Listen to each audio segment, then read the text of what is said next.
Looks like the gang's all here! Yep, all ready. How about you two? Green and good to go? Paimon's ready! Great, let's get rolling then. Great. Well, first things first. Wait. Someone's here. We heard your footsteps. Although... You've been here for a while now. I take it you followed the Traveler, but I don't sense any ill intent in you. Come on.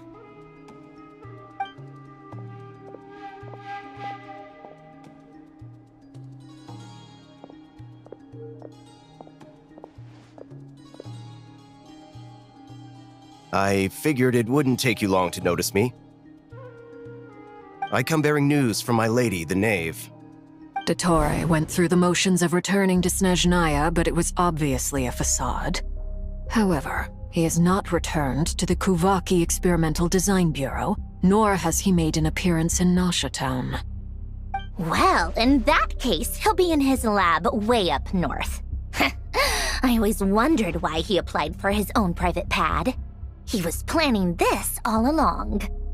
Tell them that Sandrone and I will go on ahead. If they still intend to pursue this matter, they should meet us at the research center in the northern tip of Nodcry. Nice of Columbina's two best friends to think of us. We appreciate the heads up. Our sincere thanks to the Fatui for your aid. Lady Damselette may have left our organization, but at least some of her colleagues remain genuinely concerned for her well-being.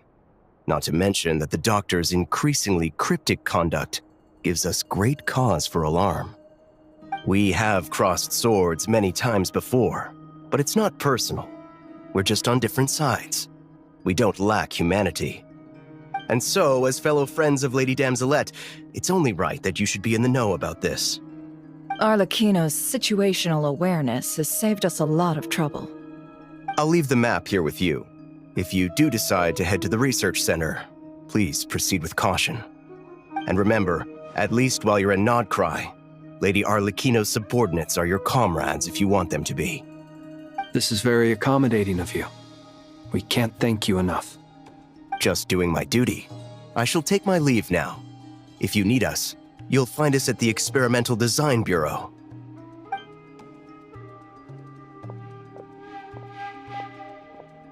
So, the doctors left the Experimental Design Bureau and headed to some research center up north.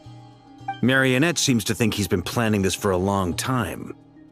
But when did it start? Before he even arrived in Nodcry? It seems his loyalty to the Tsaritsa is lip service at most. Behind the scenes, he may even be working against her. Whatever his motives, we know that he's decisive and incredibly ruthless. Facing him unprepared would be a recipe for disaster. At this stage, it's difficult to predict his next steps. I suggest we split into 2 groups. We need some people to stay behind and guard Nasha Town. Well, as much as I'd love to help, infiltrating research labs isn't really my area of expertise. But at least take Cool Your Jet's Ducky with you. It should be some help during the battle. And as for Miss Inefa, I suppose you will stay to protect Miss Aino? Detecting operational logic. Protect Aino. Priority. High. Just in case, Servarka, I think it would be best if you stayed behind as well. You can leave the research center to us. I mean, I would have said the Knight of Berea should probably be out on the front line, but okay, fine. Leave Nasha Town to me. Be careful out there, okay?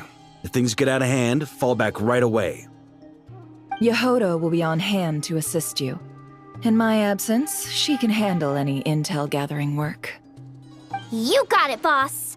You guys make sure to get back here in one piece, all right? We will. Things are moving fast. We'd better head off soon if we hope to keep pace. So, it's infiltrate a secret research facility, or... Yeah, alright. Paimon will help out here instead. Sounds like it's gonna be a pretty intense fight. We all have to bring our A game here. So, anything you need to wrap up before we leave?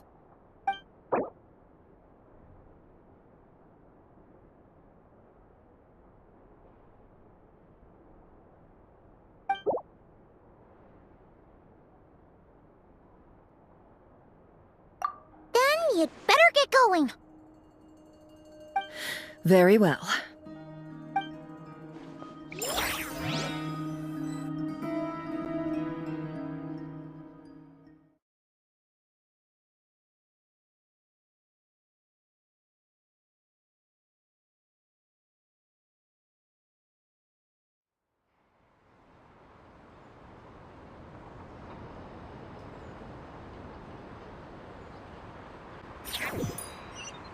All these broken machines on the ground. Someone got here before us.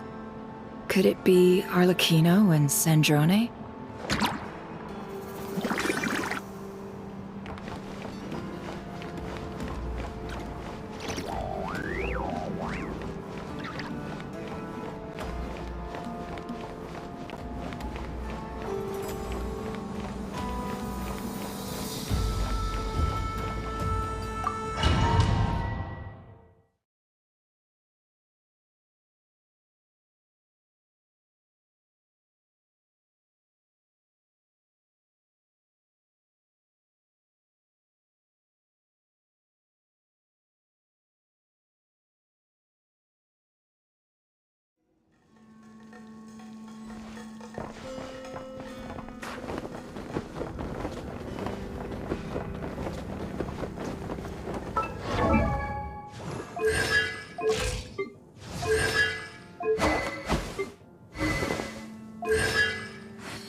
That's quite a welcome party.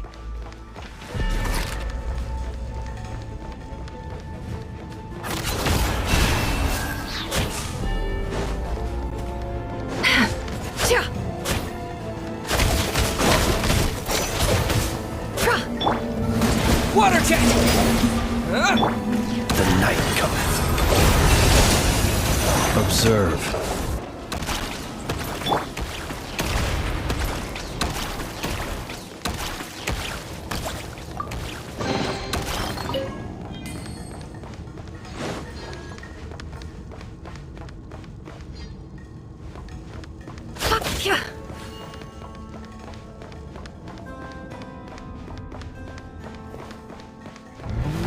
No more love.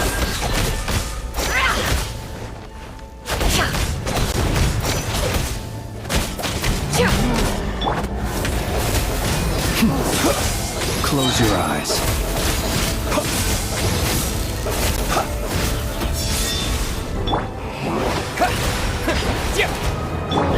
You poor lost left.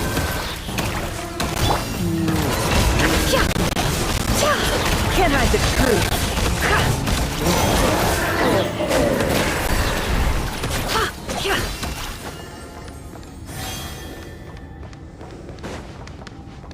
Get back! I said get back! Do you hear me?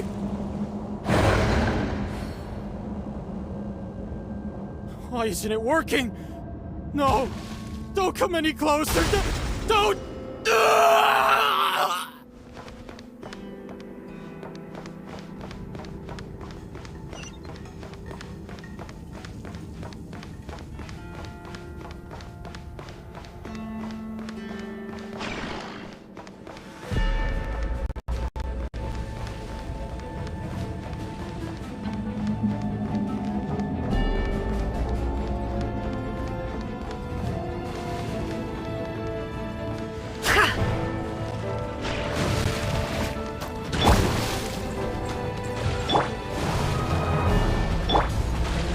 Forest, protect us. Seek within.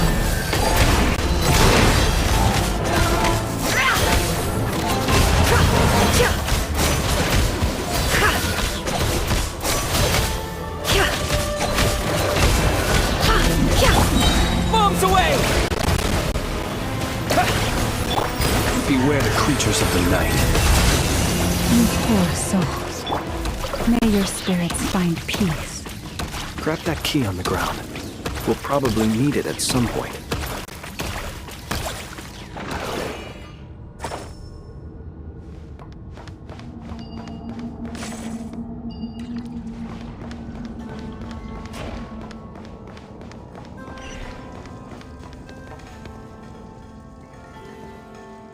Watch out. There's no way through. Let's go around.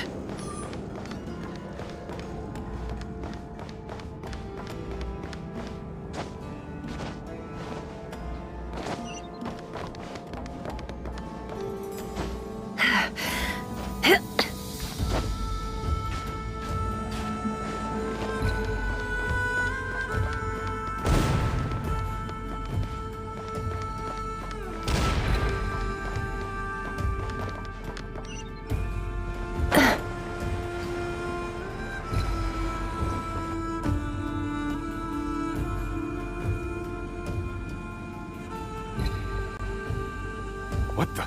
Trespassers? Here? What's wrong with you people? We're looking for the doctor, and we understand he might be here. I see you're fleeing the facility. You looking to settle a score with the doctor? Good luck with that. I don't think you have many chances left. Perhaps. But you might have a chance to live if you start talking.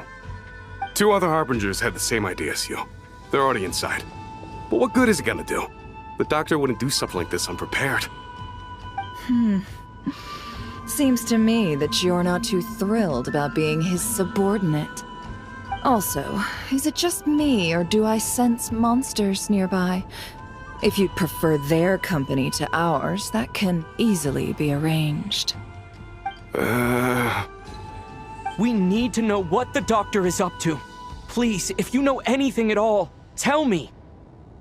This is about more than us versus the doctor. His actions could have consequences for all of Nodcry, and perhaps even your homeland, Snezhnaya.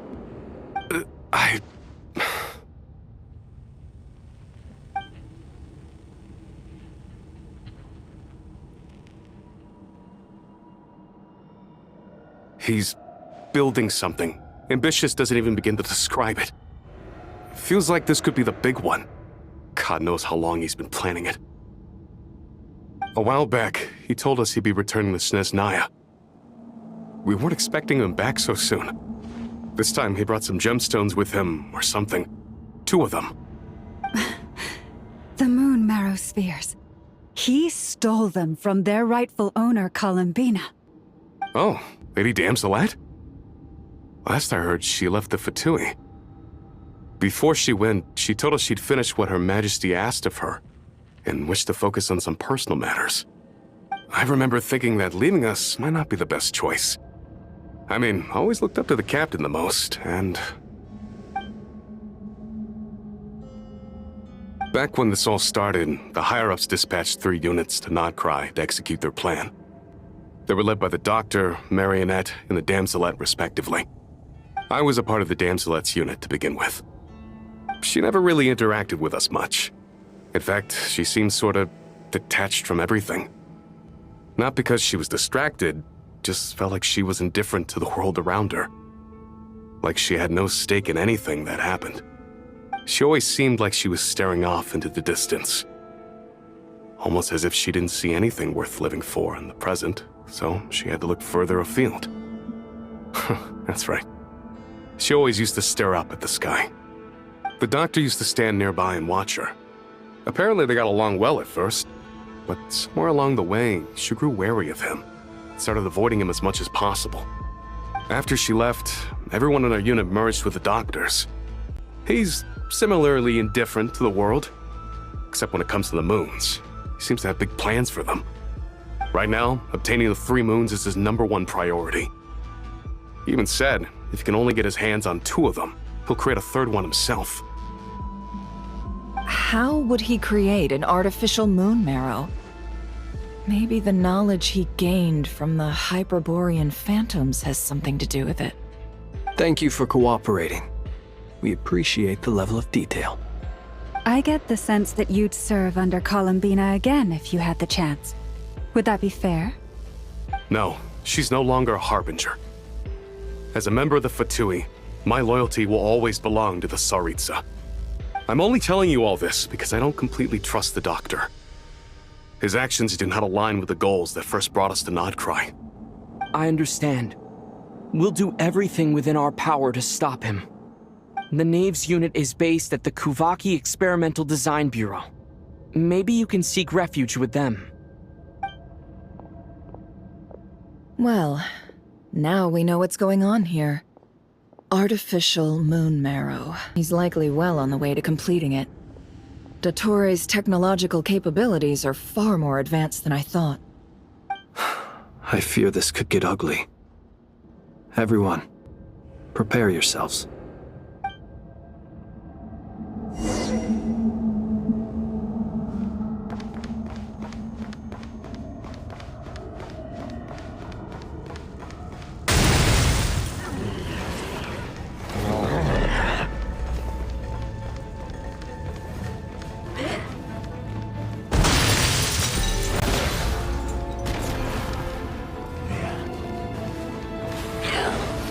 No more lies!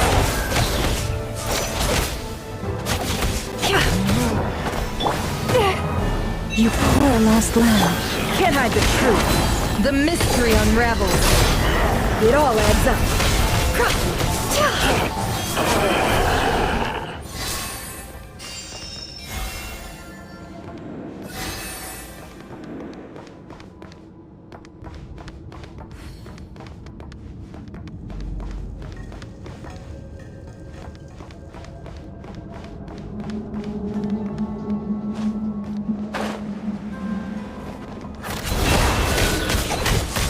Can't hide the truth. Water jet! Leave this place. Seek within. No more lies. Time to go clean. It all adds up. Yeah.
Welcome, one and all. I've been expecting you. I hope my humble research facility is to your liking. Yeah, we really appreciated fighting our way in through a horde of monsters.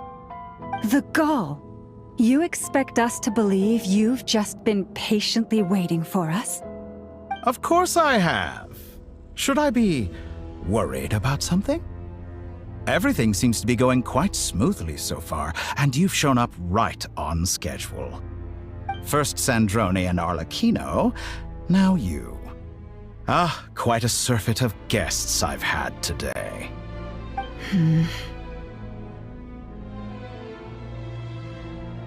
If you were looking for them, I should probably mention that Arlecchino disappeared as soon as she entered the facility.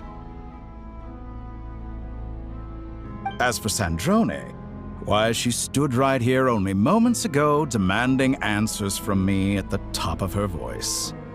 Hardly out of character. She never was one for basic courtesy.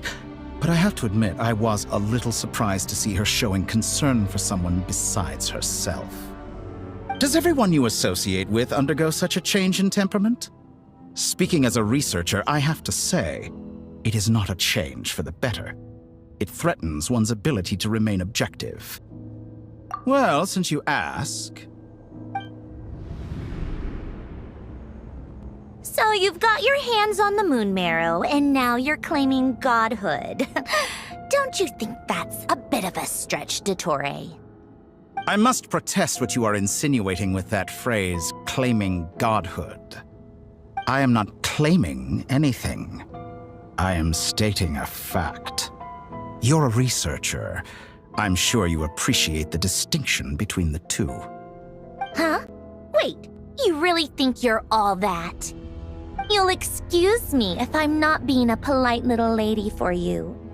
We're colleagues. We both know what kind of person you are. By the same token, I knew you'd respond along those lines. You and I both understand that facts speak louder than words.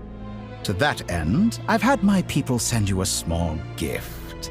It should go some way toward helping you understand my present position. What gift?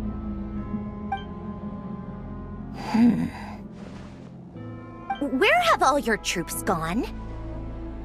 Who knows? Perhaps they are already marching toward a new world, following in the footsteps of an unknown god. As vulgar and arrogant as you may be, dear Sandrone, I have no intention of taking out my displeasure on your subordinates.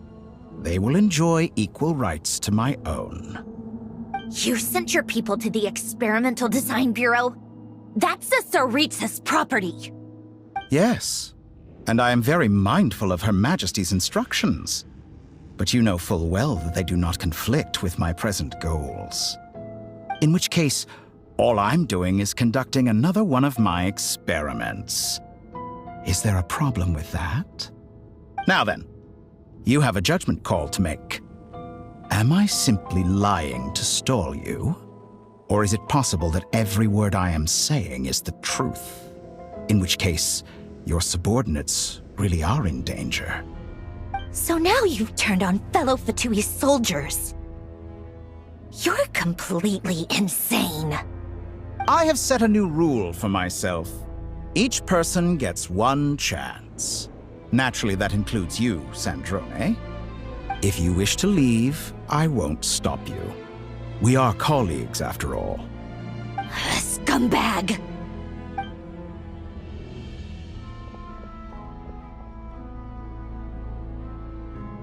Still, I hadn't counted on Sandrone sparing any thought for the people of this world. Shame. I always found her self-centeredness to be one of her few better qualities. How can she ever hope to achieve greatness when she's so obsessed with protecting her little design bureau? It's more than a little disingenuous to speak of achieving greatness while taking hostages. Or does honor no longer mean anything to you? Honor? I have the marrow of 2 moons in my possession and will soon complete the construction of a 3rd. I will be the god of a new world. And you speak to me of honor? How charmingly naive. Those are sacred relics. You do not deserve them. In my view, many in this world do not deserve to be alive. And yet, I mercifully permit them to go on living, do I not? You'll come to regret your actions. Will I now? Let's see if you can make me.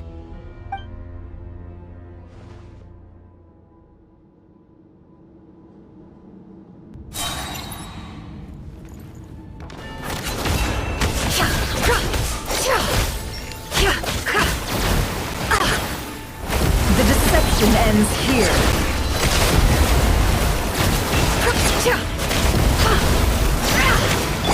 For the everlasting forest, you poor lost lamb. Wipe out! The night comes. Observe. Be silent. Leave this place. Won't feel a thing. No more lies. Can't hide the truth.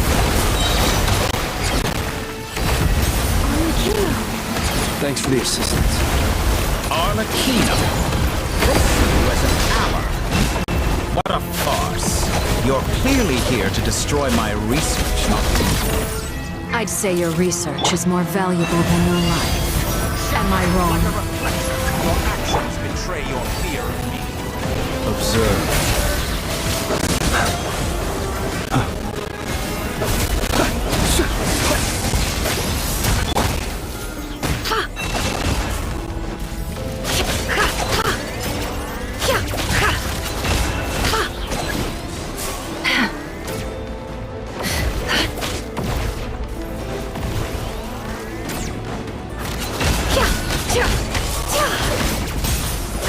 Can't hide the truth. An exact practice. Is this all it takes to tire?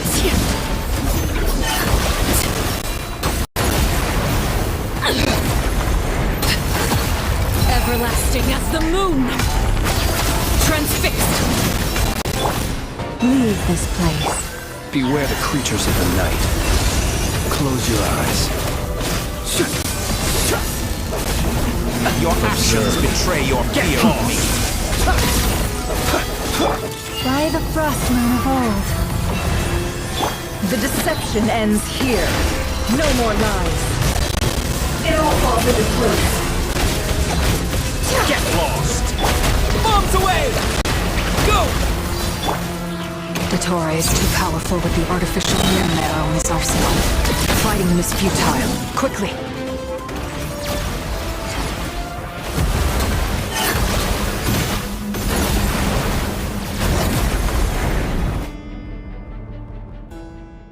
Let's go. I've always thought it is wiser to flee than surrender.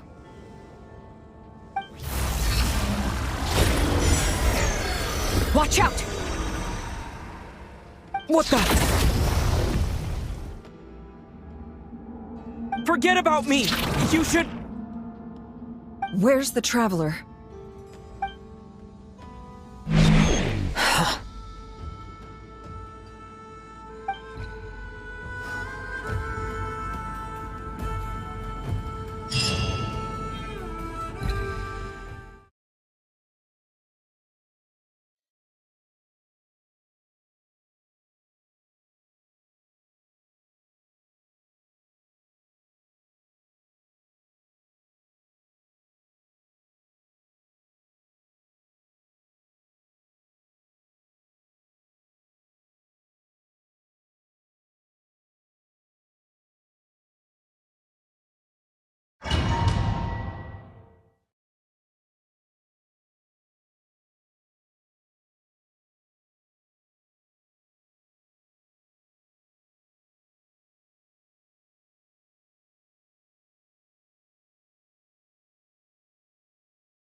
just happened? Nasha Town? How did I get here? Strange. I remember being trapped by Dottore during the battle. And now all of a sudden, I'm here. Something weird is going on. I guess I'll start by exploring the area. Huh? Traveler? What brings you here at this hour? Huh? What are you in the mood for today? A hot dog? Or something else? We've got some special discounts at the moment. Want to see the menu? Sorry, I'm not hungry right now. Ah. Well, feel free to take a seat for now. Let me know if you change your mind. Everyone seems to be acting normal. Am I just overthinking? Oh, darling, look who it is. One of our regular customers. Get the traveler something to eat, would you, dear? Wait, why is he talking like that? Well, I'd love to, but can't serve a customer unless they order something. Anyway, I take it your business is wrapped up? Yes, thankfully. It was a long trip, and it's left me feeling pretty exhausted. But the upshot is, I won't have to leave again for a good while. We can have some quality time to ourselves. Wait, these two are a couple? I see some kids around too. I didn't know they had a family. Hey there! I haven't seen you in ages! What's keeping you so busy? I've been looking forward to playing with you again. You forgot already? You're silly. Daddy brought you over to our house recently. We had some snacks together. What is she talking about? We've had a lot of customers over the last few days, so we've been real busy. And like my mom always says, some people are more than just customers. They're friends. Oh, another customer's arrived. I better go see what they want. This is all wrong. I never once heard the owner of this restaurant talk about their family. It certainly isn't a family-run business. And that child? I don't recognize her at all. Could this be a false memory? Very good. I knew you had it in you. Aren't you going to try the house special? When did he show up? No. None of this is real. You don't seem to like it here. That's fine. We can change venues.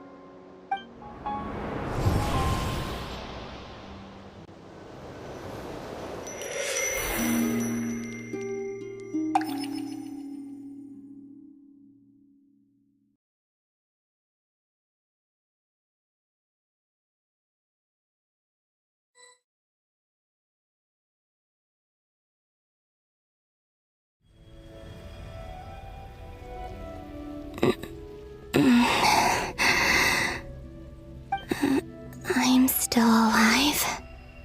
Where is this place? It took all my strength to open the moon gate, and then I leapt into it. So this is the moon's reflection? The mysterious realm beyond the gate?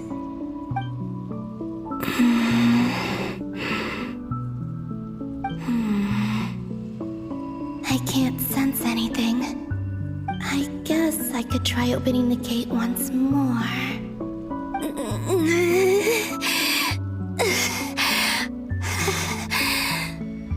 No response. Maybe this space can't be opened from inside. If this was the space that killed both Revier and his lover, then why am I unscathed? Or... no, I'm not unscathed. Even the air here feels frozen in place. There is nothing here with which I can restore my power. I should conserve my strength and proceed with caution.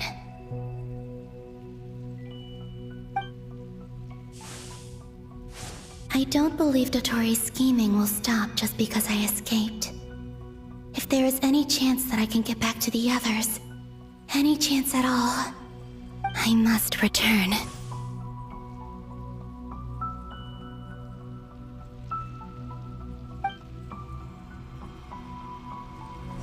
Emptiness. Silence.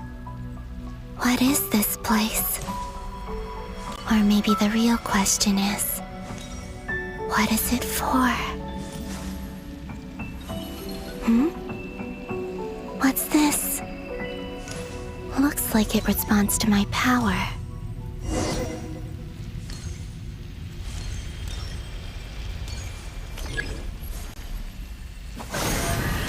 Golden. Like Kuvaki. Is it some sort of guide? And why does it feel so familiar? I might as well follow it.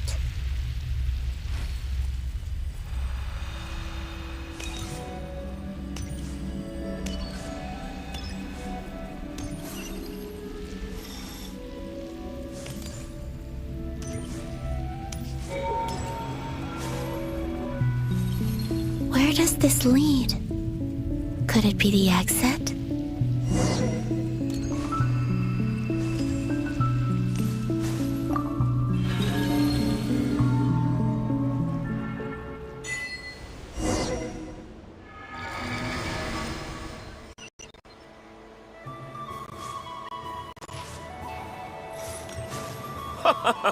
Welcome home, Moon Goddess.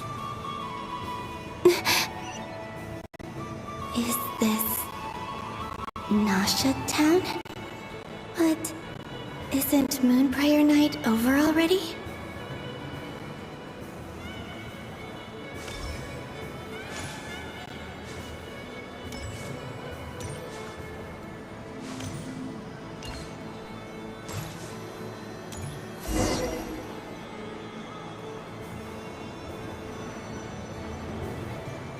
Goodbye for now, Columbina. I hope you have a wonderful night. I will. Lama, everyone else, and me? Are these my memories?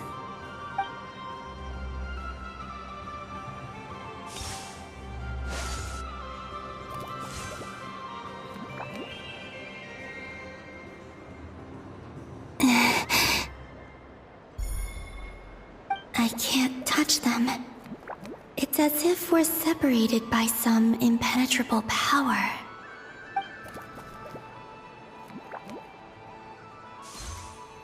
Over here! Over here!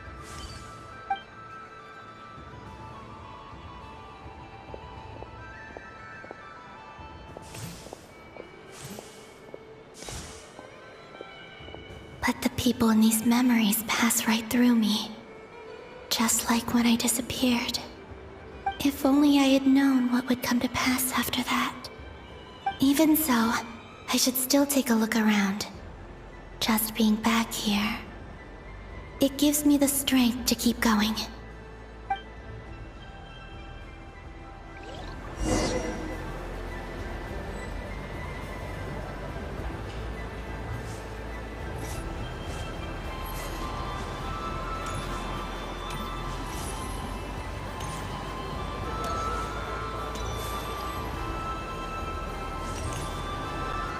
Welcome home, Moon Goddess. Oh, you're the genuine Artico. Alice was right.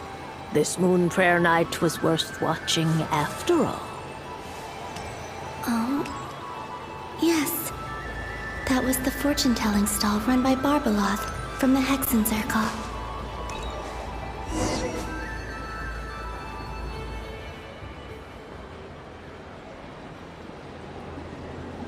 Please, draw the first lunar arcana.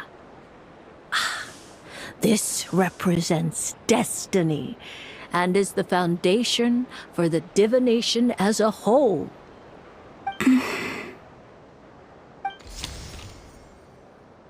My destiny. I believe the card I drew was the moon.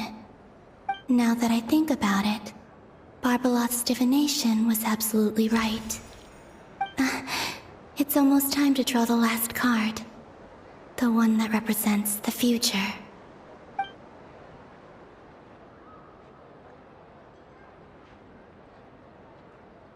was the card that popped out on its own. From here, I think.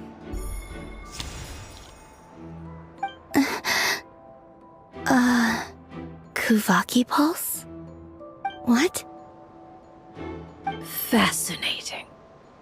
I've never encountered this before in my role as a diviner. What's going on?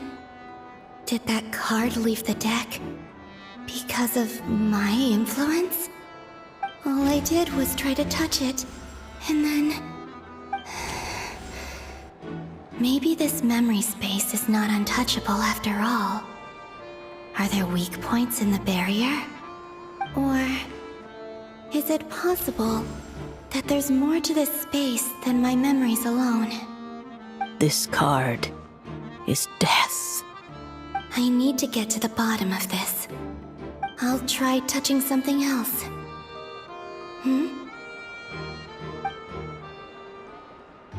Is this the wind?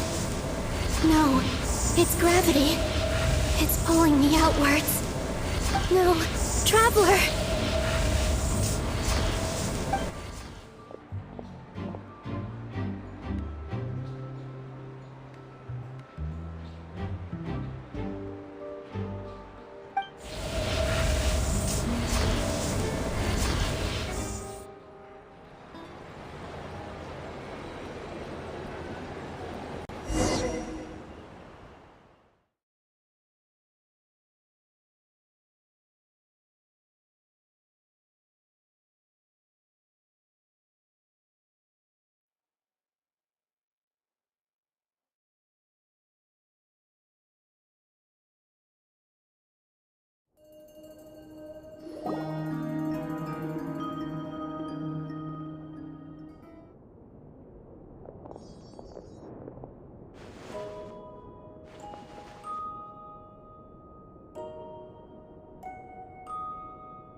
Paimon, listen to me. From the bottom of our hearts, we are so sorry. We completely understand how you must feel. The Traveler is trapped, and we all feel responsible for it. Don't say that! Paimon's not a little kid! You didn't leave him behind on purpose! There was nothing you could do!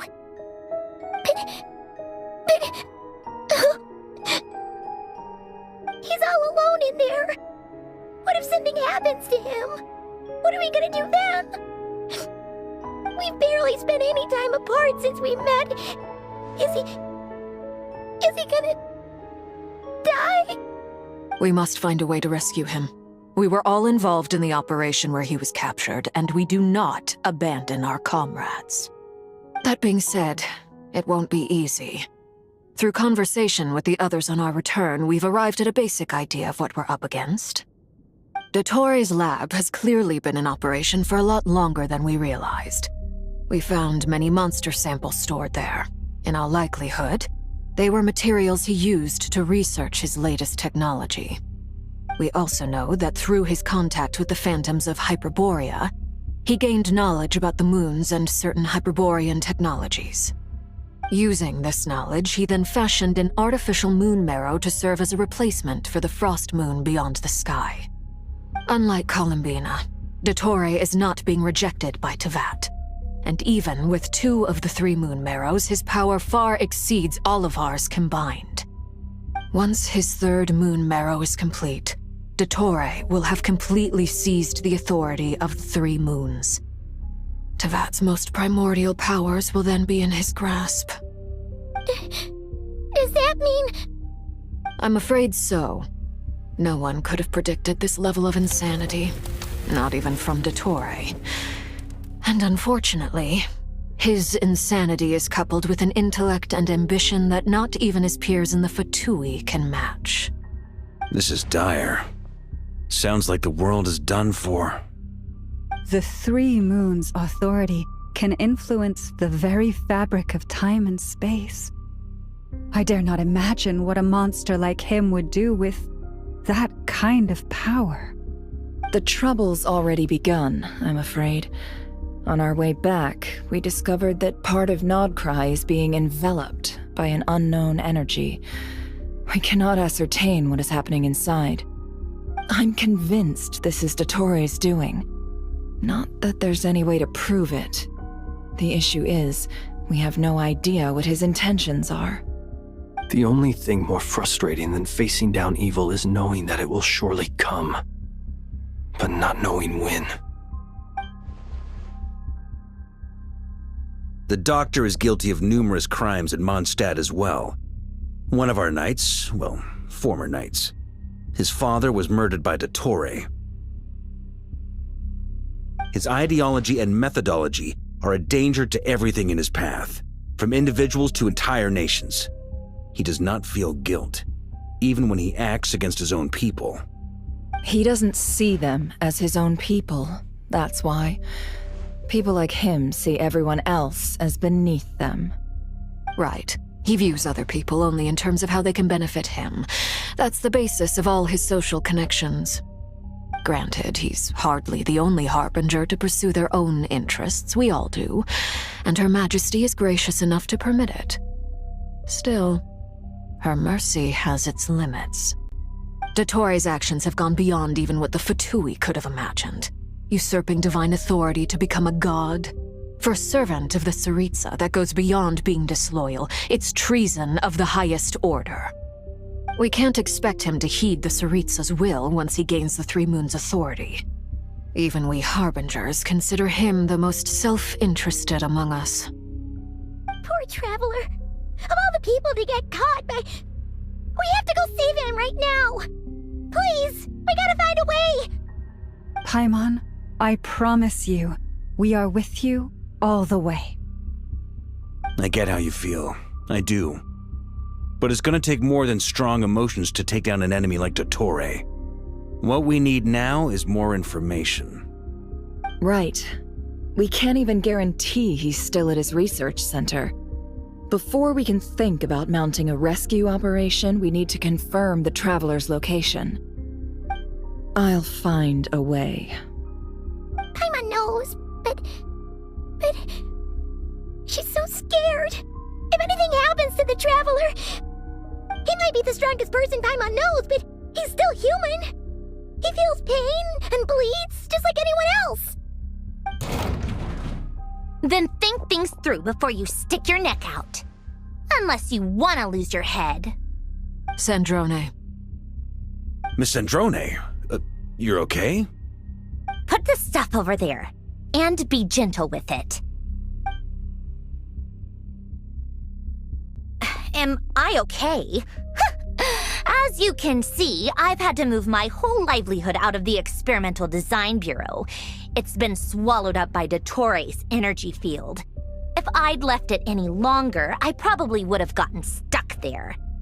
Ugh, Dottore always goes a little loco when he finds a shiny new toy.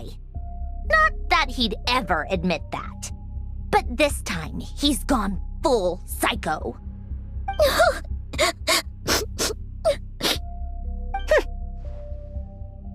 Just go ahead and cry already. Sorry. Paimon's not trying to make it seem. It's just... She can't. Oh, Paimon. Let it all out. There's no shame in it. When you're overwhelmed by fear and despair, crying can help get it out of your system. You'll feel better for it.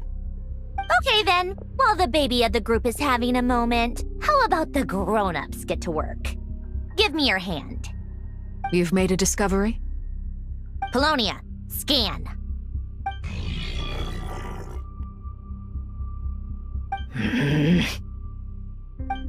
You, hand, now.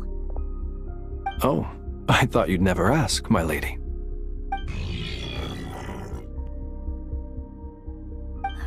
Curses! You're next, then you.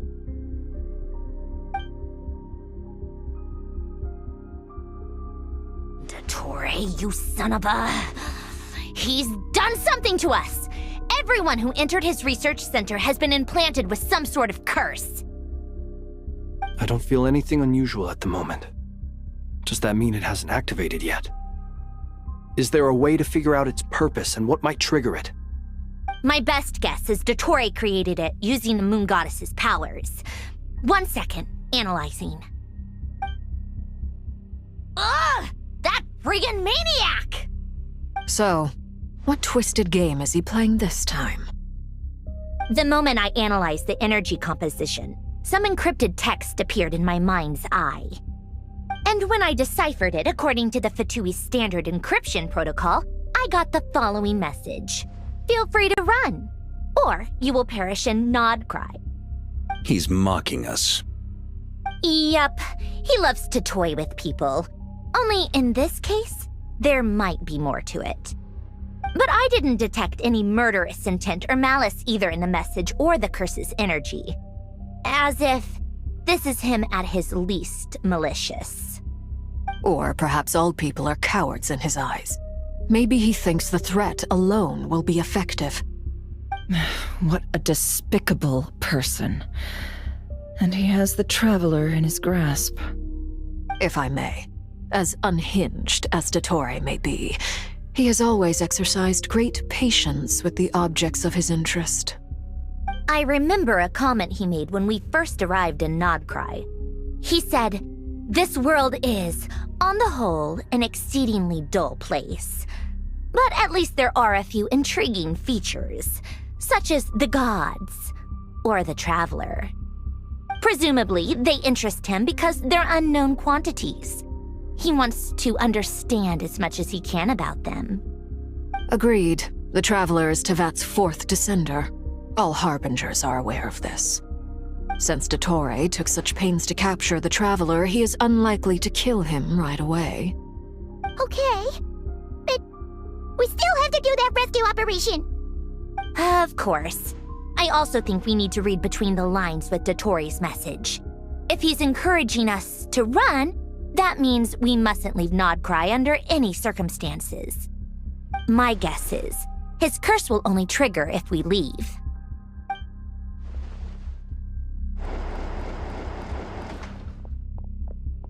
We've discovered multiple energy fields. Albedo is still attempting to analyze their structure. He told me to report back first. Each field is slowly growing, swallowing up more of the surrounding area in the process. And the pace of their expansion has increased since we first examined them. He's probably trying to swallow Nodcry whole. His nefarious ambition knows no bounds. If this continues, the whole of Tevat will be in trouble, not just Nodcry.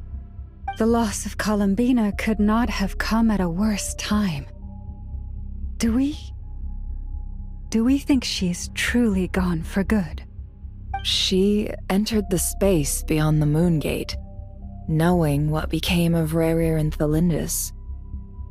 I'm sorry, but I fear the odds aren't good. Don't be ridiculous.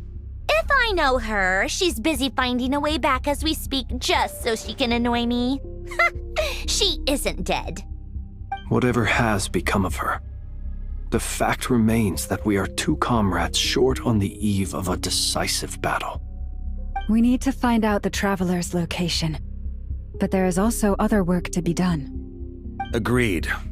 Whatever Dottore's planning, we have to get the local populace somewhere safe. So, as well as a rescue mission, we have to organize a mass evacuation at the same time. It would be best if someone could approach leaders of neighboring nations and negotiate emergency asylum for Nodcry's inhabitants. Can anyone handle that? Snezhnaya is one option. I'll see what I can do. This would be so much easier if the Traveler was here. No! Stop thinking like that, Paimon. Paimon will join you. She's pretty well connected thanks to the Traveler. Maybe it'll come in handy. Either way, that's what the Traveler would do if he was here.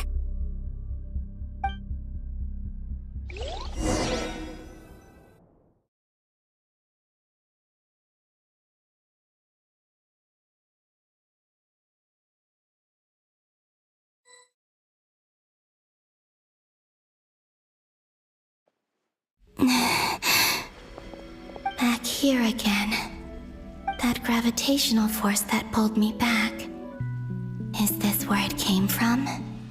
When I saw that memory of Moon Prayer Night, I think I influenced reality.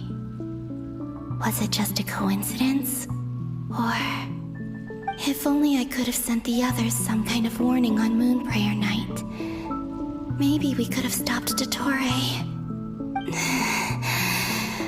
I feel so heavy. Does entering that space consume a lot of energy? Well, even so, I have to keep moving forward. Back to emptiness and silence again. I should try and find my way back inside that memory.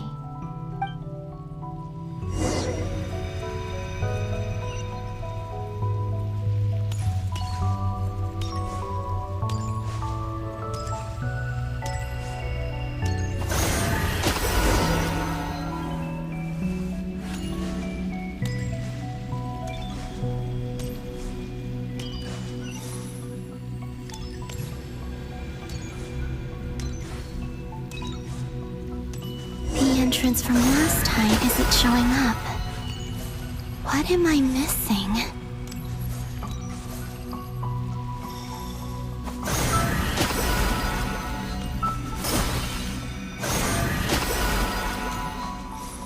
Looks like I need to gather these scattered fragments.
It worked! Hopefully I can stay inside for a bit longer this time.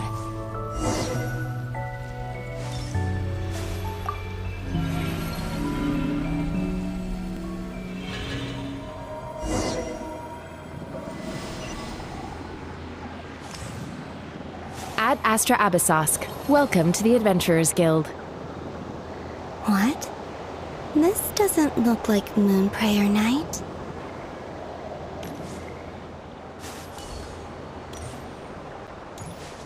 Extra, extra! Latest issue of the Nasha Express!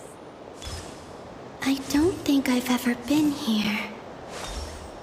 Maybe this space isn't comprised of my memories after all.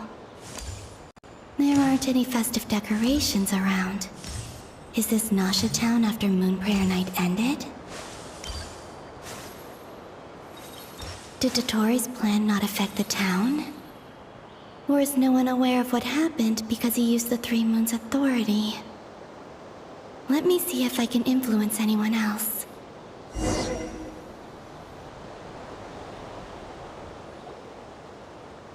So, what do we do next? Wait, That voice. Paimon? The most important thing right now is to find that mage. Lauma the Traveler and Mr. Varga are here too. I'd better go pay the Fatui a visit. Traveler!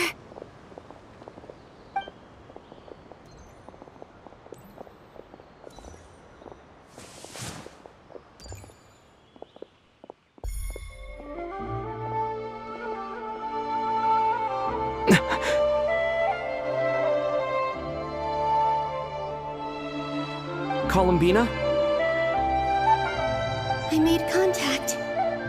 It's me, Columbina. Huh?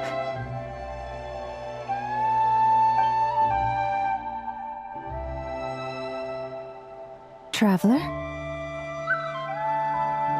Let's go! This is no time to be spacing out!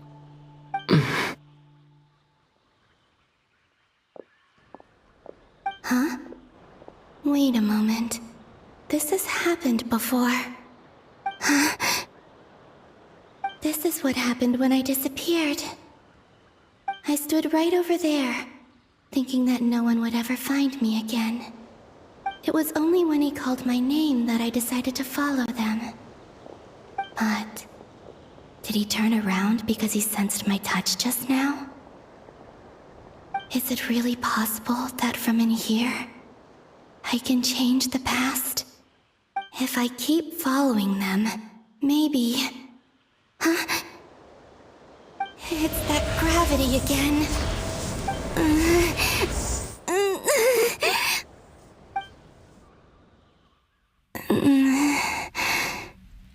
Every time I influence reality within that space, this force intervenes and pulls me back.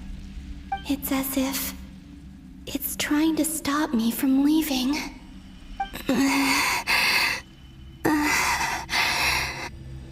I'm getting weaker and weaker. I'll just have to try another approach next time. Come on, Columbina. Keep going. You have to tell everyone what happened.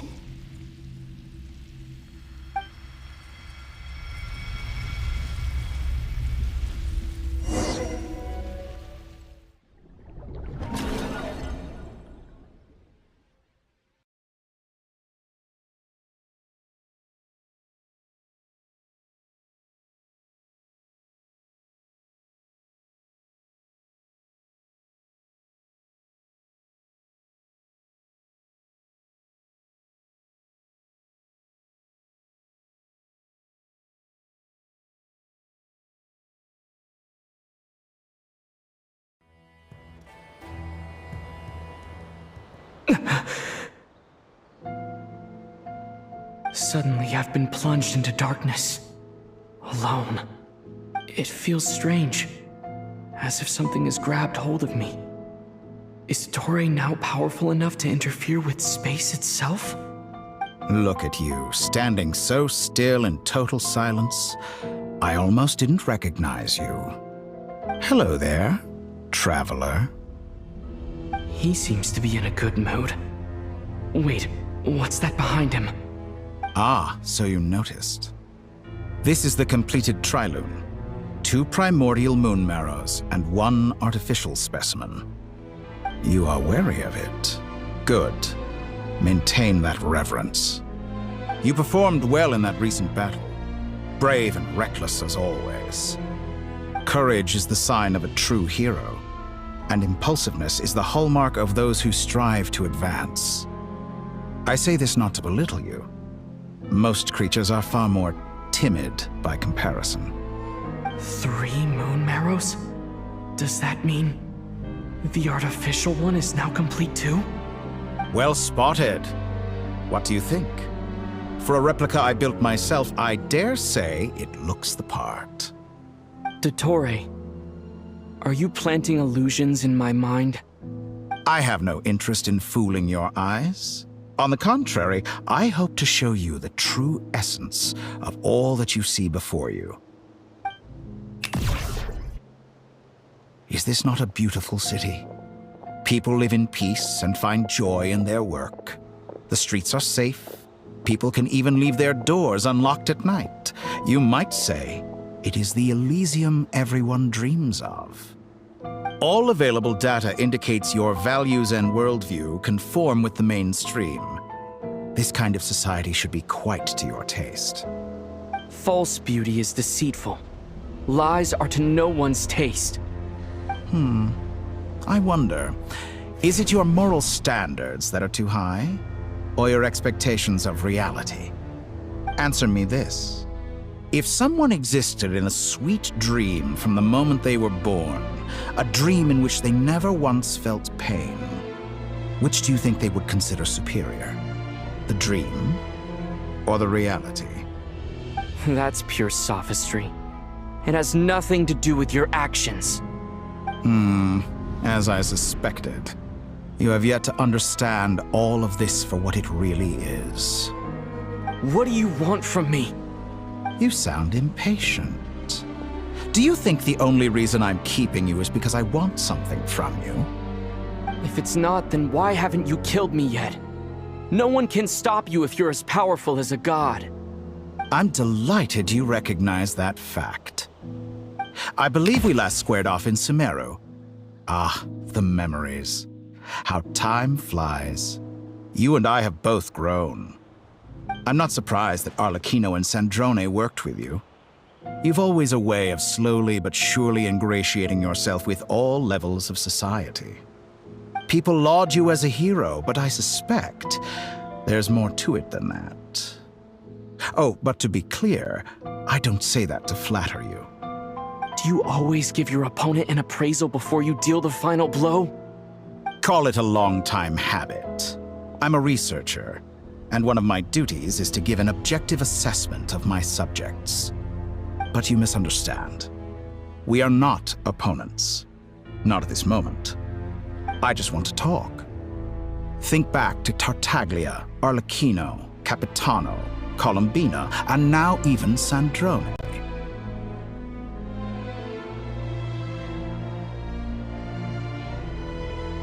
You've worked with each of them in the past. I believe you can work with me as well. What makes you so sure? Well, why not? Should the good associate only with the good and the bad befriend only the bad? I like to think we could have a more mature relationship than that. Surely you don't think all your relationships are grounded in friendship or shared ideals? People come together because it benefits them to do so. If you think of the people you admire, you must surely admit that they have provided some benefit to you. Morality, ambition, dreams. People have plenty of words to embellish the nature of their relationships. But once you break free from those ethical frameworks, you will see that the only thing connecting the two of you is mutual benefit. And that is what I'd like to talk to you about. We're finally getting into it. He's probably been planning to kidnap me for a long time now. But for what exactly? He has the authority of all three moons. I won't be able to gain the upper hand in a fight. Best if I pretend that I'm willing to negotiate for now. You say you're a god, but you also speak of mutual benefit. What could a god want that the three moons cannot provide? Excellent question. But before I answer, I would ask you the same thing. Gaining Colombina's allegiance was a rare and extraordinary feat. But the Moon Marrows are now in my hands, and I have the edge over her. For this artificial moon is not being rejected by Tevat.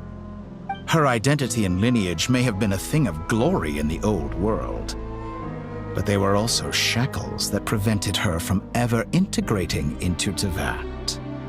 I, on the other hand, you may view me as a thief, but I have overcome that limitation. So what is it that the three moons cannot grant you? What stops you from negotiating with me to get what you want? I don't make deals with lying psychopaths. That's quite an accusation. Are you expecting me to get angry with you? Well, this is one aspect in which my personal growth has served me well.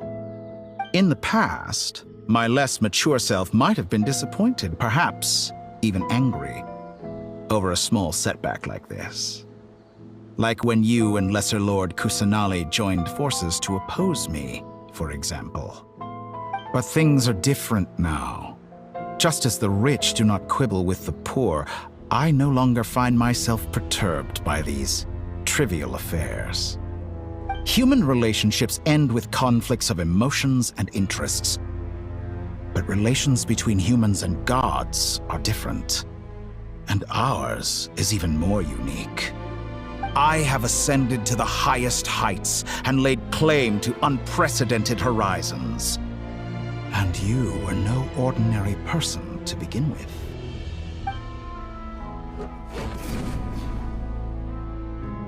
Allow me to show you the world, Descender.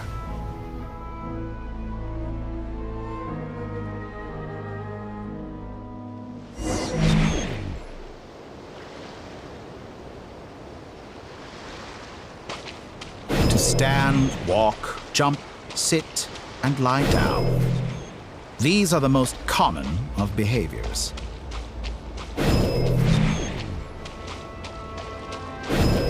Have you ever wondered why we were born following such laws? Who stipulated that we could not fly instead of walk?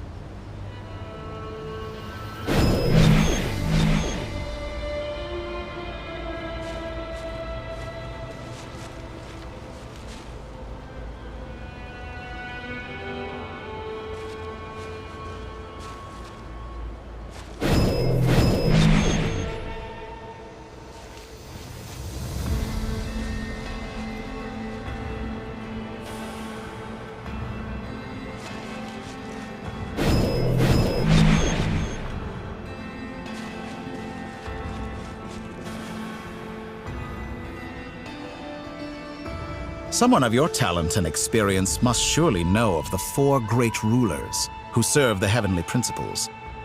They govern life, death, time, and space.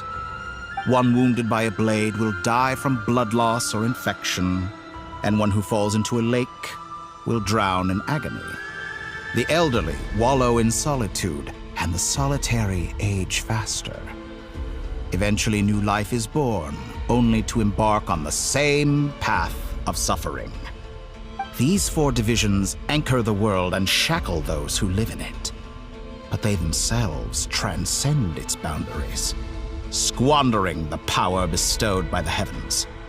All who live yearn for equality, but unless the gods prostrate themselves and profess that they are mere servants of the living, equality can never exist. Who makes the rules we must live by? Who has the right to restrict us?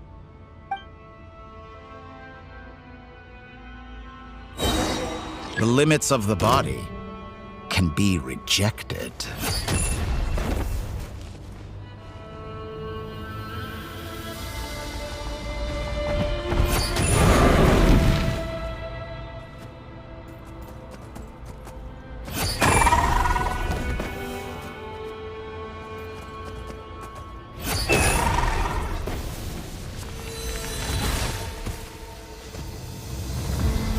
How does it feel to be among those with absolute power?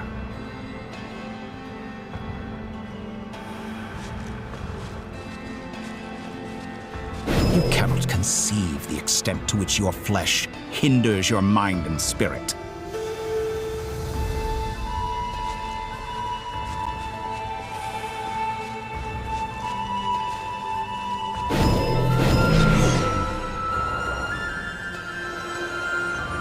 Only by discarding our useless, primitive eyes can we perceive a new world. How narrow-minded we all were in the past. Why should the final answer of the world not be the power that predates those of life, death, time, and space? The power of the Triloon. Through it, I have glimpsed new experimental possibilities. Nature suppressed, authority exiled, souls controlled.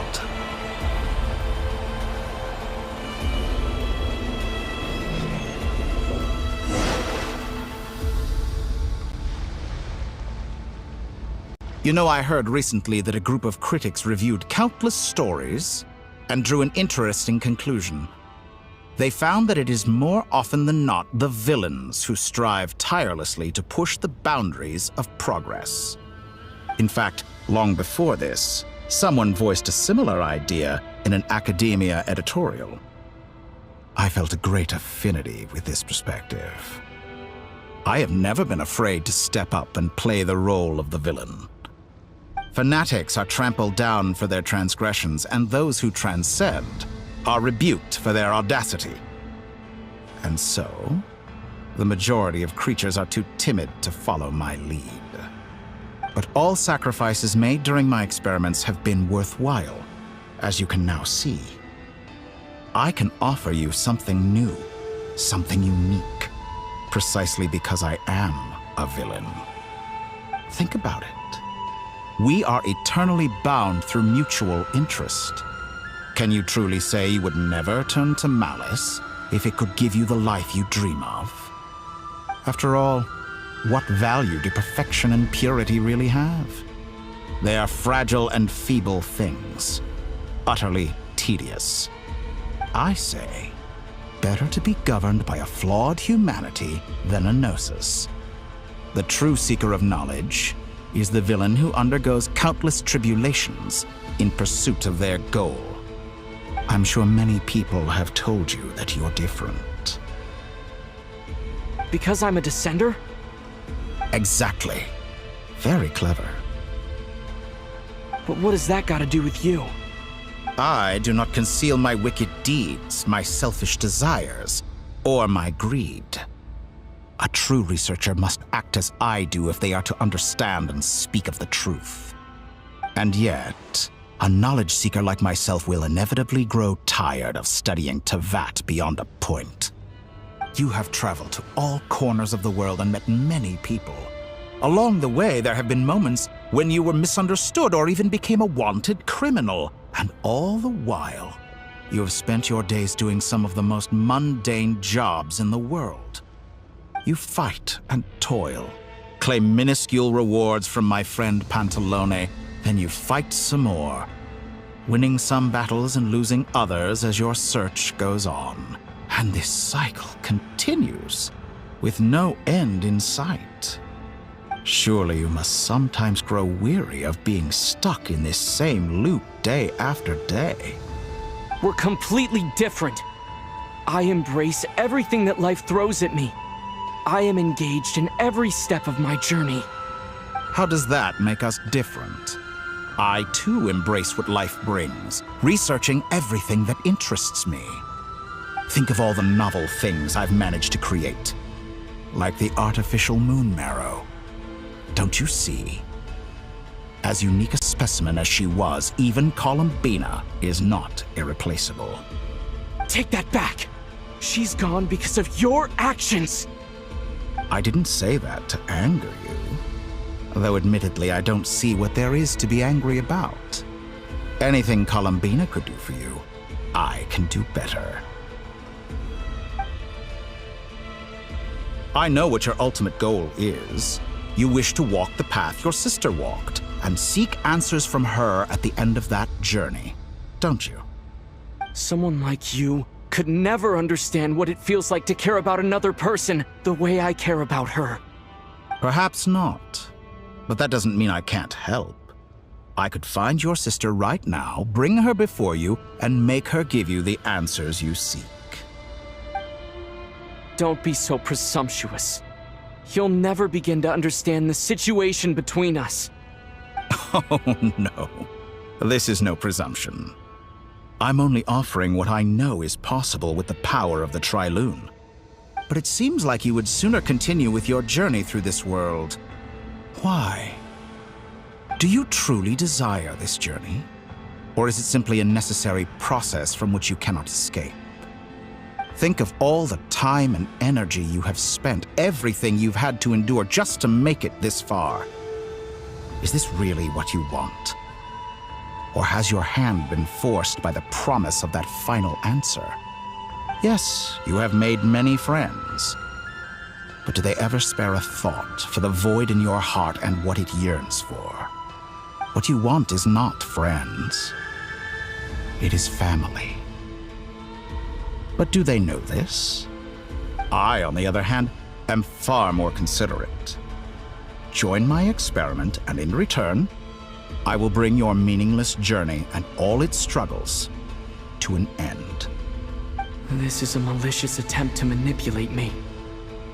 But at the same time, he's stating some very human truths.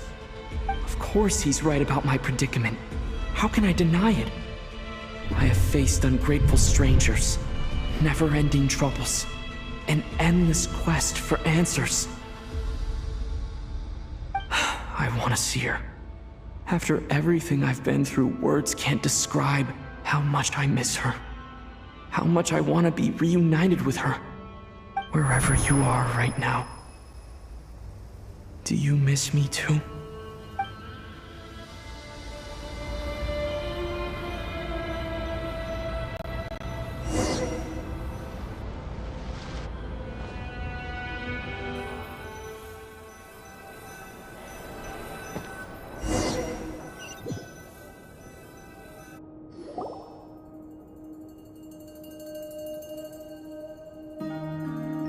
All right, everyone. Our next mission is clear. We need to contact all the major organizations, explain the situation to the public, and then begin the evacuation. The residents of Notcry are quite dispersed. The two most populated areas are the Southern Isles and Pyramida. Miss Lauma, I will leave Hisi Island and Nasha Town in your hands. I will liaise with the Fatui and Pyramida. Agreed. We will reach out to Natlan and Snezhnaya. Anyone found north of the Experimental Design Bureau should follow the Fatui to Snezhnaya. As for those dwelling south of that line, I will ask the Voynich Guild to help persuade them to leave. Then I, Mr. Varka, and the Frostmoon Scions will escort them to Natlan. The Voynich Guild has dealings with the Curatorium of Secrets. I will send them a letter vouching for your credibility. Yehoda, you should help Lauma. This is too big of a task for one person. My wish has come true. You're willingly lending me your most capable employee for the day. Well, good for you if all this only takes a day. Of course, if it takes any longer, I'll be charging a fee. Boss, wait! Don't I get a say in this? Oh, I'm sorry. Something to add, Yehoda? Well, no one's more important to me than you, boss. And remember how Lauma healed your eyes after that big battle? I think that's worth at least 2 or 3 days' work for the Frostmoon Scions.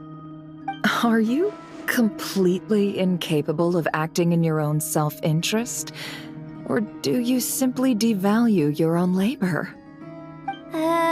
Are you sure you don't want to come with us? Who will see to our other work if we're all busy evacuating residents? Sandrone insists that Columbina is still alive, and we have a traveler to rescue. There's much to be done. But boss, I'm just worried that... Well, Nefer, I'll link up with you once my tasks are complete. What makes you think I'd need you to do that? I'll need it. And considering the way you approach certain matters, I think you'll be better off with me present. That's quite enough. Just focus on your work first. I bet we're in for an uphill battle here. But we can help out too. Inefa and I are gonna help Nasha Town's residents carry their stuff. Loading schedule. Store essential local research data and technology samples, then escort the people to Natlan. Understood. I will execute this to the best of my abilities. Great stuff. Thank you, ladies. I've contacted the Lightkeepers. A colleague of mine will join us shortly. I will persuade them to conduct a thorough search of the region to ensure that no civilians get left behind. As for me, I guess I'll be making an early return to Sumeru. I think it's important that someone informs the Dendro Archon of what's going on in Notcry. Roger that. Someone should inform Mondstadt, too. Mr. Duran, can I trust you to handle that? I think you fly faster than any of us can run. As an added incentive, get there fast enough and I'll see about getting your gliding exam waived. Really? Ha! Mission accepted, sir. I intend to stay behind and help Miss Sandrone with her research. She has some alchemy-related questions that she'd like me to explore. She recognizes your expertise, then. I wish you a fruitful collaboration. Thank you. In truth, I was surprised to hear her express an interest in subject matter outside of machines. I believe she has been investigating some Fontanian technology recently. She made a point of bringing the relevant materials with her when she left the Experimental Design Bureau. She's sorting through everything in her room as we speak. I should mention that we have one other friend who isn't present. He hasn't made his position in all of this clear. But if we know anything about him, he's likely investigating on his own. Paimon's been very quiet today. But I know how close she and the Traveler are with the Natlanese. She should come with us to the border. Okay. Paimon will do her best. Make sure to heed Sandrone's warning. Many of us have been cursed by Dottore. As such, under no circumstances should anyone cross national borders. Remain within Nodcry. That aside, personally I have faith in Columbina. Things look grim, sure, but who knows how it'll play out. Same goes for rescuing the Traveler. Both of them are important allies and friends. We'll be counting on you to gather intel on them, Miss Nefer.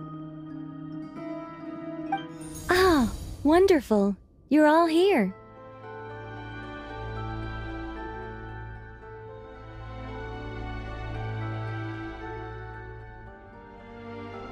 That voice again!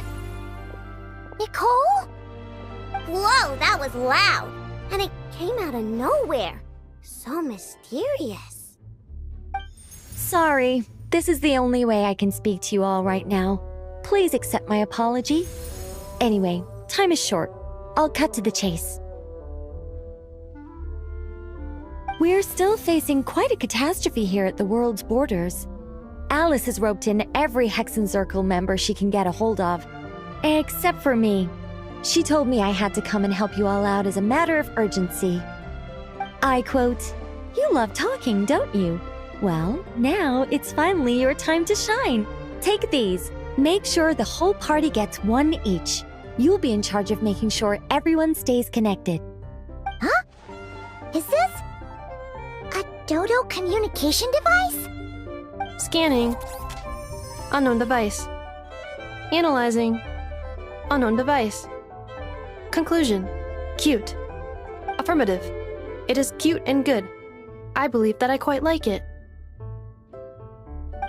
This is no ordinary Dodo communication device. It's my very own special modified version, specifically... sorry. I almost went off on another tangent there. Anyway, help yourselves.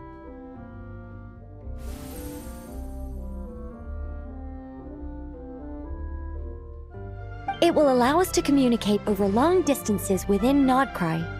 No more worrying about shuttling messages back and forth. What astounding technology. Am I right in assuming that it relies on your personal abilities to function, Miss Nicole? Yes, exactly. Right on cue, Albedo. I'd love to brag to you all about how it all works. But no, next time. Anyway, I'll be right with you all, serving as a communication hub. That's all from me. Head off as soon as you're ready. I'll be staying here to keep watch, and I'll be sending you my blessings.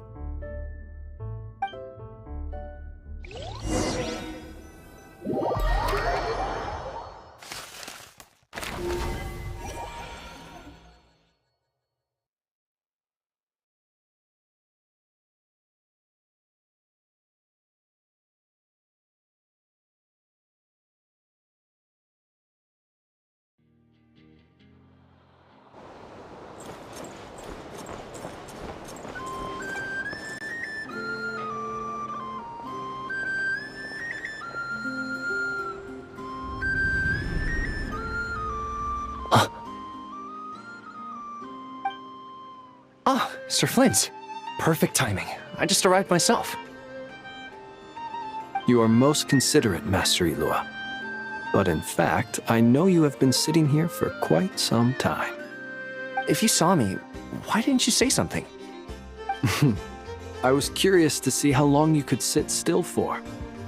Also, shouldn't you have managed to sense me approaching? That would be a first. You always seem to appear out of thin air without making a peep. Also, how many times do I have to tell you not to address me as master? I don't qualify. I beg to differ. Why should a young man so well versed in social graces as yourself not be worthy of that title? Please, Lord Flint's... Sir Flint's. I'm begging you, don't flatter me into complacency like you do with everyone else. You understand me better than most. My newest acquaintances tell me I love complimenting others. What do you think? I think they don't understand why you do it. You just love puffing people up till they're a big, happy ball of hot air that floats away into the sky. In all sincerity, I can only hope that they bring good tidings when they come back down to Earth. Is the situation that bad? We just held a strategy meeting. Let me fill you in.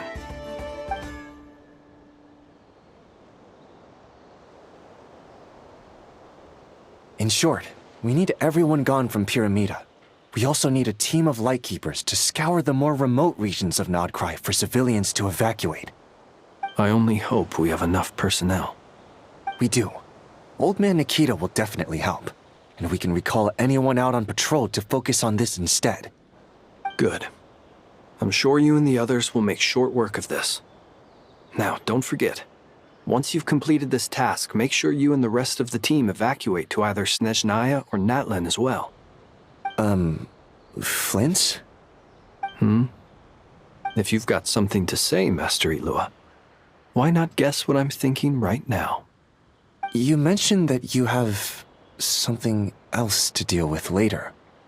How difficult is it going to be? I doubt it will be easy. I know you're a Lightkeeper, and it's your duty to protect others in times of crisis. But I have a feeling that you'll be walking into grave danger. However bad things have gotten in the past, Nodcry has never faced a mass evacuation before. But from the sounds of it, you don't intend to come with us. I don't mean to pry, and it's probably none of my business. But whatever it is you're intending, you don't have to go through with it, you know.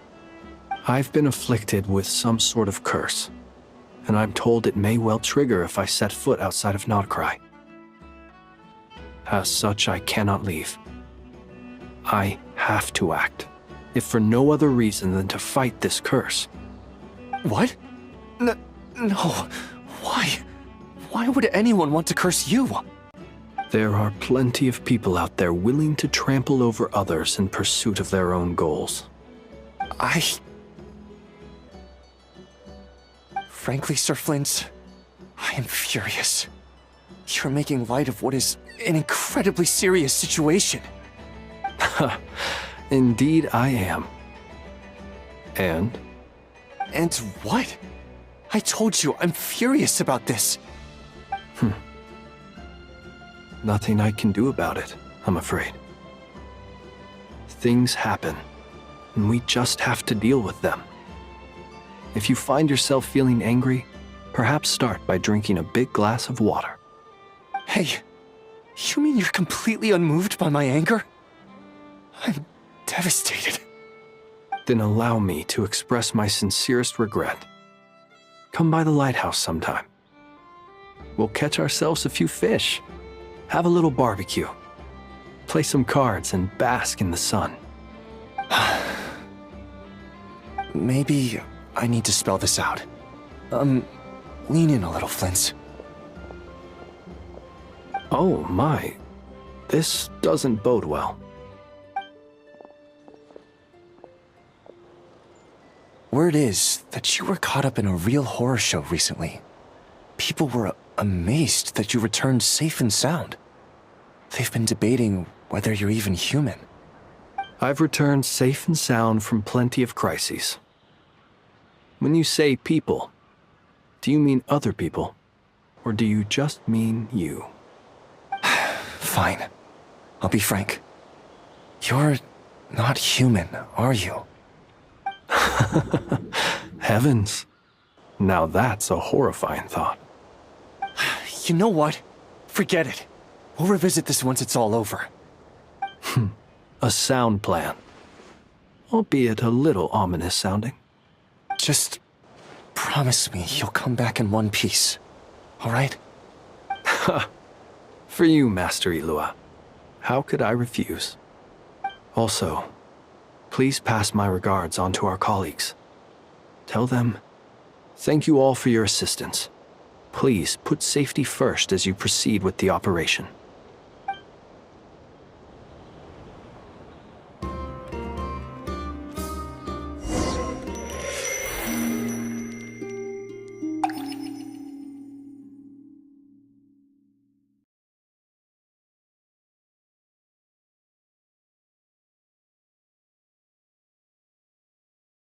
I have to keep searching for a path toward reality.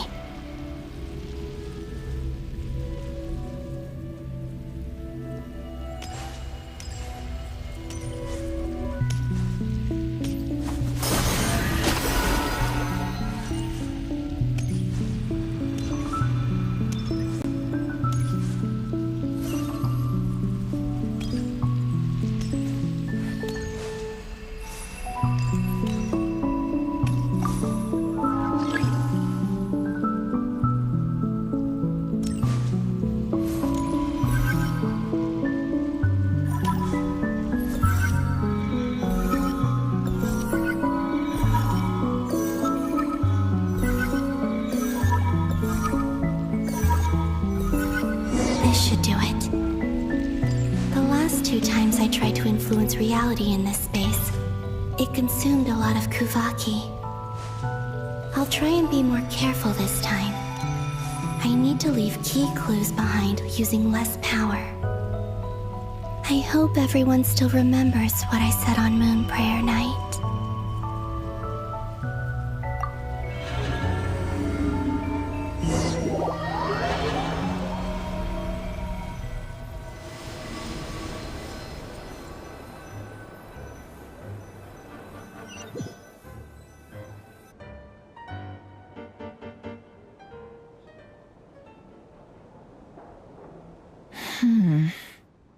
Nothing here either.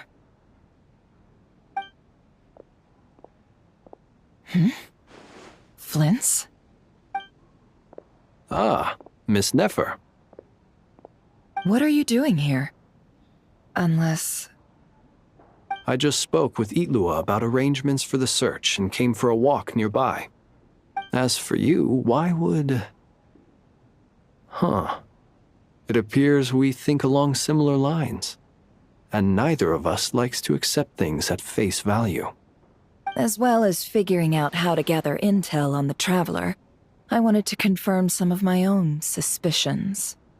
Also, we'll need to bring a lot of force to bear against Ettore, even if we're only looking to rescue the Traveler. We can't leave anything to chance. You don't think Columbina perished either, do you? I'm merely considering the possibility that she survived, just as you are. How much can we really know about a deity like her anyway?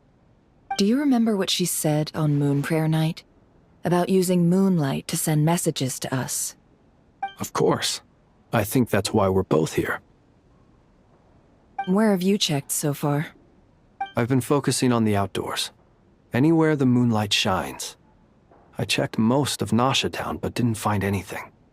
I checked the Curatorium of Secrets, and a few rooms where I thought I might find some leads. But no luck here either. The only places I haven't looked yet are the rooms in the flagship. But process of elimination isn't the only thing that brought me here. Oh, really? What's your other reason? After all that build-up, our mystery ally never showed up even once!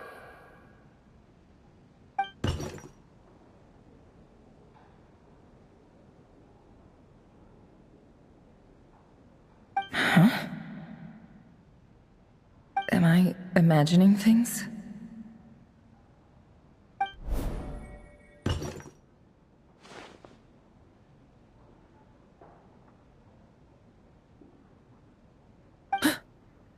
Come on, let's see what's going on. Oh no. I knocked over a vase as soon as I came in. It must have been caused by a Kuvaki fluctuation when I entered the space. Although, it seems like I'm not about to be pulled away this time. It looks like as long as I'm careful with my actions, it doesn't count as influencing reality. Anyway, is this the flagship? The Traveler mentioned that's where he was staying. I only went into the lobby last time, so I've never actually been here before. How does this space work? If nothing else, I can now be sure that it is not simply memory. He mentioned where his room was. I think it's this one.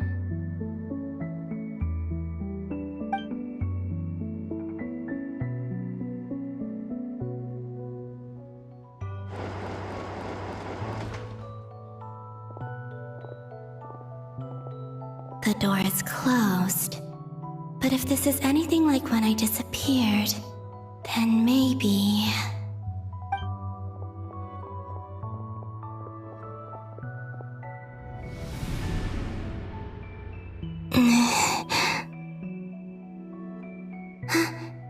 I'm in. He and Paimon aren't here at the moment. I hope he's okay. I wonder what happened to him after that battle with Dottore. Best not to dwell on that for now. I need to try and leave them some clues.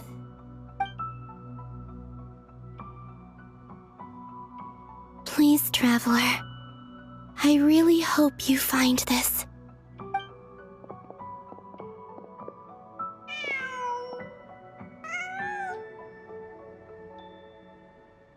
Huh.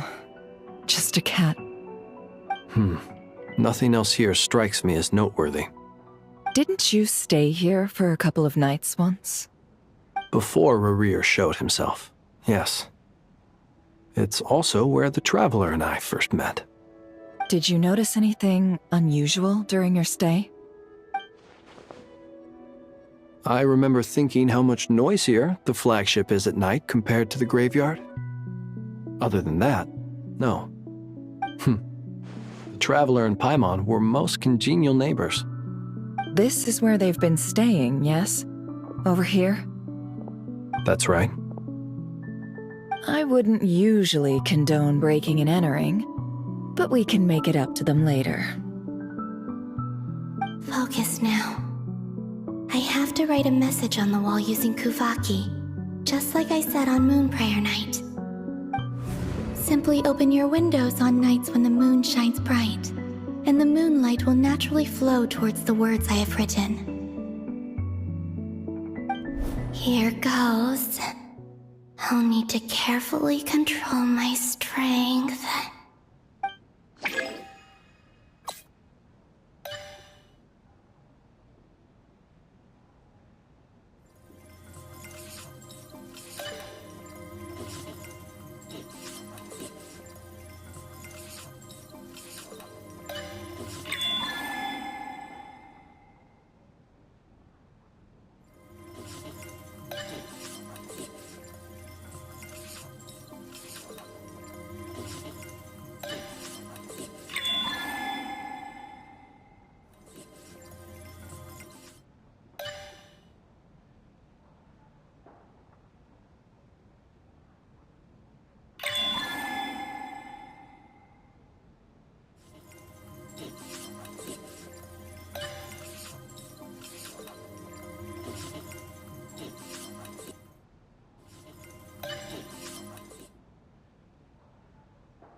There's a noise outside the door. Is he back?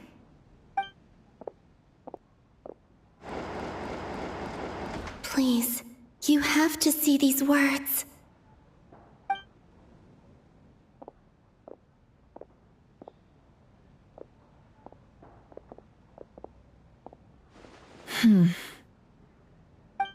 Well, do you sense anything? Unfortunately, no. And this place was our last chance. Not necessarily. We've only looked in Nasha Town so far.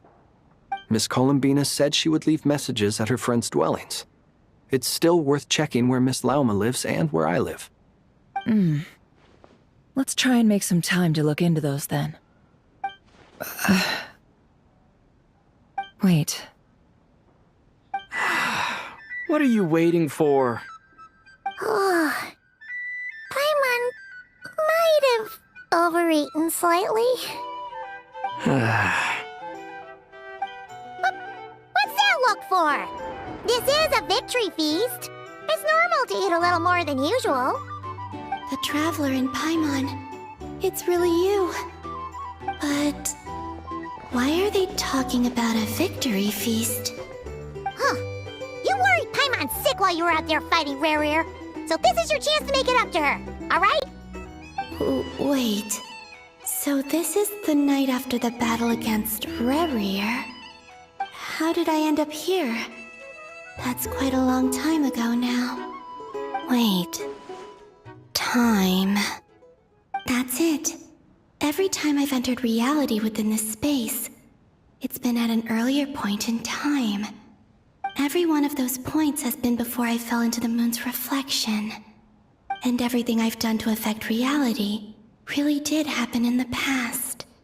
Does this mean that within the moon's reflection, time flows backwards? Starting from the moment I fell in? Not long till Moon Prayer Night now. It's gonna be even livelier than tonight. Although, it's gonna be sad saying goodbye to the damselette. She seems like a really nice person.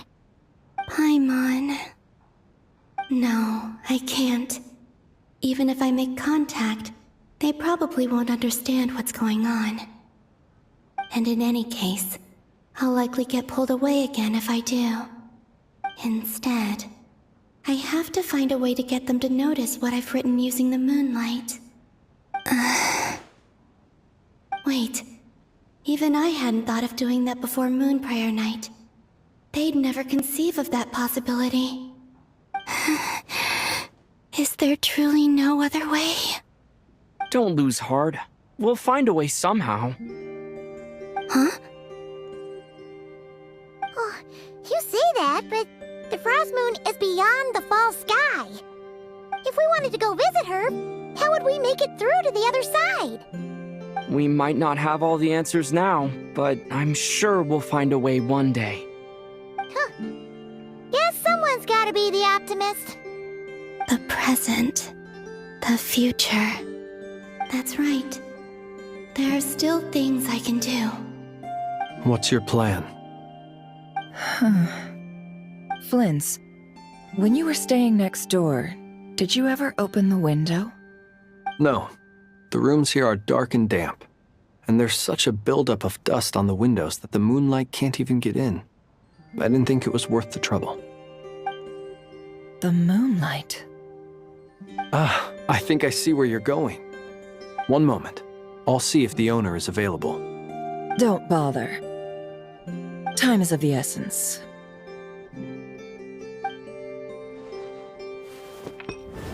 Time. Even if no one sees what I've written at this moment, maybe someone will remember what I said after Moon Prayer Night. I need to write down as much information as I can. And maybe one day...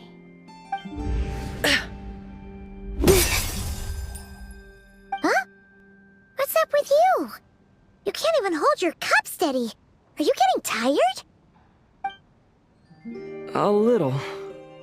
Well, you should probably hit the hay then. You've had a really tough couple of days for you.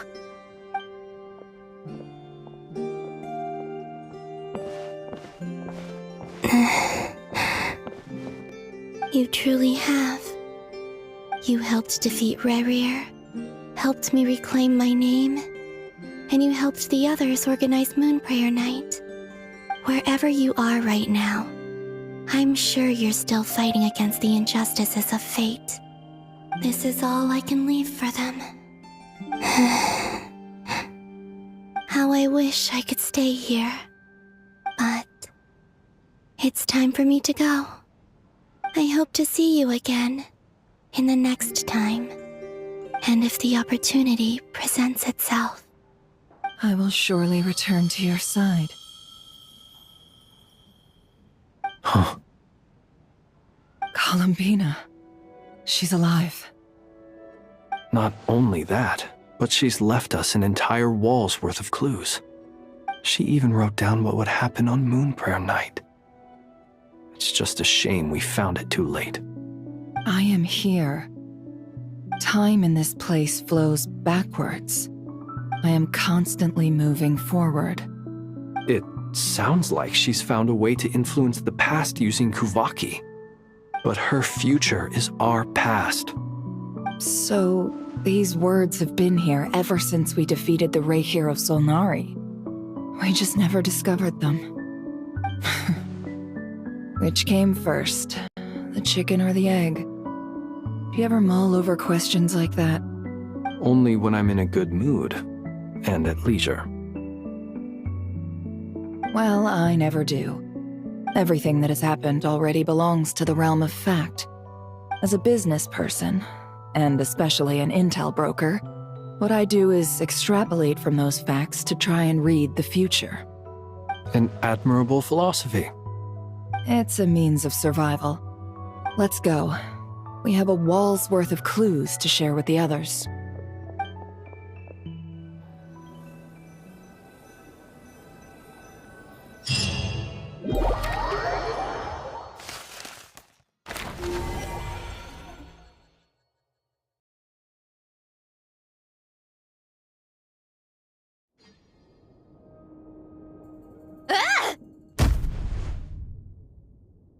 It appears that the doctor's energy signature has changed to something similar to Kuvaki, but not like the Kuvaki we're used to.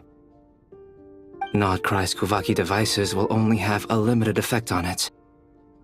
I can see why you've chosen to place your hopes in alchemy instead.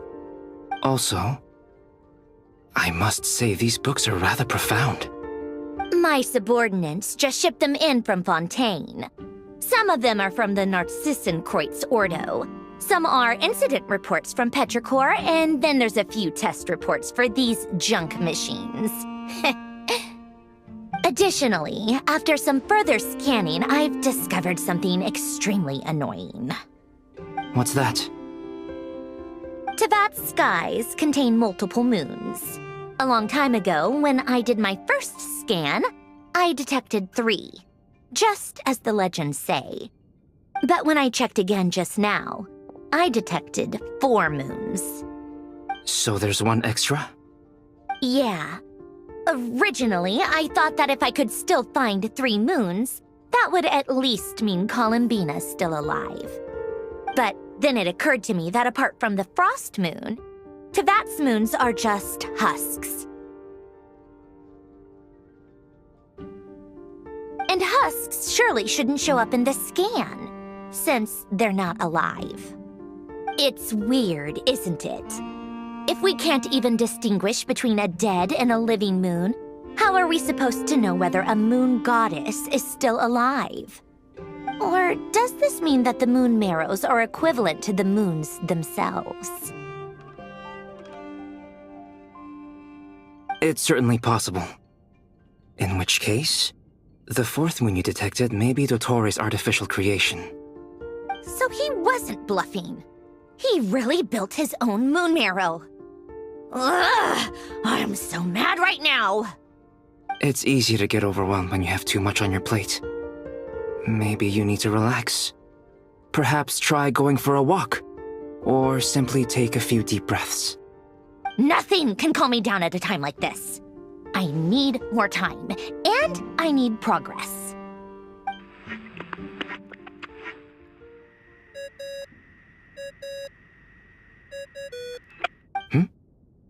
It's Mr. Flynn's. I really hate that ringing tone. Ugh. First the 4 orthants of the Narcissenkreuz, then moon marrows. Now what? Oh, sorry if we're disturbing you.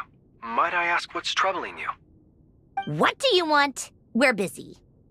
Are you still at the Curatorium of Secrets? Yeah. Look, everyone else is still out, so there's no hurry. Plus, I'm busy, so I would appreciate if you gave me some space. Even though we have crucial intel to share? Fine, I'm listening. Do you intend to share it via the Dodo communication device? Ordinarily, I would, but this is a unique situation. I think it's best that we discuss it in person. See you at the Curatorium.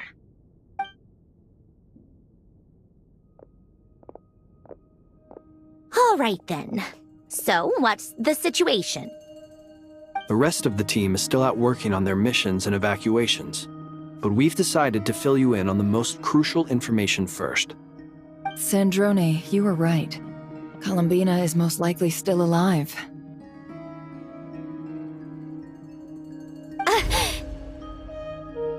That's the best news we've received in a while, by a long way.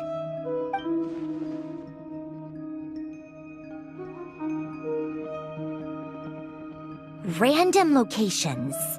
Appearing in reverse order? Are you serious? So not dying isn't enough for the moon goddess, huh? She has to show off too. Anyway, does this mean we can deduce her condition from the moon marrows? Miss Sandrone, there's nothing wrong with simply admitting that you're happy to hear the good news. I'm not. And she's the least of our problems. We're facing a huge crisis. If she can't control the flow of time in there, she's just gonna keep moving backwards. Different points in time won't intersect, and she'll never find a way out. Let's say life begins with a drop of water. When did time begin? The moment this planet came into being? No, that's not right. Her final destination would be the moment at which the space she is in was created. But it doesn't seem like we can influence that space from the outside world. So how can we help her? Also, if she's alive, Rerir and Thalindis might be too. But as far as we know, neither of them have come back out. That space may not have an exit at all. I'm afraid I must concur with Miss Nefer in this. Can't exactly argue with that. Let's leave it there for now. I've taken notes on everything you said. Will it help with your research? I doubt it's gonna help with breaking Dotori's energy fields. But who knows when it might come in handy. Better to have it all written down than try to remember everything when I need it. All right, I need to get back to my research. Mr. Albedo has made a lot of suggestions that will require my undivided attention. Sure, I'll stay here. I have things to work on.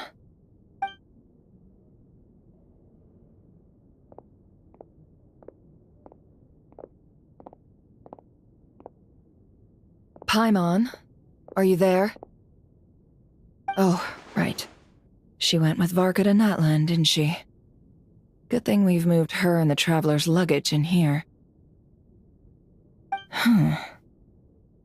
Speaking of the Traveler, where could they be? There's a note from Paimon. Paimon here. Not in at the moment, but if anyone needs to borrow her stuff or the Travelers, go ahead and help yourself. Paimon won't be mad. Also, Traveler, if you get back before Paimon, make sure to get some rest. Paimon misses you a lot, but put your health first, all right? How sweet. Well, since you offered, Paimon, don't mind if I do.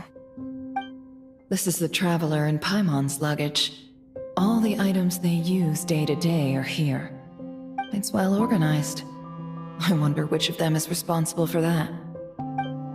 What do we have here?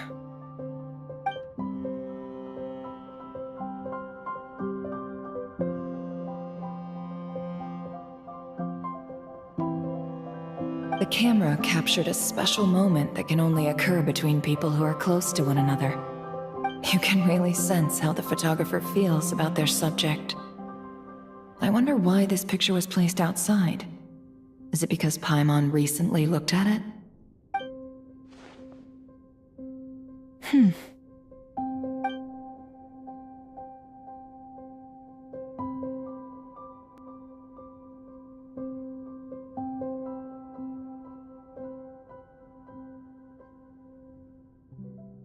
This must belong to the Traveler. Perfect. I'll use this.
Hang in there. We'll find you.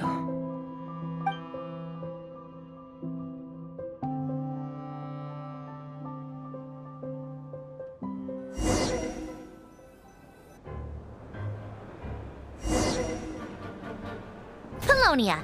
Search keyword world formula and bring me all relevant books.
Let's see. This one is on Tonki's sermon dictation concerning the apocalypse.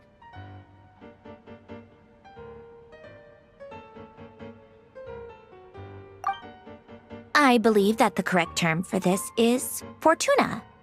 This was an ancient Romorian technology, a wisdom unparalleled. I never imagined that Romorian ideas would be so similar to the diagram I have named, the world formula. This is strong evidence that human civilization should gradually shed possibilities as it continues to explore and evolve. The end of humankind may well be upon us right now. The sparks of civilization shall run out, unless we consider introducing variables from outside the system. Variables. Surely that can only mean one thing. Descenders? Dottore likely captured the Traveler because of his descender status. But the Three Moons' authority comes from the world itself. Why would Dottore need anything beyond that? Where does this variable factor in? The world formula calculates the fate of an entire world. Introducing a variable would therefore give us...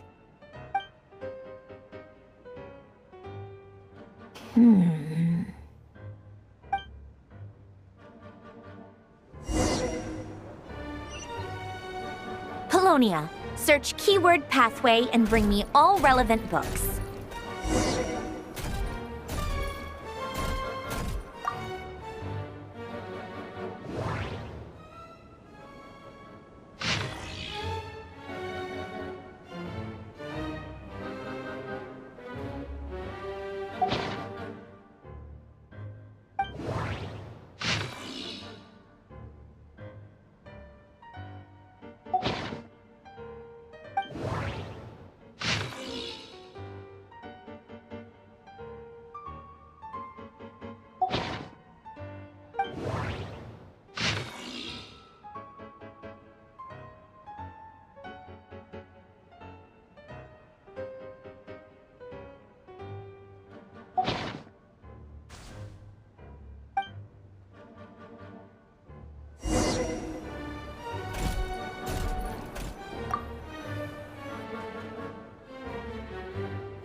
Otonki sermon dictation.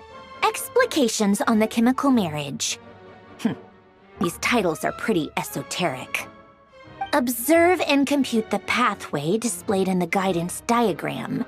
Deconstructing and reversing its effects could generate potential ideas.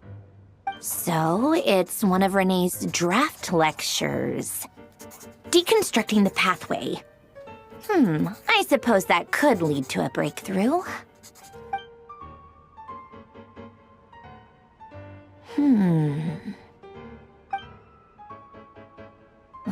This is so long. This guy sure loves showing off his knowledge.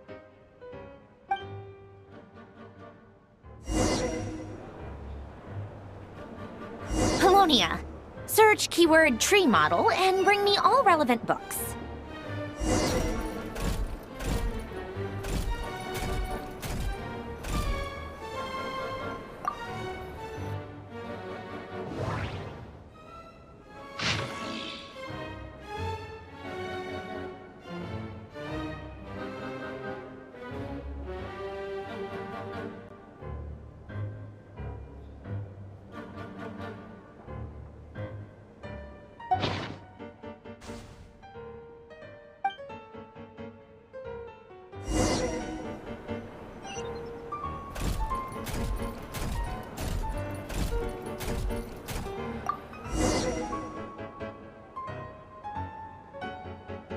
Most of the experimental devices proposed by the Lilia Crucis Ordo are built based on the simple and basic logical structure of a tree model. Lilia Crucis. Guess they were trying to cover up the name of the Narcissenkreuz Ordo? When Duke St. Germanus departed, he said, "It seems that there's no going back." Alas, he is only a genius when it comes to machines. In all other things, he is but ordinary. Excuse me? I'm sorry. That's just ridiculous. What kind of book is this? Great Detective Herlock, The Alchemist and the Clockwork Saint? Isn't this a novel? Come on.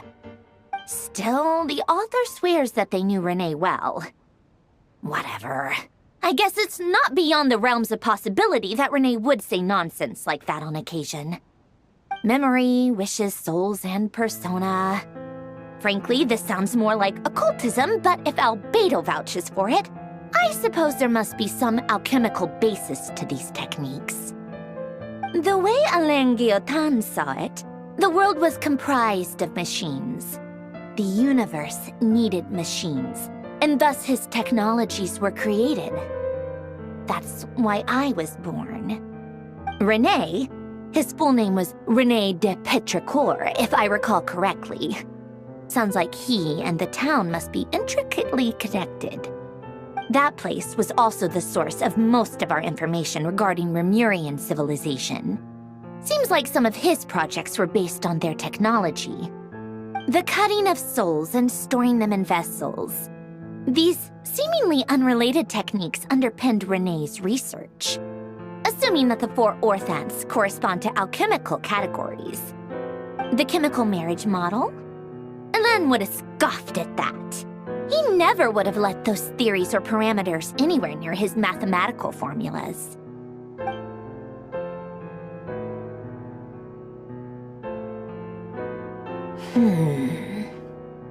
What was Alain's view on Renee?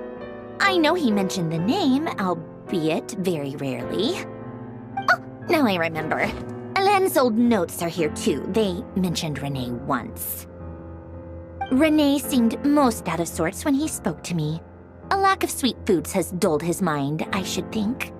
Either way, his words are not to be believed. Yep, that sounds like Alain. My subordinates actually did a half-decent job digging out all these materials. Makes a change.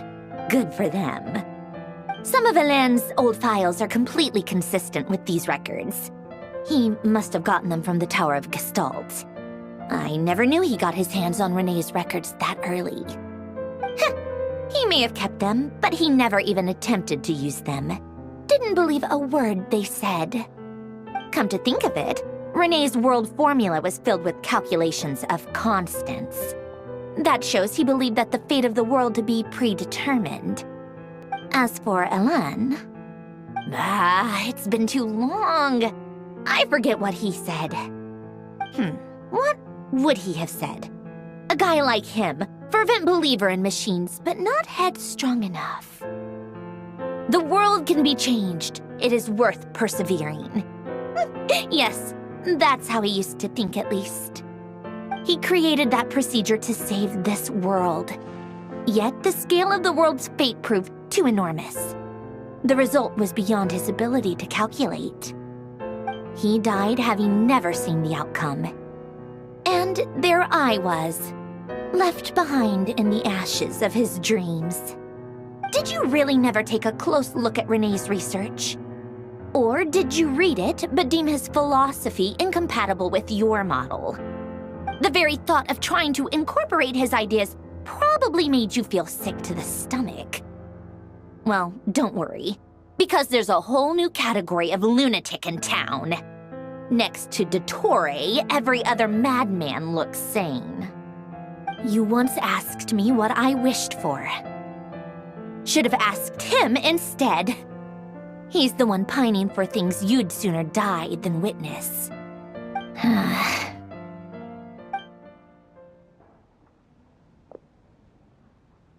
Even the tiniest variable can make big waves in the present.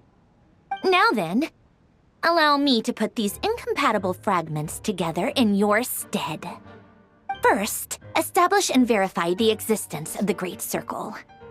Absolute nihil on one end, absolute reality on the other. Now, search between these two extremes. Then, the construction criteria. Variables. The sparks of civilization shall run out unless we consider introducing variables from outside the system. Input variables. Traverse the world, space-time, and civilization, then extract the essential nodes from the records to determine which variables they point to. The primordial power that differentiated itself from the void. The power of light. Yes, light. Records. Hyperborea. This is horrendously complicated. After all that, I'm still missing a few variables. I need to think this through again. How do you think it looks, Polonia? Like the frenzied scrawlings of a madwoman? Fine, keep it to yourself. It's not like you can talk anyway. I'll assume you gave it a passing grade. I jest. But true madness does often start with trying to save the world. What would Arlecchino and Columbina think if they saw this incomprehensible hen scratch? They'd probably have me institutionalized. So would Rosaline. She's been dead for a while now. When I close my eyes and think back, I can still see her face. And that enormous dress she used to wear. Such a bizarre choice. What possessed her? Oh, and the clack-clack of those heels used to drive me insane. No one's asking me, obviously, but I hope you all know that I never wanted to save the world. I'm not crazy. I don't have delusional ambitions, and that's a clinical fact. The world needs a solution, but I don't need the world's validation. It's the world begging me for answers, not the other way around.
cookies to go with the tea.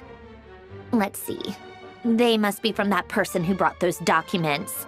I see they're from Hotel de Boer. Something's written on the box. We are proud to present this homage to the Fortress of Meropede's fun-filled meal collection system. Fortune cookies! Have a lucky start to your day. Sounds like a dumb gimmick to me. Be early to bed and early to rise. Get plenty of sun and drink plenty of water. Then things will surely go well for you. What? Are you kidding me? Somehow I doubt that an early night and a glass of water is magically gonna save a world on the brink of existential peril.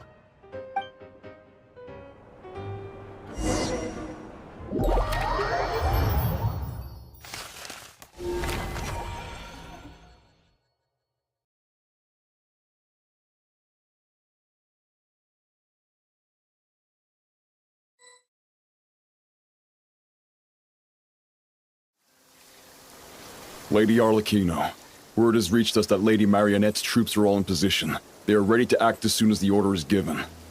Excellent. The only thing is, they are fewer in number than we expected. It looks like many of them must have lost their lives at the hand of the monsters released by the Doctor. Can't be helped. Allow them to join our ranks, and keep in contact. As you wish.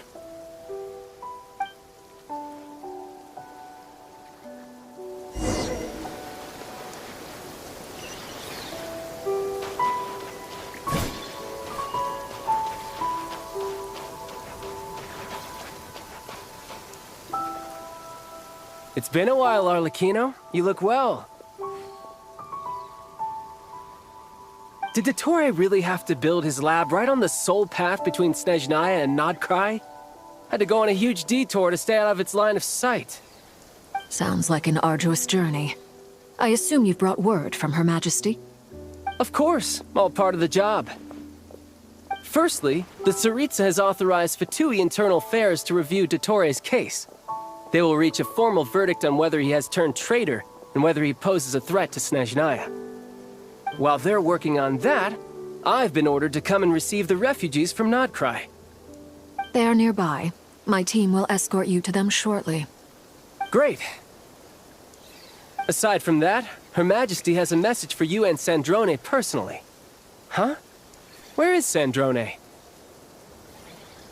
She stayed behind to work since I was making the trip anyway.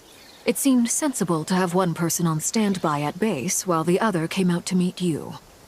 All right, guess that's just how she rolls. In that case, tell her that the Tsaritsa's decree this time is pretty awesome sounding. I think she'll like this one. Still, I wonder what... Wait, what's that? Did one of our troops turn into a monster?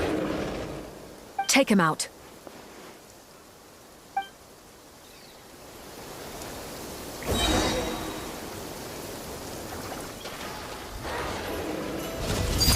Transfixed!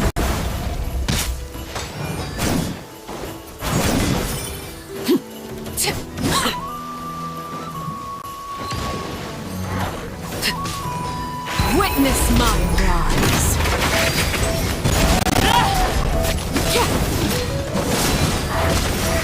You've gotten stronger, Arlecchino. Nice. Stop that right now. I appreciate the praise, but I am not fighting you today. I knew it.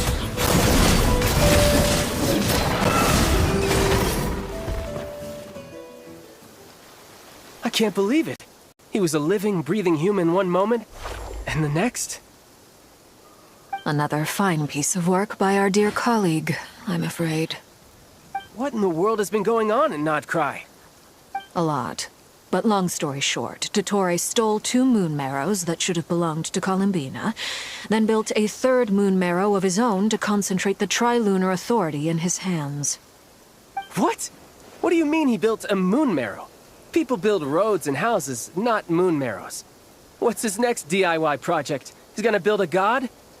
You could stand to be less surprised. We are harbingers. The work we are engaged in makes the creation of gods seem mundane by comparison. I tell everyone who asks that you once crossed swords with Rex Lapis while serving as a key supporter for Rosaline's plan. But right now, you're acting like a common adventurer.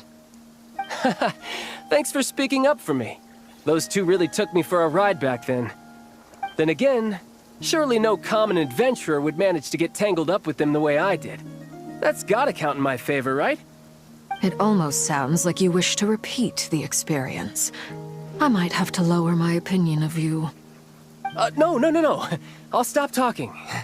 Please, go on. Dottore is currently still experimenting with his newfound power in ways that continue to corrode the outside world. As for the human mutation, I believe this is simply a consequence of his experiments, and not a strategic move. That radiant beast was once a subordinate of Sandrone's. I suspect he was only allowed to live so that he could become an experimental subject. Also, those of us who fought Dottore have been afflicted with a curse. As such, I cannot leave Nodcry. This is so much worse than I thought. No wonder Her Majesty's decree is so extreme. While these exceptional circumstances persist, the Harbingers are hereby authorized to use unilateral executive powers. Should Dottore pose a threat, Arlecchino and Sandrone are permitted to eliminate him. My thanks to Her Majesty. I will pass these good tidings on to Sandrone. Her Majesty has also declared that she will refrain from launching an attack on the now evacuated Nodcry due to the presence of unretrieved research material. A wise decision. By the way, how's my old partner doing? I'm assuming they're with you? Partner? You mean the Traveler? I'm afraid I have bad news. He was captured after our failed assault in Dottore's lab. His whereabouts are currently unknown. What? Why? Since when does Dottore have a bone to pick with him? That is indeed the question. I'm not sure he does. He must have some other goal in mind. This won't do. I have to rescue him. You can't. We have no idea where the Traveler is. What am I supposed to do then? Stand here twiddling my thumbs? Sandrone is working on it. The best thing you can do right now is complete your mission. Fine. I guess I'll leave this to you then. One last thing. Tell the Rooster to get the message out to the gods and citizens of every nation in Teyvat. Beware. An uncontrollable pollution is spreading forth from Nodcry. The source of that pollution is a madman drunk on the success of his experiments. The Fatui and our allies will endeavor to contain the threat. However, if Nodcry falls, things are likely to escalate. Considering Dottore is one of our own, all Fatui stationed in Nodcry consider it our duty to stay and fight him to the bitter end. Whatever the cost. Hey, don't be too pessimistic. If it comes to it, I'm sure Her Majesty won't stand by and do nothing. I hope you're right.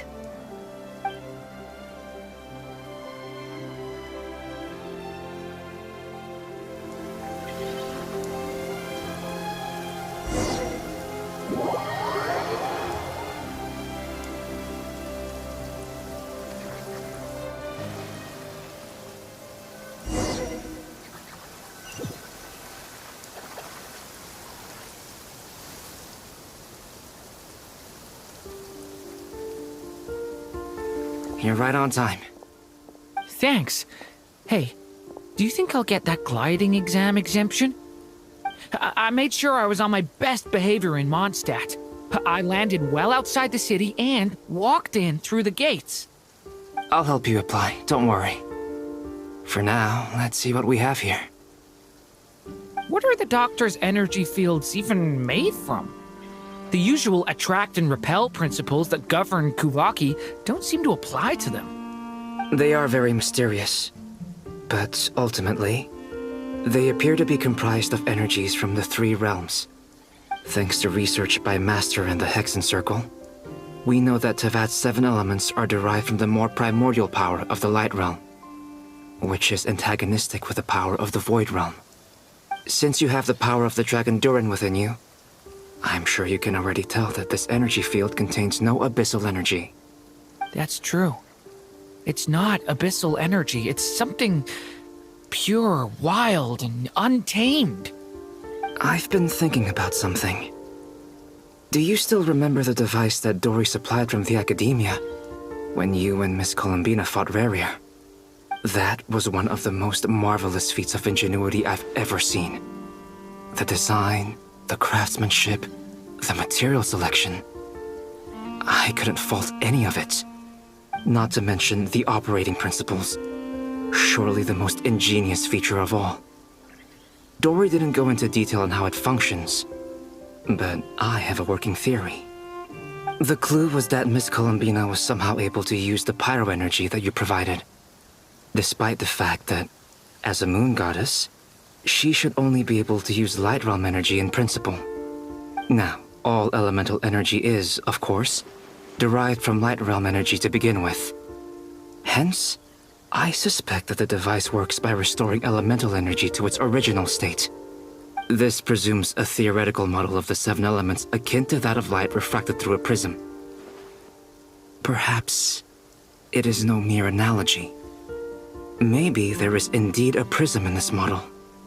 I almost wonder if the idea for the device was conceived based on direct observations of said prism. It would explain how such an ironclad design concept was achieved. It is at once a masterwork of engineering and a groundbreaking application of the Academia's latest elemental theories. I suspect only Lesser Lord Kusanali herself could have devised such an ambitious technology. But back to the energy field before us. If this is pure light realm energy, its relation to elemental energy is one of integration versus division. Or you could say that the former contains the latter. Could this mean that elemental energy can dilute the power of the light realm? Should we give it a try? We should.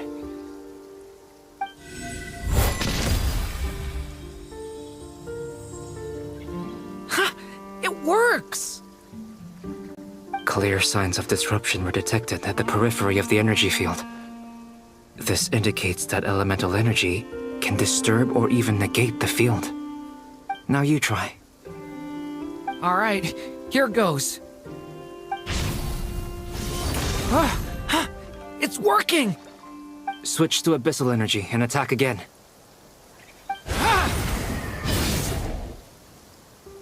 No surprises there. Abyssal power drains the energy field to a significantly greater extent. I now feel confident in asserting that the energy field is indeed pure light realm energy, and that elemental energy can dilute it. But the energy field is huge. How much elemental energy will it take to neutralize it? We don't have to neutralize it completely. We can try other approaches. That's all for theory. Would you like to continue watching? So you knew I was here? Huh? When did you get here? A while ago. But Albedo sounded like he was working on his thesis defense back there. Back in Sumeru. You can end a person's whole career by interrupting them mid-speech. Very thoughtful of you. I'm truly touched. Could I ask you to lend me a hand? With what? A little test. Try using Anima to unleash a concentrated assault with circular blades, with the goal of breaking through at a singular point. Nice! This time it tore through the field. Tremendous. This is a major breakthrough. Should we go through? We probably shouldn't risk having mutually antagonistic energies in such close proximity. Durin, you stay here and watch the entrance. Hat Guy and I will go in to investigate. Sounds sensible to me. Keep your eyes peeled, Durin. Don't worry, I got this. You two be careful in there. Just give me the signal if you need help and I'll dive right in. What do you mean, signal? It's based on a new alchemical concoction I developed last month. When 2 bottles of it are smashed on the ground together, they emit a blinding burst of light. If it comes to that, remember to shield your eyes with your hat. Glad I asked. Thanks for the heads up.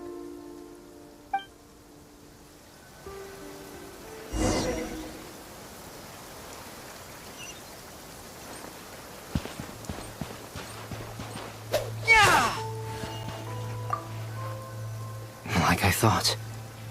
Beyond a certain distance, we can't see the opening where we came in. Maybe that's to prevent people from escaping. Sounds like Dottore style to me. Not much has changed.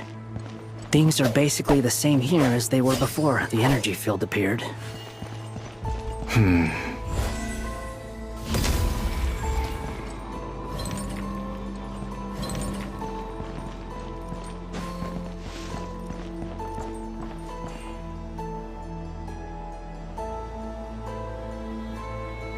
They have no heartbeats and they're not breathing. We can only assume they're dead. But there are no visible wounds. Also, there's an animal squatting next to each body. It's watching us. That's not an animal's gaze. What are you trying to tell us? Doesn't seem eager to talk. I guess maybe it's just an animal after all. Let's keep looking around.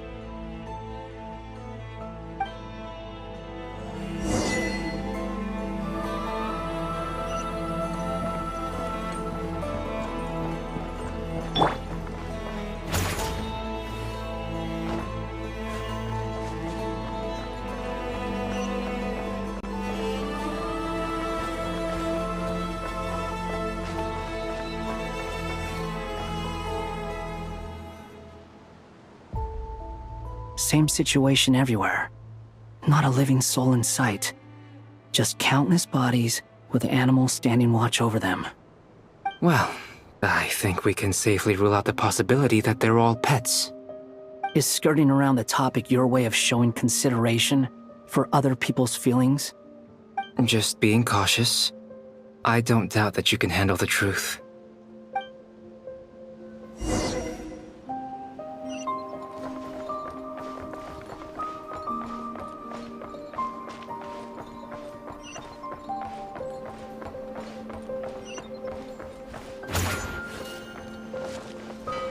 Careful. Please, help us. Please. Over there, I hear a voice.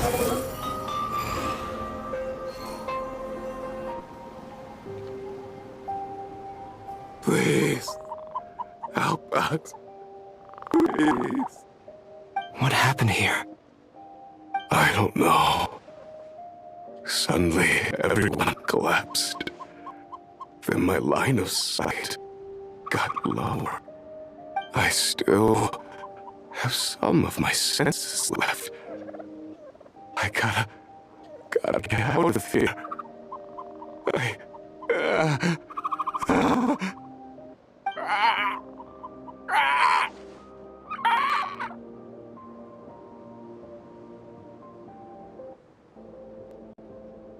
It looks like there's a huge experiment going on inside this energy field.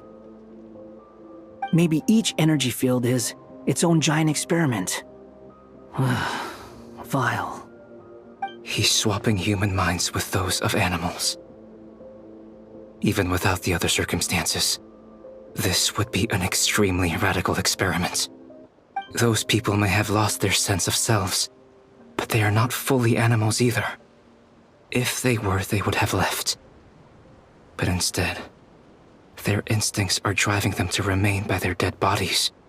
We should go. No sense in sticking around here longer than we need to. Agreed.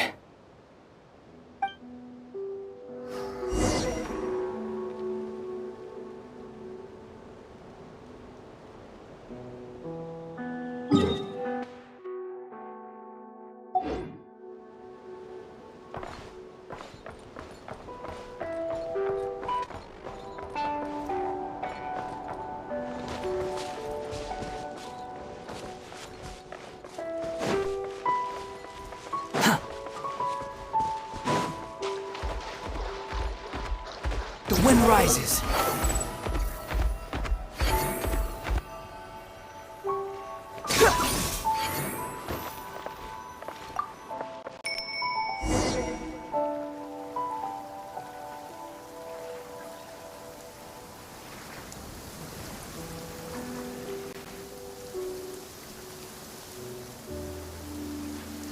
You're back! Everything okay? We saw some things that take a strong stomach. Otherwise, we're fine. We should share our findings with the others.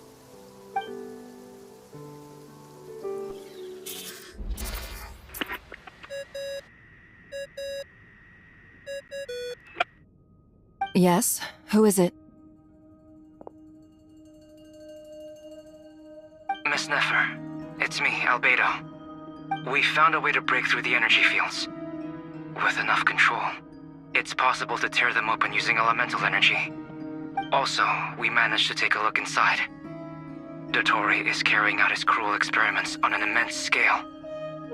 Any residents who have failed to evacuate in time will likely meet a grisly end.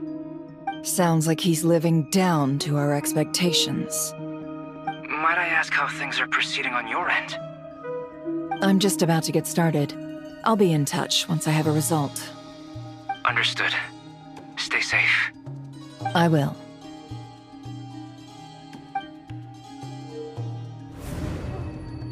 Well, Nefer, I'll link up with you once my tasks are complete. What makes you think I'd need you to do that? I'll need it. And considering the way you approach certain matters, I think you'll be better off with me present.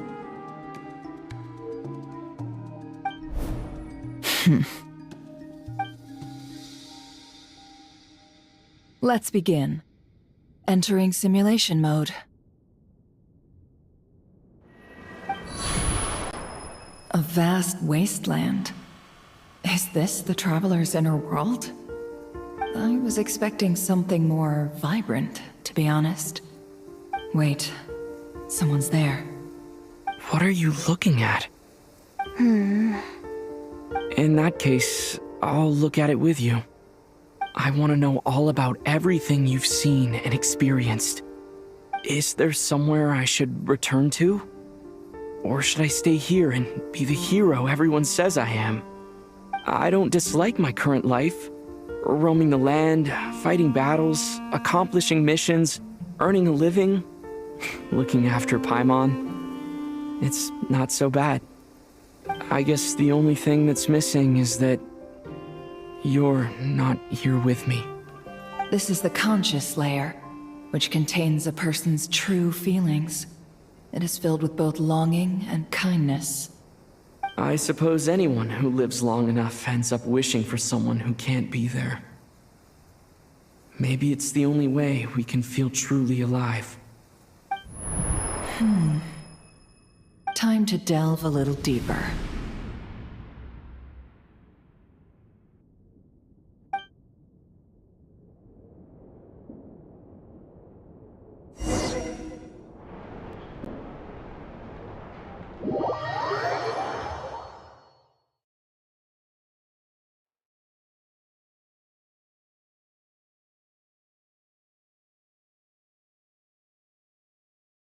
Nasha Town is hardly the optimal choice for a place to live, but it has character and a reasonable population density.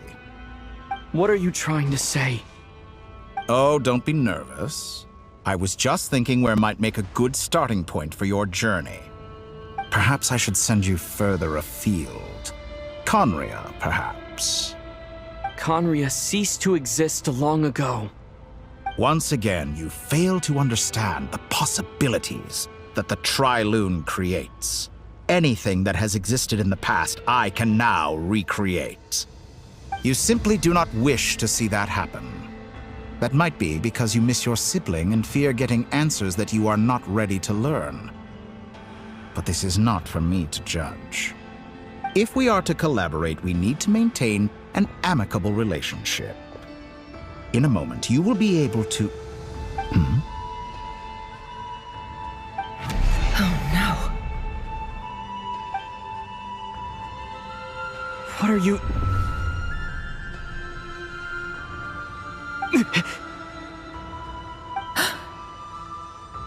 What are you gonna do? Don't move. Something unwanted has crept into... Oh? Gone as quickly as it came.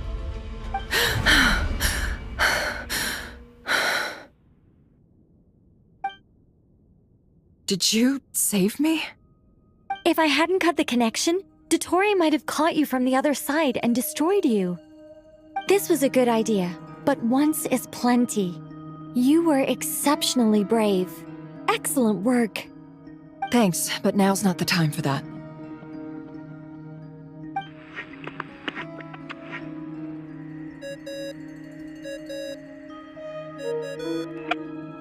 Albedo speaking.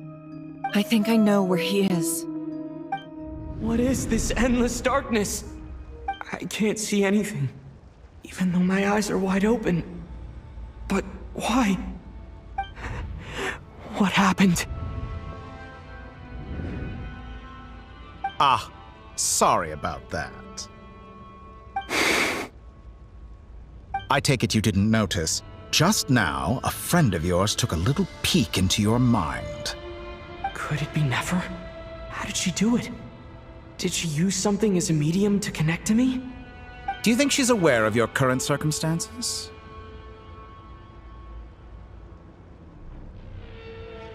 Oh dear. Have I stunned you into silence? I only wanted to slow down your time a little so I could stop your intruder in her tracks. It would have been nice to capture the spy. I must say, I'm finding the ability to adjust the flow of time rather intriguing.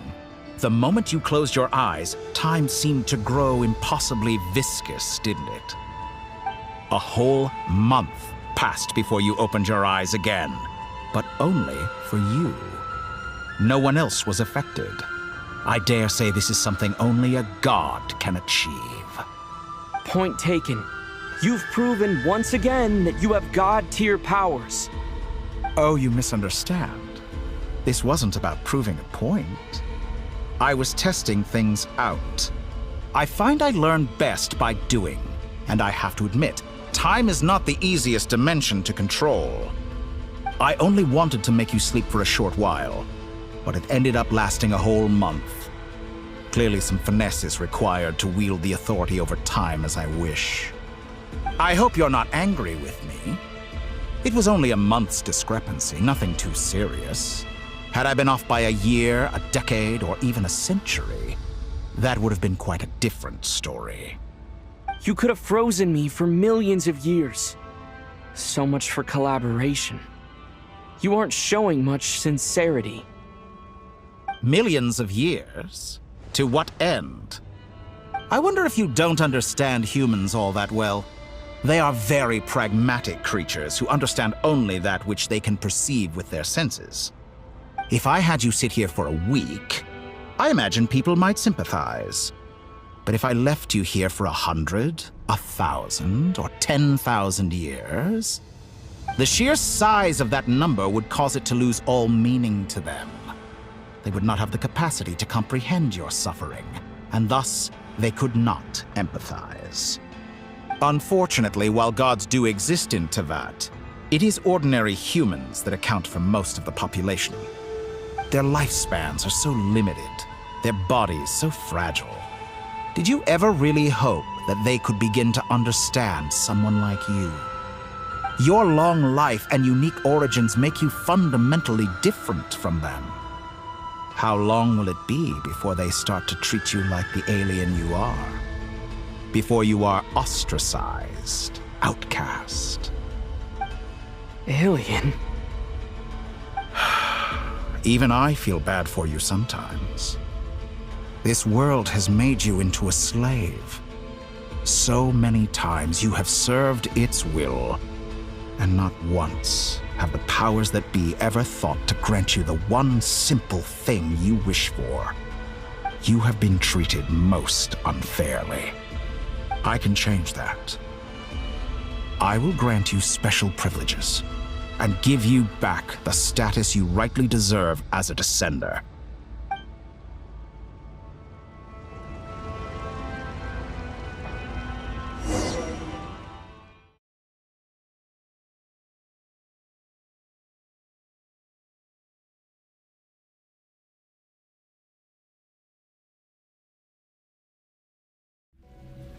I've entered the past 3 times at this point, but I still have so many questions.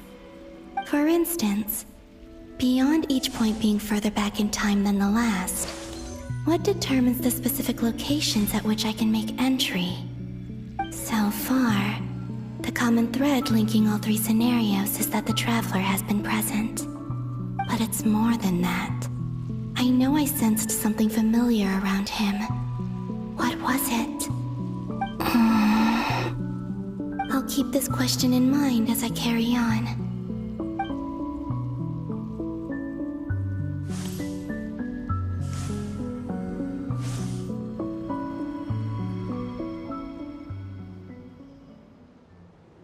Humans, you never change. Always trying to use powers you neither comprehend nor control. This looks like Star Sand Shoal. Was this before Rerir regained his physical form?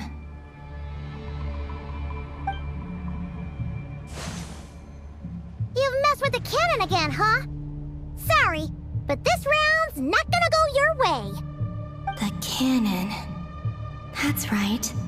I was at Silvermoon Hall and I sensed an abnormal Kuvaki fluctuation coming from Nasha Town. And right after that, came an ominous power emanating from Star Sand Shoal. My body was once torn into countless pieces and hurled into the swirling chaos of time itself. But even so, my life and will were not extinguished. I wonder if I could try to prevent his resurrection. But how would I do it? What can I do, here and now? Traveler! Behind you! Look at that light!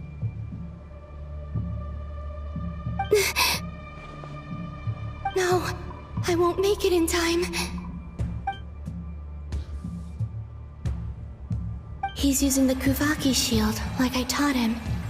Is he going to use it to block the cannon's beam? He's strong. I'm sure he can manage.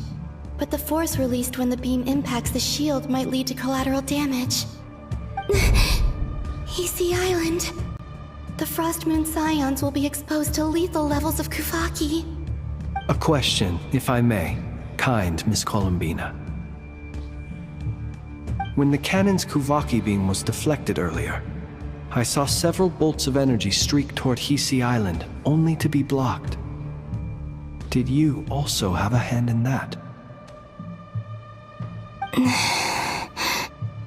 Maybe that really was me after all. Well, future me. But I don't know if I have enough power left. Sigi sato pasa sais, niti ipotovtos.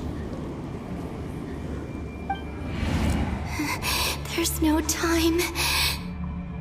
Osestikos paratin tiram to risuiku, topia to aithion veraton. I have to make it. Oh, Frost Moon. Oh, great land. Oh, slumbering moonlight of Nodcry. If you can hear me, if you can sense my call, then please, heed me once more!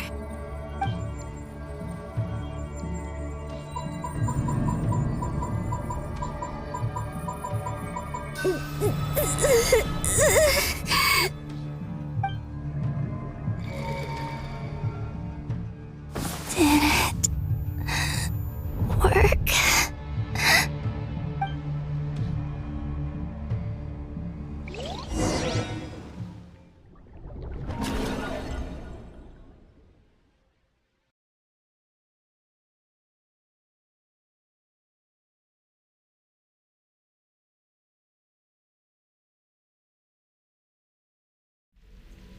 Hey, wake up.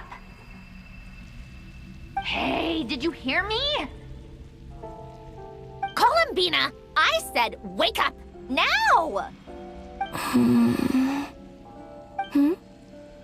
Oh, good morning, Sandrone.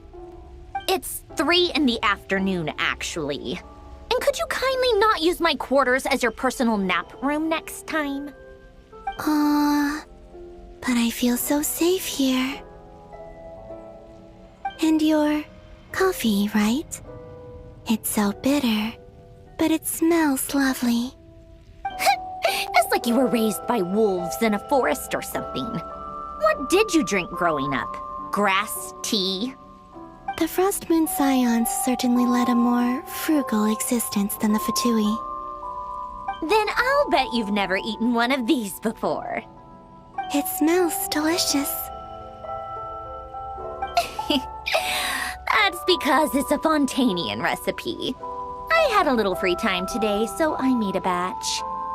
Rosaline will be here shortly, but if you really can't wait, I guess you can go ahead and... Hey, at least let me finish before you start eating! Did the Frost Moon Scions not teach you basic table manners? Or did the rules not apply to you because you're the high and mighty moon goddess? These are so tasty. Of course they are. I made them. I was worried they might contain traces of machine oil. What?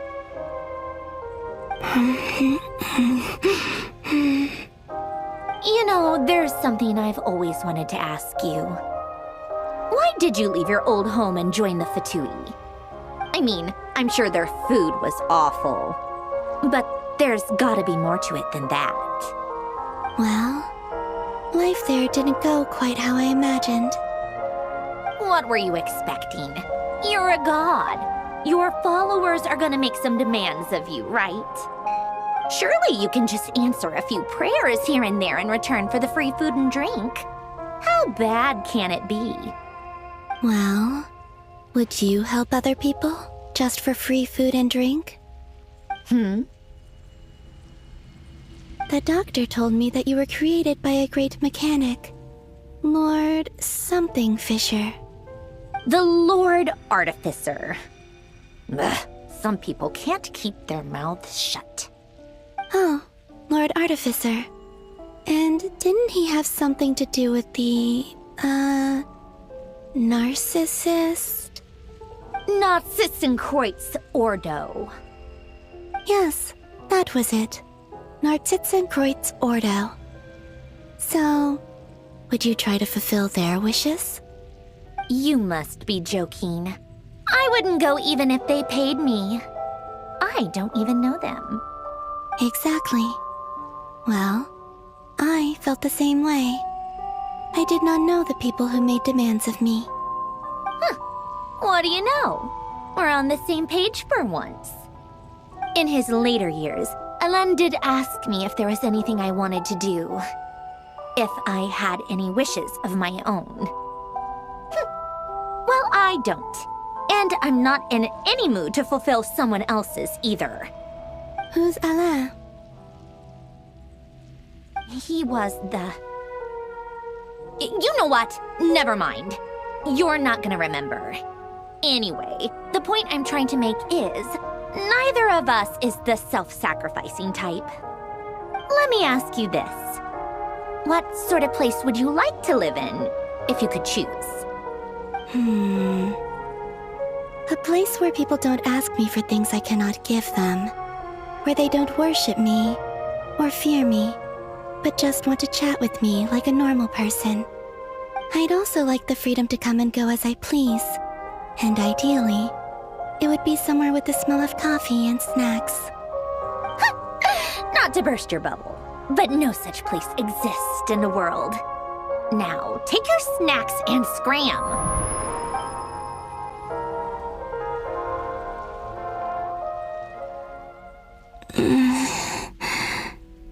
Did I pass out?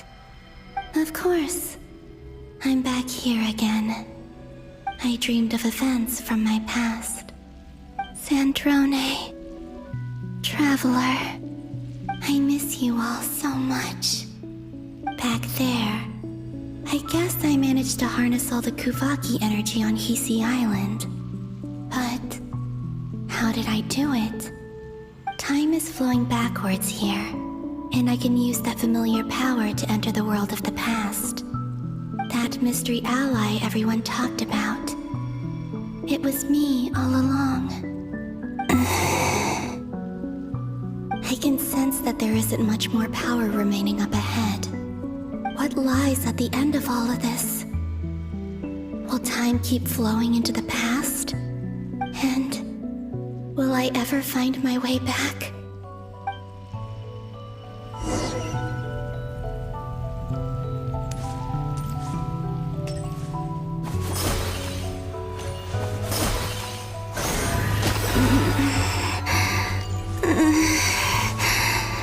It's getting harder and harder to use my power.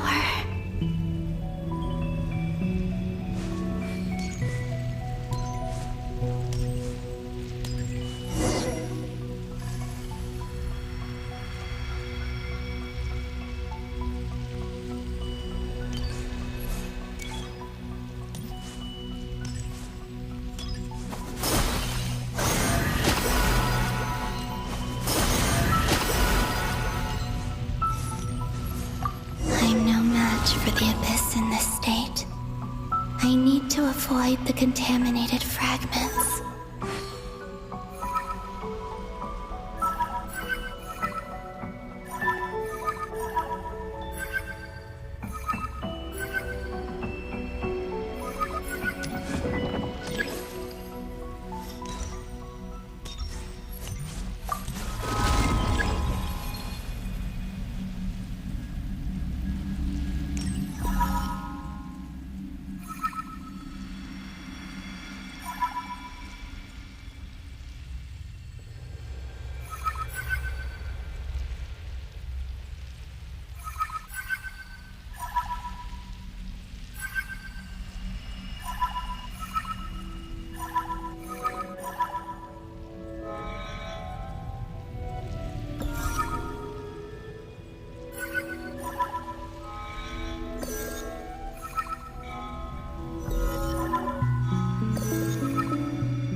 Time to go.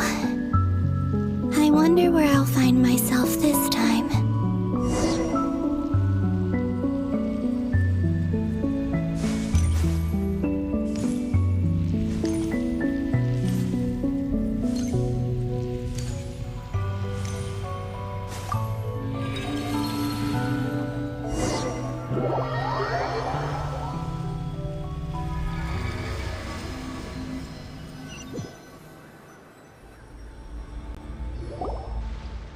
The Final Night Cemetery. This is where Flint's is based. Or not! How are we supposed to read through this many files? Difficult, yes, but it is also our most efficient option. Seems like they're searching for information. Oh, I remember. Flint and Varga talked about some files on the Wild Hunt. Was this my doing too? To expose the true intentions of this Rerir, we need to dive into Notcry's history. Are my actions changing the past? Or are they simply completing a process? Is all of this inevitable? Or am I the one making these decisions? If I choose not to help them now, will it change how things turn out? Hope we don't land on our heads then. They're my friends. I can't not help them.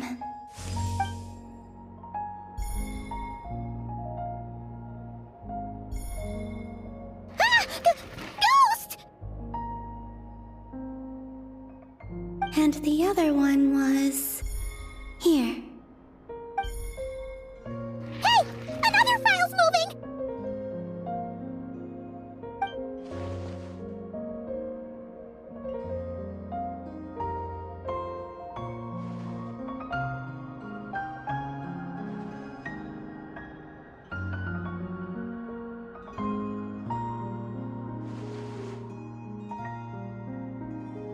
That should do it.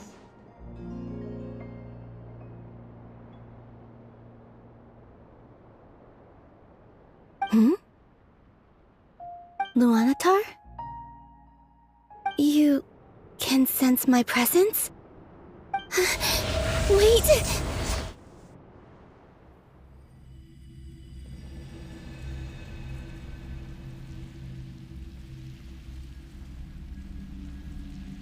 Luanatar. So she's that familiar presence I've been sensing all along. She's always been by the Traveler's side. That explains why the Traveler has been there each time I've entered the past. But why Luanatar? Is it because she has a connection to me as the Moon Goddess's familiar? If so, why not any other Kuhenki? That's...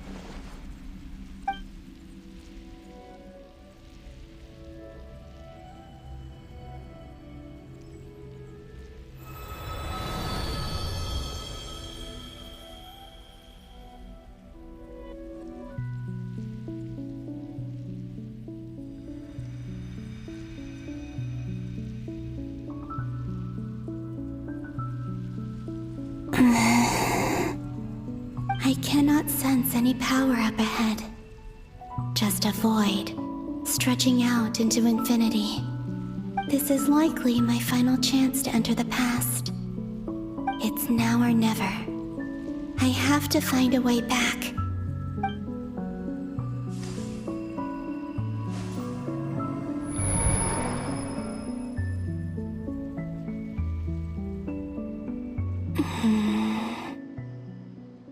VIII Island? How far back in time is this? Where's Luanatar? I can't sense her presence this time. Oh, seeing Anafa and Aino reunited like that sure was heartwarming. Traveler, Paimon. No, stay calm. I don't have much power left to change things. I don't even have that much time left here. Think, Columbina. How do I find a way back? A way back... to where? Do I go back to Moon Prayer Night? Or to the future that followed? And if I return in my current state, what will become of me then? Dottoro's actions that day proved that he'd been planning that for a long time. He had already seized the power of 2 moon marrows before capturing me. Even if I managed to get back, how can I fight against him when he wields the Tri-Lune Authority? I can't. If I go back like this, I'll be playing right into his hands. I have to find some way of rivaling the power he has usurped. Wait. Time flowing backwards. The Tri-Lune Authority. Does that mean...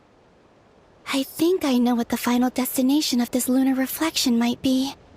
I know what I must do. Speaking of homes, we must already be close to where the Frost Moon Scions live. The vibe here feels different. Just like the scenery. But how do I communicate my plan to my friends? Should I write it down here? No. Someone else will see it. I need something with a close connection to me. Something I can use as a medium to tell them what's happened to me in here.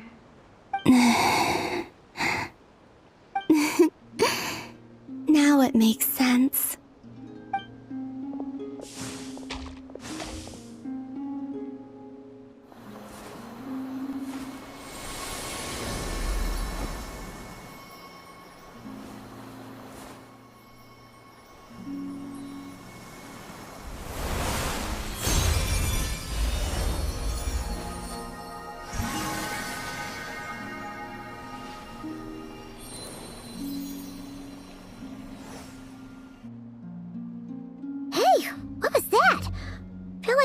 Sort of breeze blew by, and then the petals suddenly turned into...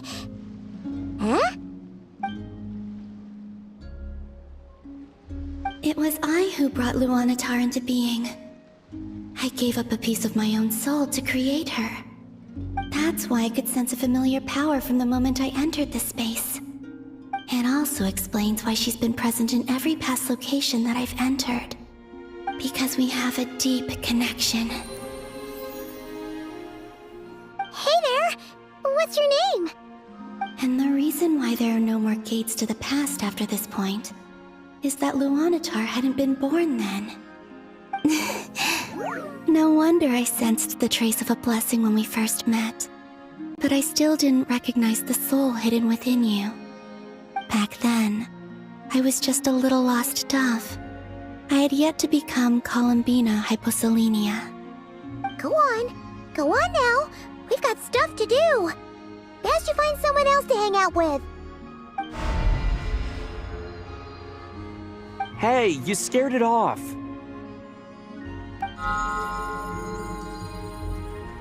I'll be counting on you. Remember to stay by the traveler's side, guide him, and help him in my stead. Oh, and bring him to the garden where the moon prayer blossoms grow. There's a little lost dove there who will need his help.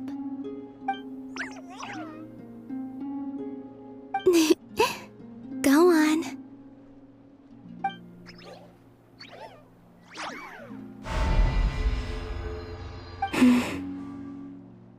You too. Go and live your story. As for mine must go in a different direction.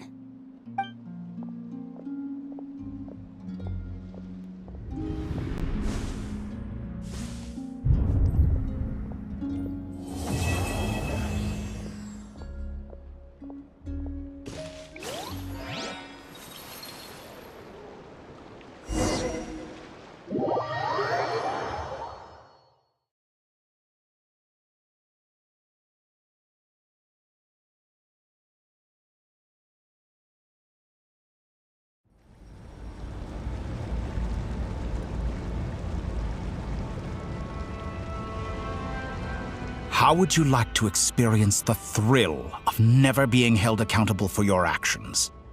You could crush people like ants without consequence, or tear off their heads or limbs as you please. Believe me, such a life is but one small step away. What point is he trying to make? Freedom? But the freedom to kill? To do evil and get away with it? Why would you offer me that? The creation of a world is the ultimate scientific experiment. I have taken my research to the highest level, where I shall be not just a god, but also a servant to many sacred spirits. I shall heed the truth and perform holy deeds. A god's laboratory is the perfect playground, but it needs the right occupant to explore its full potential. Mortals are found everywhere one looks. Not so with Descenders. I'd prefer my first guest to be a distinguished individual such as yourself. And I know you could make the most of the opportunities it offers.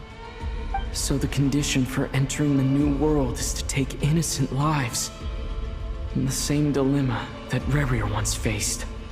Could I really bring myself to kill others for my own benefit? Rerir did. And look where it got him. Have you made up your mind? I can't do it. Your playground is no place for me. You're putting your hopes in the wrong person. But we both know I'm not quite the hero you say I am either. I have my own reasons for the journey I'm on. And they aren't all selfless. You've grown a lot since we last met. But there are still things you are unwilling to compromise on. This will only hinder you. Why don't I lower my requirements a little as a gesture of goodwill?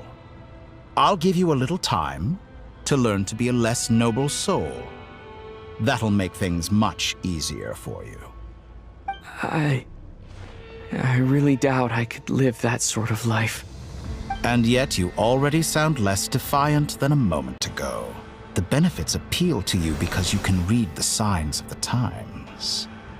Why don't we return to my research facility? Your last visit was so rushed. There is much that I have yet to show you.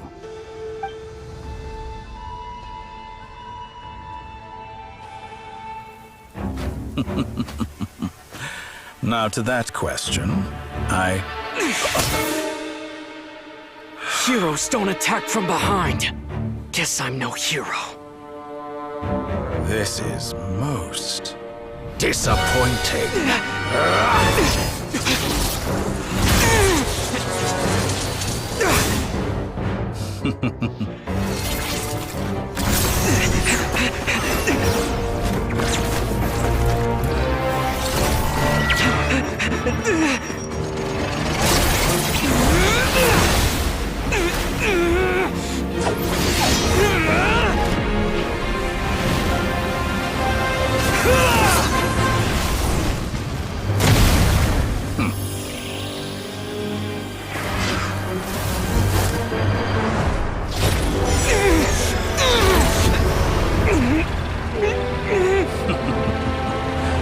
Now then.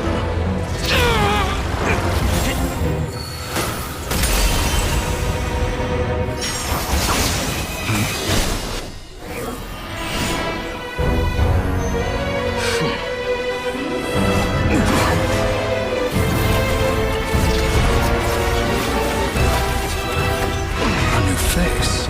Interesting.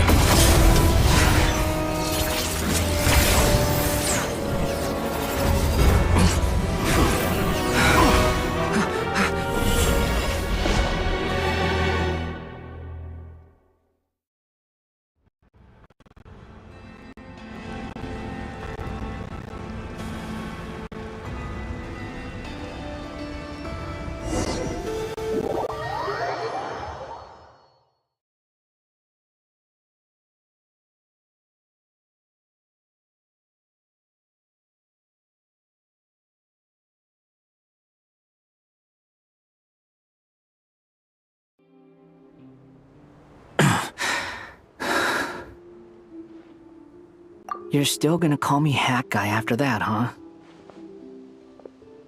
I didn't see anyone else in there who needed saving.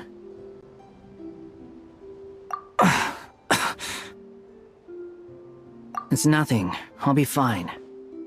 Why are you looking at me like that? Is it that shocking that I'd come to your rescue? I owed you a favor back in Sumeru. Now we're even. Distracting Dotori was tough. I won't lie. He's not gonna fall for the same trick twice. That was my one shot. I'd hoped to use it to take him out. Ugh. I never wanted to obliterate someone more than I do right now. Dotori doesn't recognize me, but his segments were originally made based on an analysis of my operational principles. I expect it's only a matter of time before he figures out what I am. So Dotori doesn't recognize Wanderer because he deleted himself from Irminsul. Did he really miss his only chance for revenge by saving me? Why the long face? Hey, I'm not blaming you, okay? And I'm not complaining either. Rescuing you and killing Dotori are equally important goals. Everyone would be pretty stuck without you. It's best you live to fight another day. How are you holding up? Are you alright? Hat Guy said to put safety first, so we agreed to run as far away as we could after leaving the energy field, and only meet up once it was safe. You don't look injured. It seems that Dotori didn't do anything to you. Alright. Rescue operation complete. Let's head back. There's a lot more work to be done before this is over.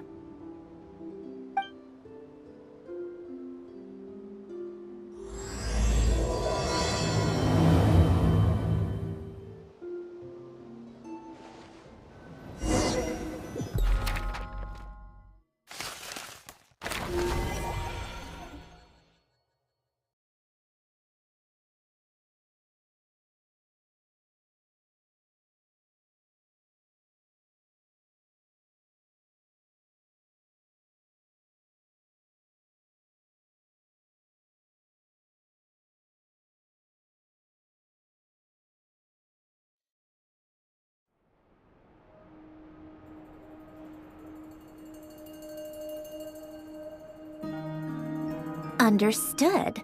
I will bear the Tsaritsa's decree in mind.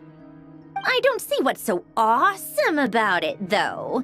Does he really think everyone else is as immature as him? I'm not stooping to Tartaglia's level. I thought you might say that. How's your progress? Quite promising, actually. That alchemist Albedo gave me a few ideas. Remember how I asked you to look up some files for me? That stuff on the Nachtschitzenkreuz Institute. René de Petrichor and Jakob Ingold.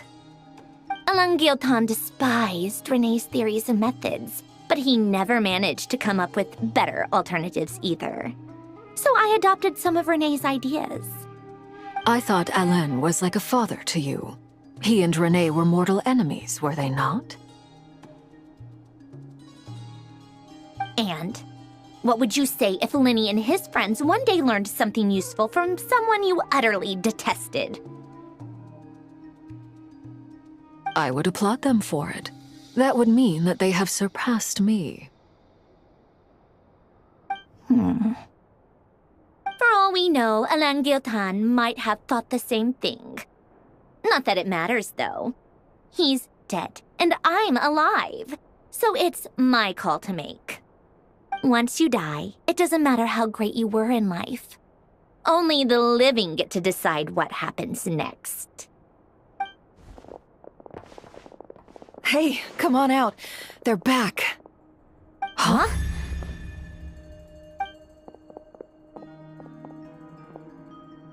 You're back? And your head's still screwed on? And you still have all your limbs? What does it look like? Way to keep your composure, madam. Excuse you. I am perfectly composed. Glad you're okay. Yes, it's a huge relief. Worry? Oh, yeah, right. You think we, the Fatui, were worried about you? We were worried sick. Hey! The Traveler and I were already friends. You are free to join this mission in whatever capacity you please. Much like your tea parties. It's a laugh a minute with you guys.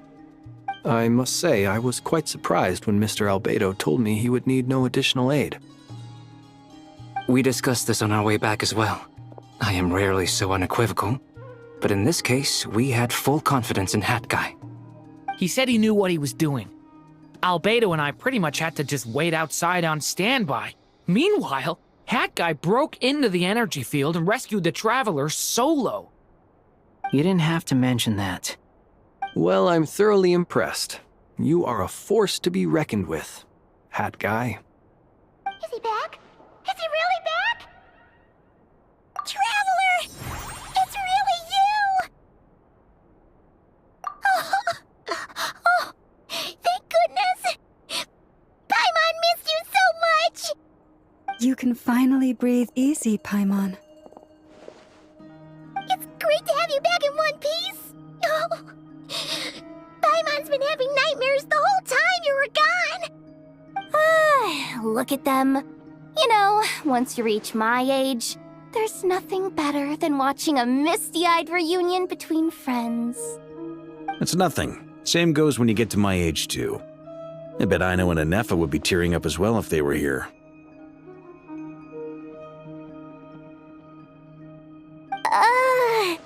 Varka, I'm not sure Anefa can cry.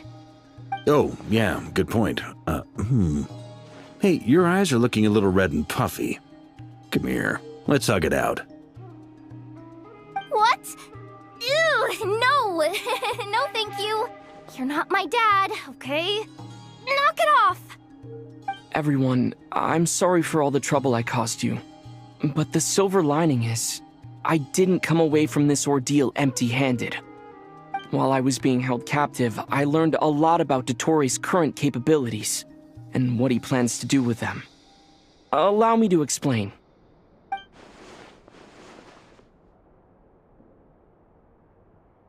The three moon goddesses were even more powerful than we imagined. No wonder Dottore believes himself to be equal to the gods, maybe even superior. Utter blasphemy. While everyone was gone, Nefer and I made an interesting discovery, and I believe Miss Sandrone has something to share too. Ma'am, perhaps you could do the honors?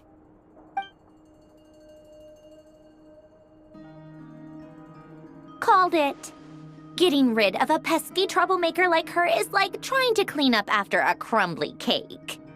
It always comes back to haunt you. Our next step is to find a way to bring her back. A place where time flows backwards, with no destination in sight. Surely it must have been created for a specific purpose. But I fear the answers are buried deep into VIII's history, held by great powers beyond our reach. It sounds like she's on a specific path through time, just traveling in the opposite direction to us. The question is, where does that path lead? Or will it keep going to infinity? We considered that question as well. Strictly speaking, time is not infinite. Indeed not. Every road has an end. Nicole! You sure love quietly sneaking in mid-conversation. I do, in fact. It's something I've always done at our mages' tea parties. Quiet, mysterious, and persuasive. You wonder what lies at the end of her road. Well, just as the world has a beginning and an end, so too does time. And so, the end of the road is the moment that Tevat was born. But where Miss Columbina will end up along this road, that depends on where this particular river of reverse time began. What about the original moons and the moon goddesses? Do they have a beginning too? All things do. In the beginning, no moons adorned the sky. It was the Dragon King Nibelung who raised the 3 moons into the heavens, and thus were the moon goddesses born. They were shadows of the planet, born to wield Nibelung's authority and oversee the world on his behalf. They were extensions of his will, manifestations of his majesty. But then one day, they disappeared just as suddenly as they had once been brought into being. Nobody knew where they had gone.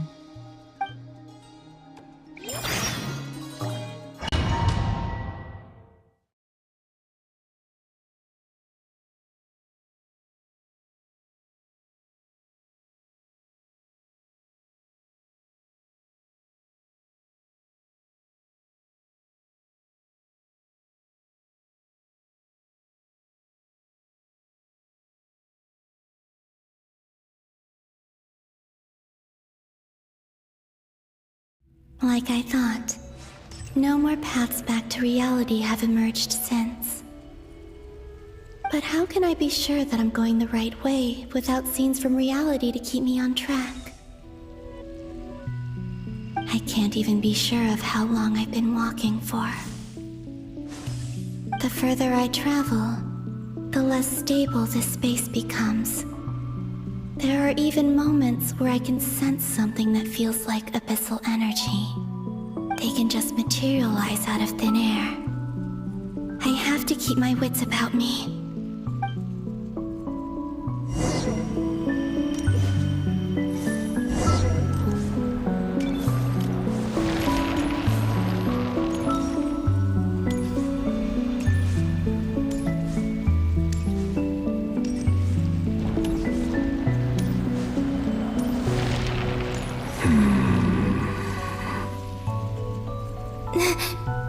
Is that the Ray here of Solnari? I can't believe he survived. How did he do it?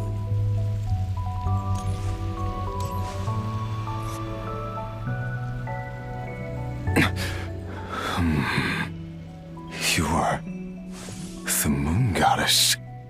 But how? Please, there's no need. I'm not interested in fighting anymore. I find that a little difficult to believe. Yeah. Honestly, so do I. The way you used my own power against me was... It was a brilliant strategy. And then, in the final moment before I was thrown into this space, I got to see an old friend. Mr. Dainsleif. Right. It was so long ago now. But we were friends once. And when I first got here, I was filled with hatred, remorse, and rage. How I cursed and devoured. I tore everything here apart.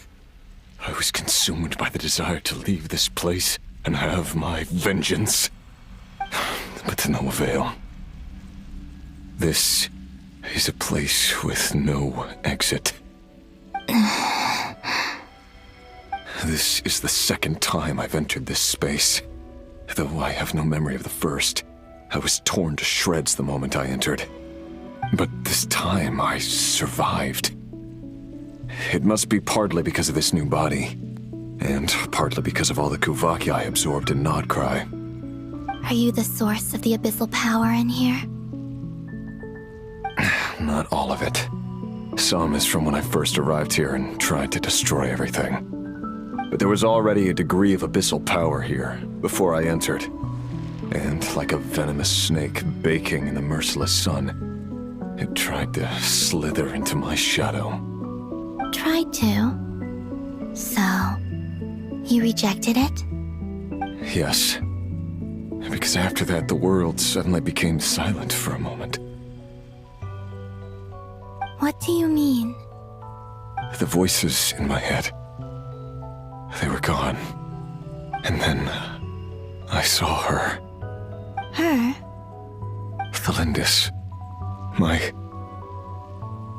former lover. Never mentioned that she saw a memory of Thelindis leaping into the moon's reflection. More precisely, I saw her afterimage. I'm sure the real her is long gone. She was just an ordinary Conrian.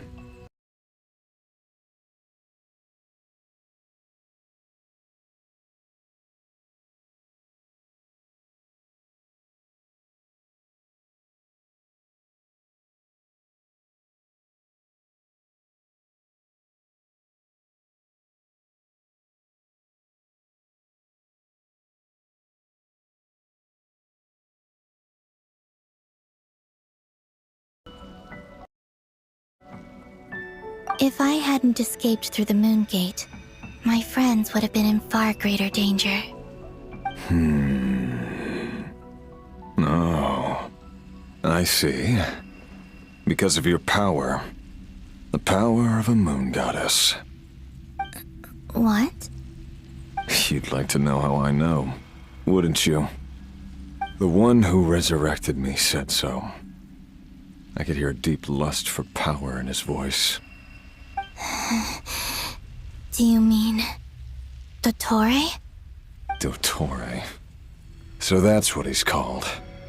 He'd been collecting fragments of my body for a long time. All so that he could resurrect me at the moment of his choosing. I had no interest in his research. But being as corroded by the abyss as I was, we were aligned as far as hunting the moons and recovering my strength were concerned. So that's why the Wild Hunt suddenly became so active in Nodcry. When I left the VIII in my weakened state, Dottore must have felt that his time had come. Moon Goddess, could I ask a favor of you? What? I know this is a lot to ask, especially from someone who tried to kill you. If you refuse, I won't fight it. But this is the only thing I desire now. Nothing else matters. What do you want? I'd like you to take a message to Thelindis for me. Thelindis? But...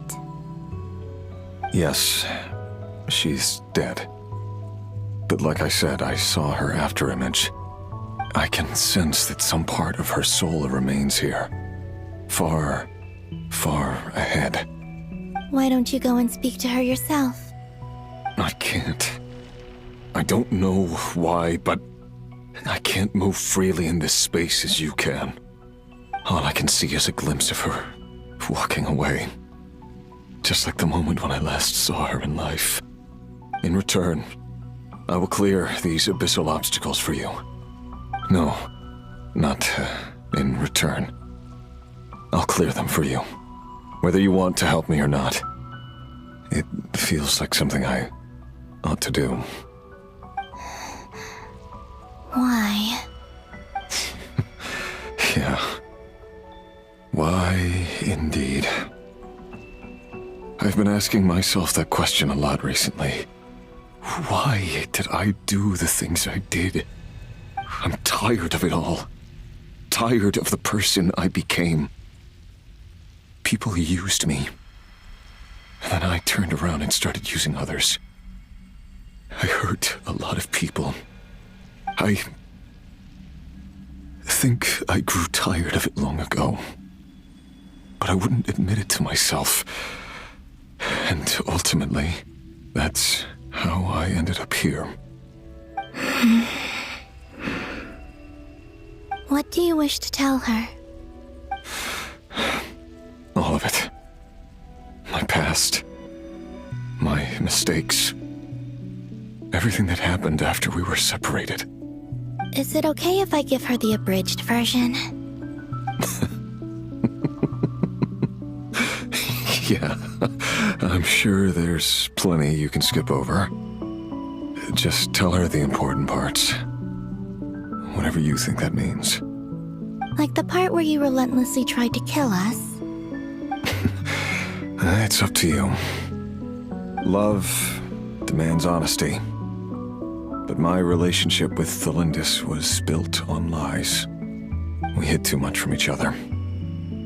But after living my whole life in the shadows, I don't want to hide anything anymore. I will do my best.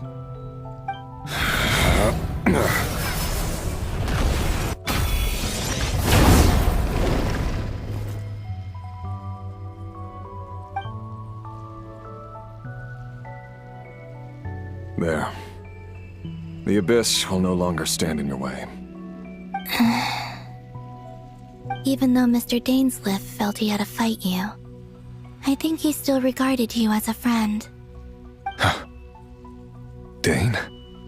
He said that you betrayed him, but he also felt great remorse at never having understood what you were truly going through.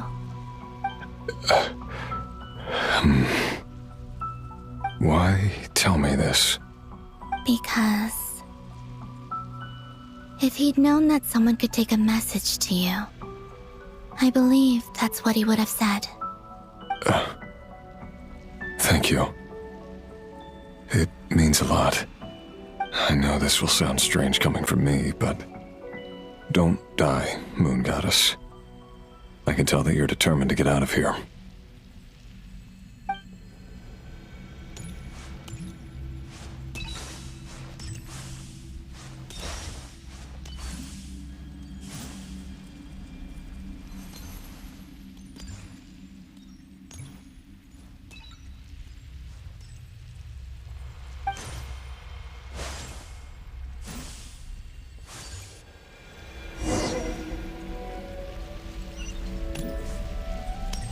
He kept his word. The abyss is no longer obstructing my path.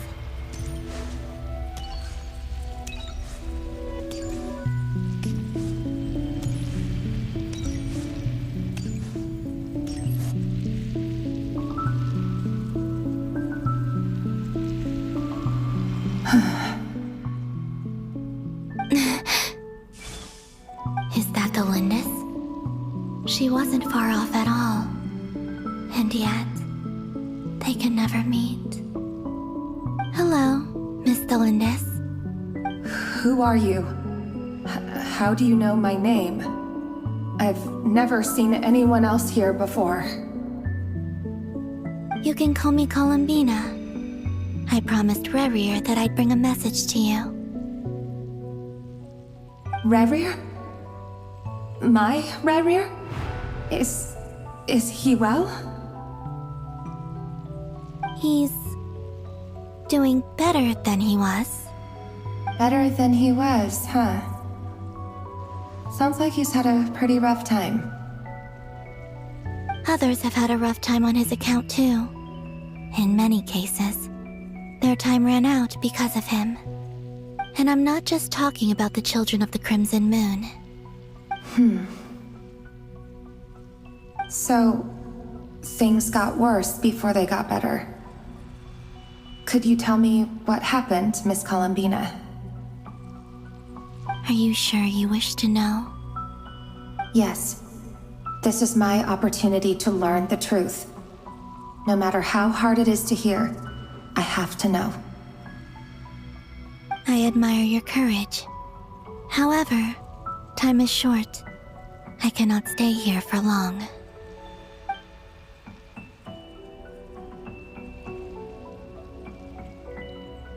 Rayrir had seeds of hatred in his heart, and many people nursed them for their own ends. On some level, everything he did was to try and find a way to see you again. But in the end, he came to regret his mistakes.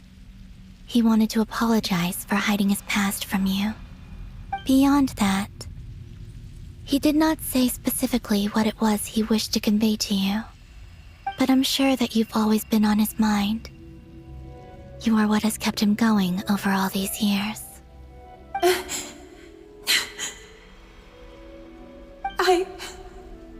I'm sorry, Miss Columbina. This is so upsetting. I'm not sure how to put my feelings into words. It's all right. I understand. Well, that's everything from me. So, I guess I'll be... Wait. One moment. Time flows backwards here. The road ahead only leads further and further into the past. I know. I intend to reach the end of that road. Without a moon marrow, without the 3 moons' power, you won't make it far. Wait, unless... Are you one of the moon goddesses? You could say that. I see. I often think to myself, if life is like a train ride, why haven't I reached the terminus? Where am I even going? And it's not just me, it's this whole place. Wherever it is, it seems like it's existed forever. It's such a mystery. Where is it going? I must seem so ridiculous. I can't answer these basic questions, and yet I jumped right in here without hesitating, only to be torn apart the moment I entered by powerful energy currents. Only my soul remains now.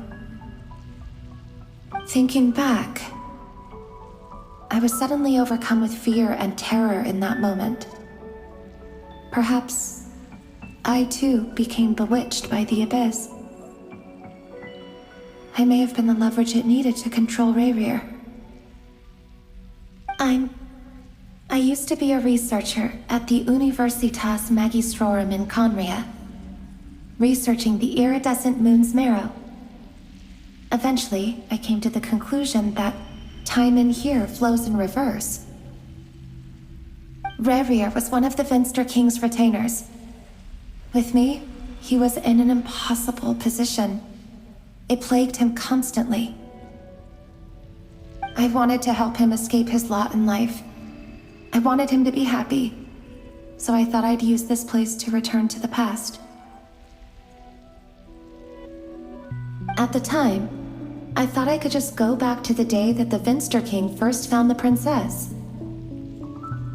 It was only after meeting the princess that the Finster King started going too far with his research into the abyss. That was the day all of our woes began. I thought I could stop the king from ever meeting her and solve everything. I couldn't kill the Finster King himself, so I had to find another way to save Rayrir. That's why I wanted to go back, to kill the person who had brought new possibilities to our realm. I'm sure it was a futile endeavor, but the Abyss probably enhances the basest human desires. So I naively hoped I could change everything. But I was simply too weak. Like a speck of dust against the whole universe. Look at me. I didn't even survive the journey here. Not physically, at least. I know I'm never getting out of here. But you're different. You can make it, and I want to help you. I owe you that much.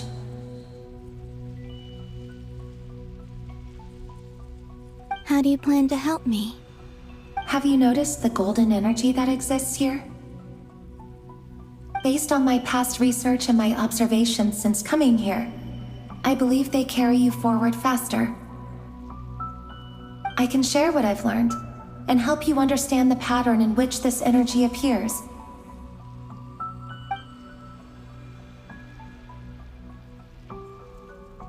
I think you just might...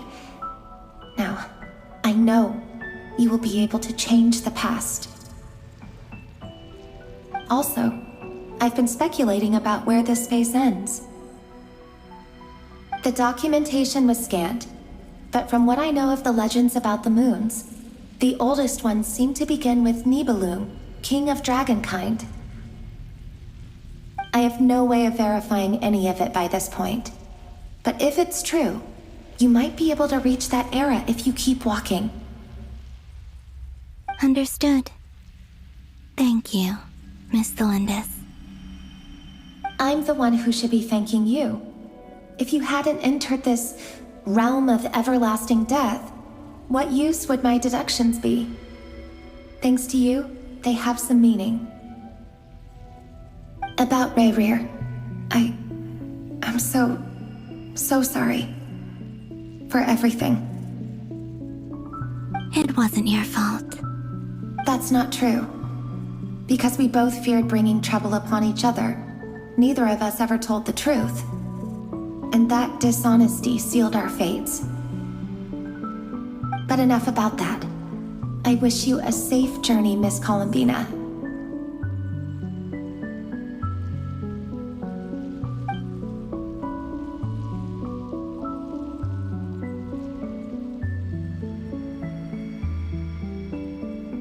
And may the outside world never have to experience pain like this again. Rerir, you're there, aren't you? I cannot see you, because you exist in the future. I expect we'll be trapped in this prison of space-time for all eternity. But please, gaze upon the past, and then sit for a while. Let's find a place to sit down together, just like we did when we first met.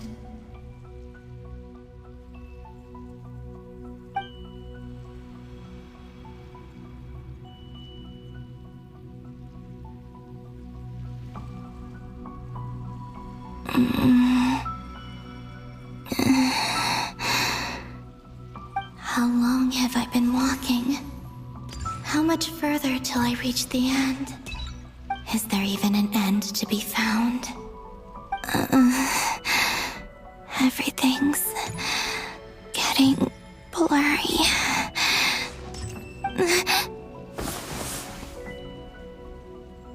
Huh?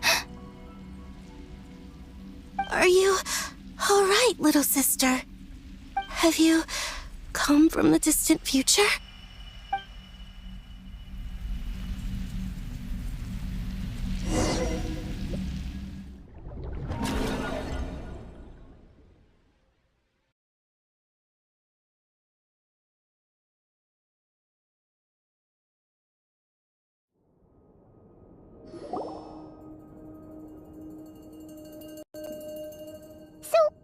How exactly did the moons just disappear?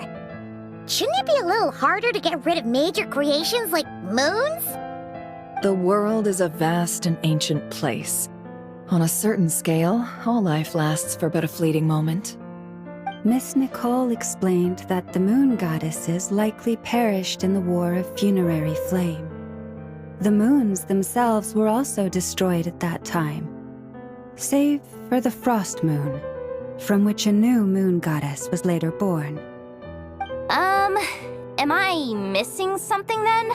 'Cause the stories say that the moon goddesses were born on the moon, but doesn't Columbina say she was born in Nodcry? Huh. You're right! Why do their birthplaces differ? What's the difference between the two generations of moon goddesses? Also, remember what Sandrone said? Her scans detected 4 moons. In other words, 4 moon marrows. Technically, the result of the scan means that 4 moon marrows were detected and positively identified as moons in that moment. In other words, this piece of information alone isn't enough for us to know how Miss Columbina is doing right now. Yep, we have no way of staying up to date on whether she's dead or alive. She's on her own for now. But at least she's trying her best to get back to us. Yeah. She's a tough cookie. And a sore loser, too. We have to trust that she'll find a way. Because we really need her power. As much as it pains me to say it, we've got no chance of beating Dottore in a straight-up fight. He's much too powerful. It wouldn't even be close. That maniac is going to devour everything in his path until he reaches us.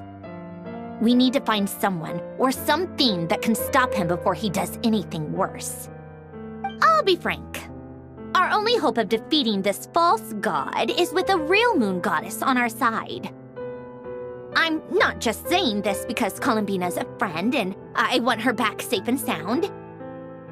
It's just the truth. And I know that even she was no match for him when he attacked, but I don't have a better solution. We're not giving up on saving her, whether she can defeat Dottore or not. Right. Don't worry, Miss Sandrone. We're all aligned on saving Columbina. No one's trying to argue that we can only justify saving our friend because it will help save the world. This is about multitasking. We want to save both. So, she's more than just a moon goddess to you guys? Absolutely. Duh! She's part of the gang! And you are too, you know. Yes, I know. You don't need to labor the point. I knew that the moment I came running over with my documents that I was part of the in-group. I mean, if Arlecchino can fit in, I certainly can. Anyway, as for how we get Columbina back, I've been working on it constantly. But I think I'm still lacking certain information about the moon. I'd probably get there if I could continue my calculations, but the problem is, I've run out of computing power. Computing power? You mean you need more energy? No, the issue isn't energy, it's processing power. There's so much data to get through that the whole process has just ground to a halt. That's a tricky problem. René de Petrichor of the Nazissenkreuz Ordo once foretold the fate of the world. But I don't know how he did it. My guess is that he used the primordial sea's power. However, that won't work for me. His methodology was vastly different from my own. What's worse, they're incompatible. And, to top it all off, we can't even leave Nodcry. Ugh, this is so annoying. If I'd known we'd run into a bottleneck like this... Well, no, the design bureau's a bust as well. Curse that Dottore! Couldn't have made this harder for me if he tried. Oh, what do we do then? How about we grab a bite to eat and take a break? Maybe something will come to mind after you've cleared your head. You don't get it, do you? I'm trying to calculate the fate of an entire world here. And I need accurate results, not vague prophecies. Where the heck am I gonna find the computing power for that? Ahem. Anyway, time to shelve the discussion on technical difficulties. Being a killjoy isn't very ladylike, after all. Either way, we've done what we can. Rest well, everyone. Remember to let us know if anything new comes up. Hat guy? Is he hinting that we should talk outside? Let's go somewhere a little more private.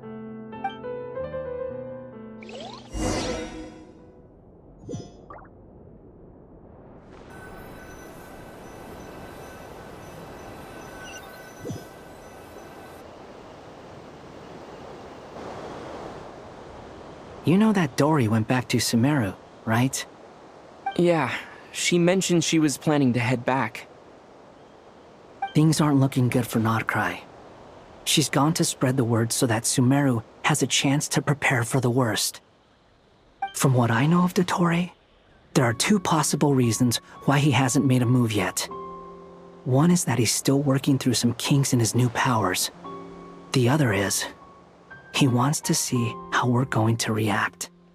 He'll easily devour everything eventually, so I guess he's in no rush to make it happen. The first false god he made was me. Now it's his turn. Even though my records were erased from Irminsul, Dottore's ideas haven't changed one bit. He once told me that becoming a god was like turning yourself into a hungry wolf or giant serpent to devour the moon. Clearly, he began studying the moon goddess's powers long before he even tried making a god.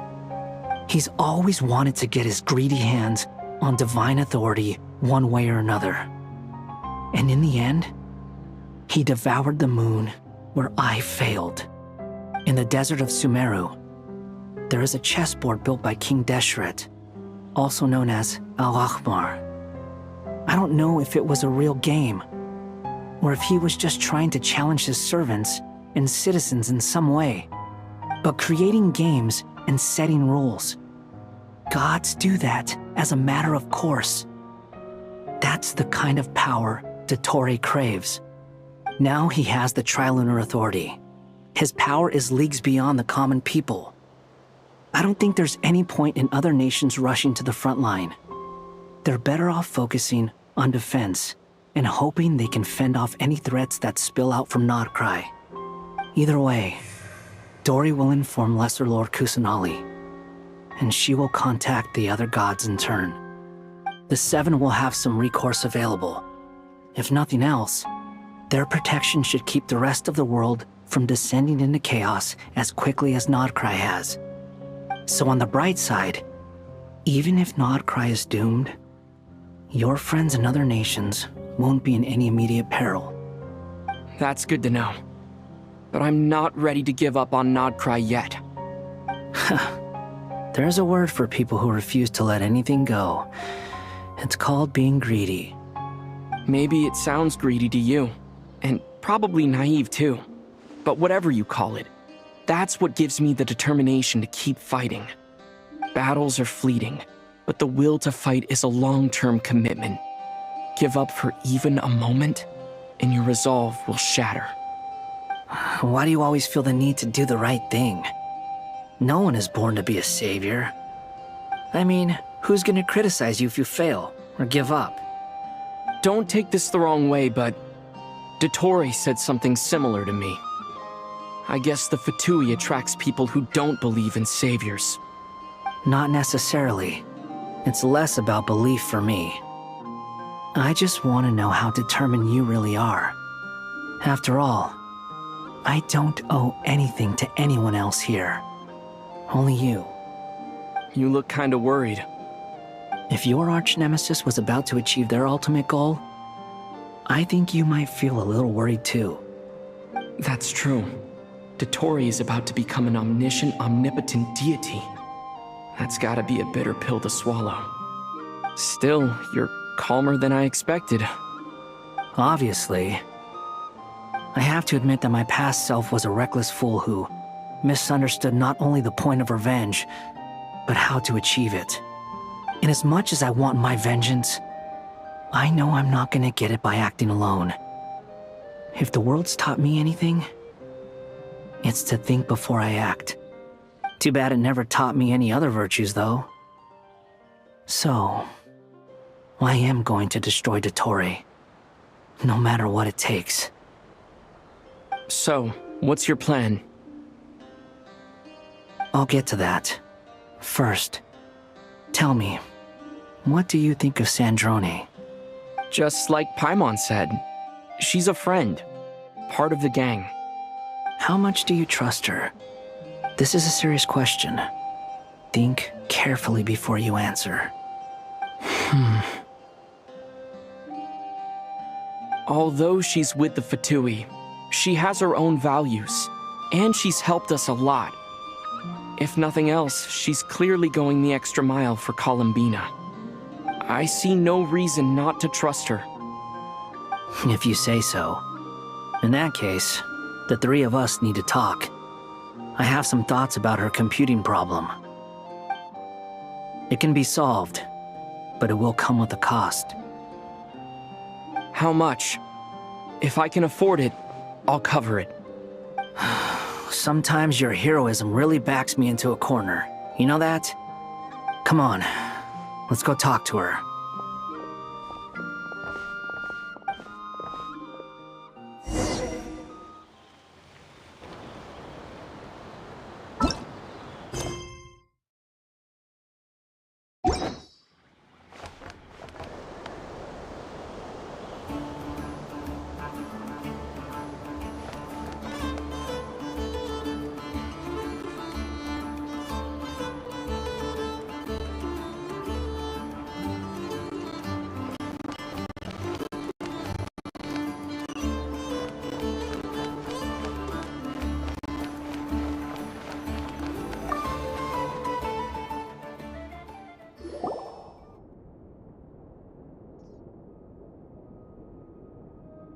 Miss Androne, Traveler.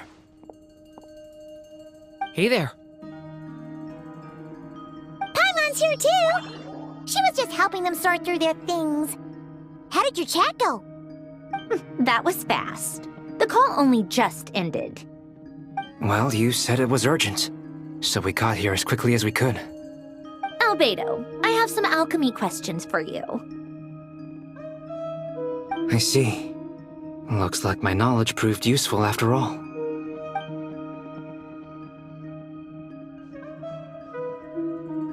If I might ask, what is the end goal for the modified formula you'll be using?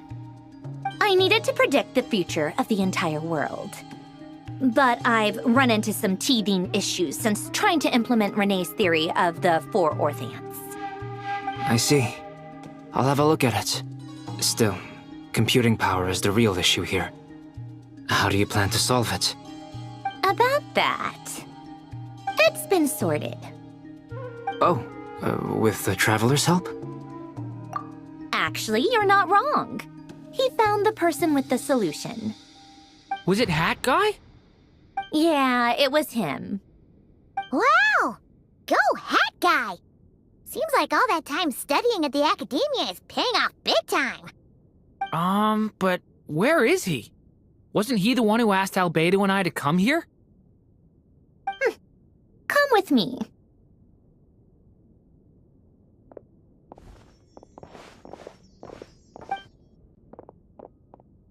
Hat Guy? What's happened to him? Hat Guy! Can you hear us? No response. I guess he's in hibernation. Hat Guy mentioned that he was a puppet. It seems that his functions are currently shut down. I presume this has something to do with the solution to your computing problem. That's right. He and the Traveler came to see me. Wait, what? You have a solution? Would you calm down? Why do you always react so hysterically to everything? Excuse me? How would you know? You shouldn't be so quick to judge complete strangers. It's very bad manners. Oh, please. It doesn't take that long to figure out that you have a temper. Where does a mere student get that kind of confidence? I've actually published more papers than you. Not that status counts for much. Even Paimon's applied for academia admission. Huh? Are you serious? See? This is why I can't be bothered to explain myself. She recognizes no one's skills but her own. Okay, fine. I'll hear you out. So, tell me, how do you propose to solve my computing power problem? This world itself is constantly processing all kinds of information. If it's the world's future you're trying to calculate, you need a processing device that's designed to cope with that volume. Easier said than done. Only Irminsul can handle that kind of... Wait, is that what you're suggesting? But surely we can't just plug my formula directly into the ley lines. You should be able to tell that I'm not human, right? Yeah, I noticed. The technology, though, seems pretty ancient. Very different from Fontaine's. It's a completely different system. Conrian, to be precise. I'm what they would have called a puppet. Puppets need an energy source and processing power. The artisans who built them sought out the materials most suited for that purpose. You? Do you mean... The Traveler and I have talked it over. He's willing to vouch for you. So, I'll allow you to borrow my core for your calculations. It was built using wood from a silver-white tree, which makes it a small part of Irminsul. Conrian technology and Irminsul wood.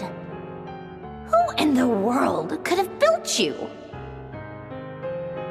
Are you sure about this? A puppet without its core will cease functioning completely. And if it's left in that state for too long, it might not recover. You could die if you do this. You do realize that, don't you? I can put two and two together, yes. No need to rub it in. I won't lie to you. This has never been done before. I cannot guarantee your safety. Doesn't matter. I'm prepared for the worst. Did you two actually talk this through? Is he... Are we really considering this? Yes, we discussed it. The bottom line is, he trusts me, and I trust you. Let's give it a shot, shall we? Honestly, I have no clue where this kid even came from. But for whatever reason, he lent me his core to use in my formula. I'm very close to finishing my calculations now, and the core is currently in use. So I'm sorry, but I can only show you a sketch right now. This is what the core looks like. A silver-white branch. It certainly matches the legends told about Irminsul. Is Hat Guy gonna be okay? He's not gonna die, right? Right? In theory, he should be fine. As long as we put his core back in time. Beyond that, all I can say is that I'll try my best to avoid risk and make sure the core doesn't sustain any damage. I think I know why you called us here now. Someone needs to watch over his body and make sure it's protected until the process completes. Correct. He said that the only ones he trusts here are you two, and the Traveler. And the Traveler will have other work to do. He will have our undivided attention. Aww, Hat Guy. On a more positive note, things are progressing steadily on my end. I'll call everyone in for a meeting once the results are out.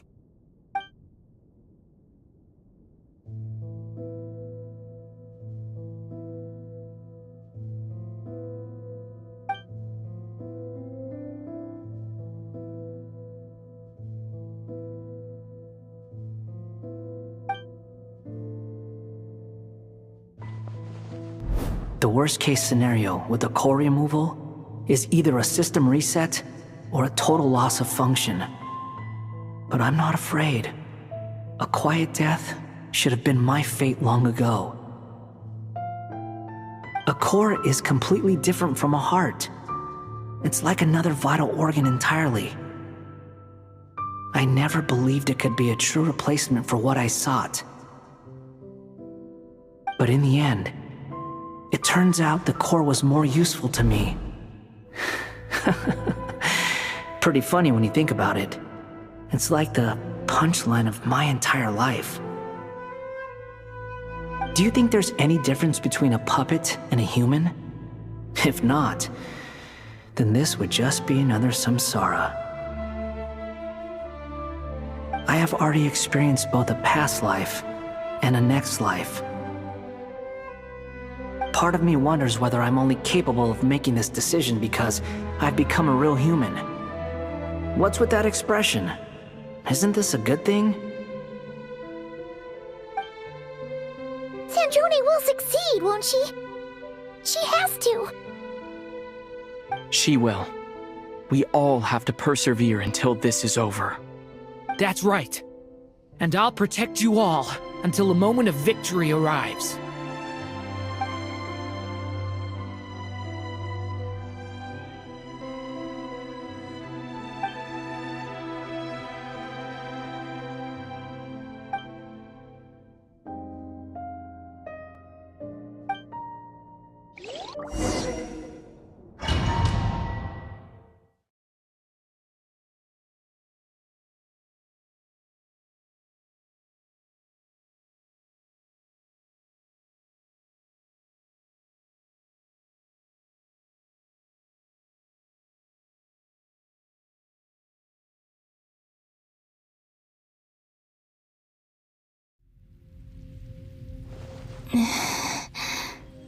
Who are you? Call me Sonnet. You have the same power as Canon. Sonnet. So, you're the goddess of the iridescent moon? Oh, goodness! You recognize me? Well then, what's your name? Columbina. Columbina Hyposelenia. Hyposelenia? What a lovely name. Did you choose it yourself? It was a joint effort between me and my friends. Friends? You mean your friends in the heavens? Huh? Oh, sorry. You must be exhausted. I apologize. Hang in there. Let me introduce you to my older sisters. Do you mean the other two moon goddesses? Arya and Canon? Wow, you sure know a lot. Hey, does that mean that our story goes on into the future? Oh, I guess that wasn't the best question to ask. It's alright. We were prepared for that possibility. You could say we were too prepared. I can't even remember how long my sisters and I have been here by this point. When did you get here? How long has it been? I can't say for sure, but it feels like it's been forever. I see. Are you feeling alright? You look a little unwell. I can hold out a while longer.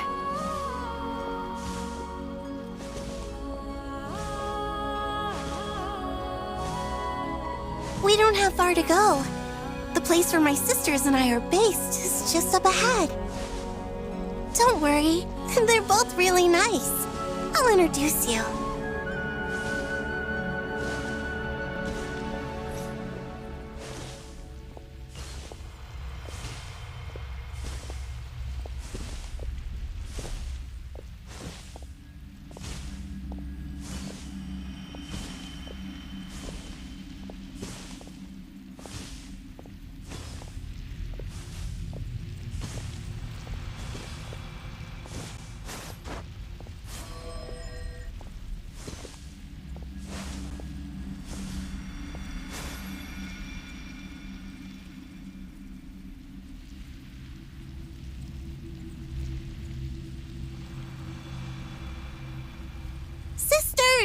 I'm back! And look who I've brought with me!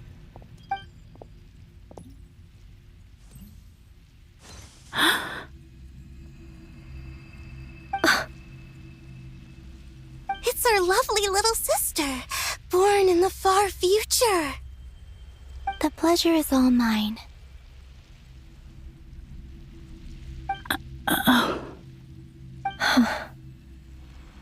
Allow me to introduce you to Columbina Hyposelenia.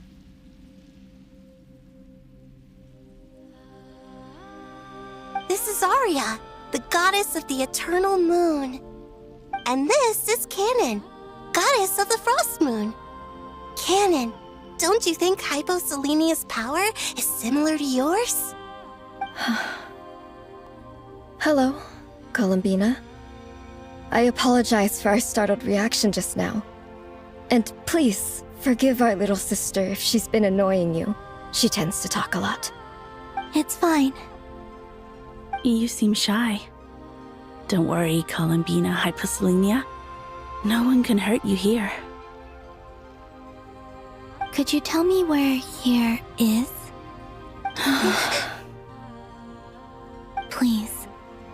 I must know.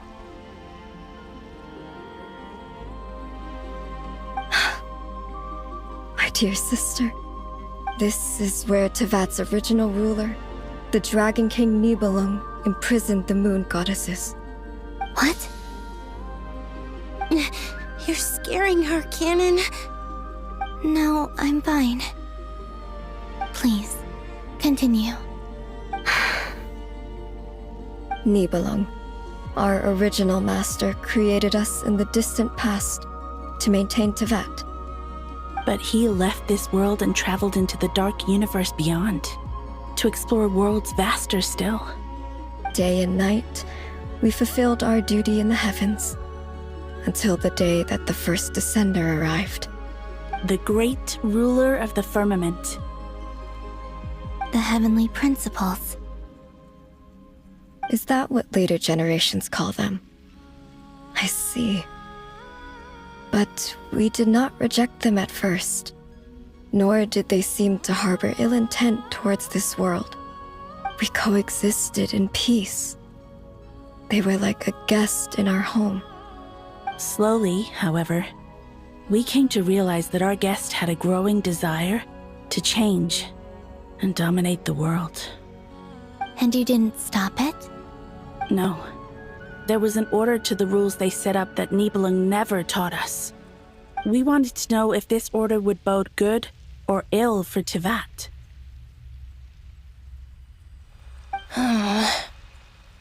All right.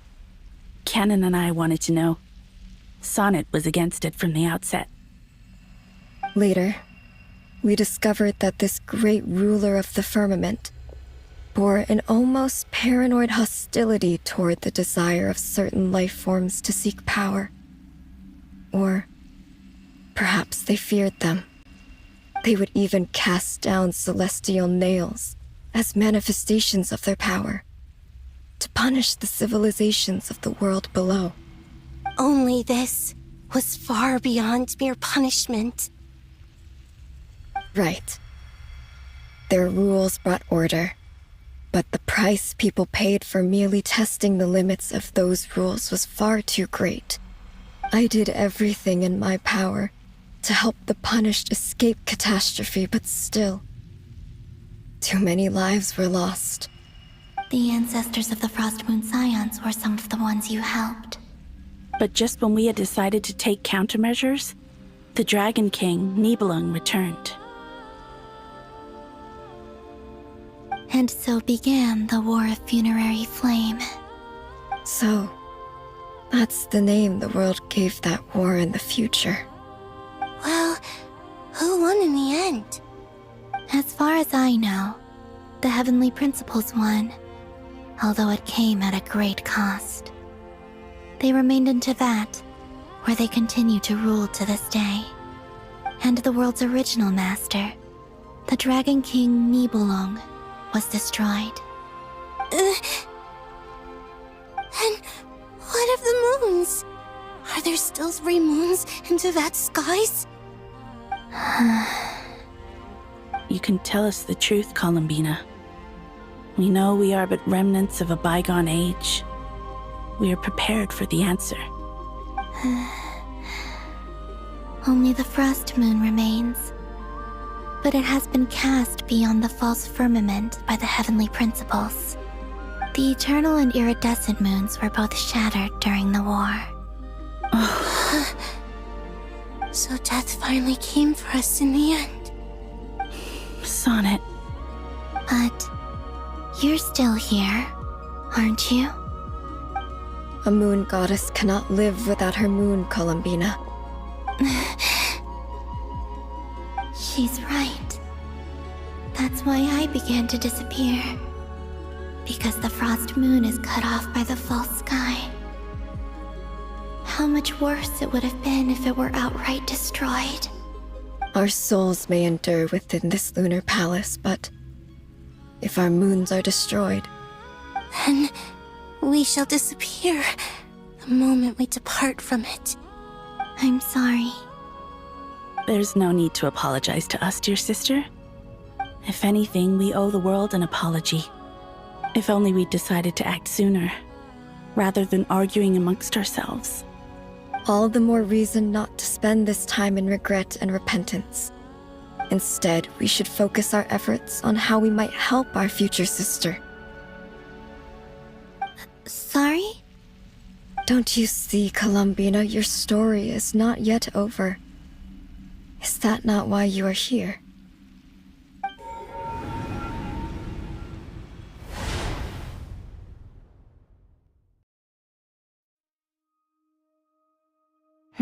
It's done.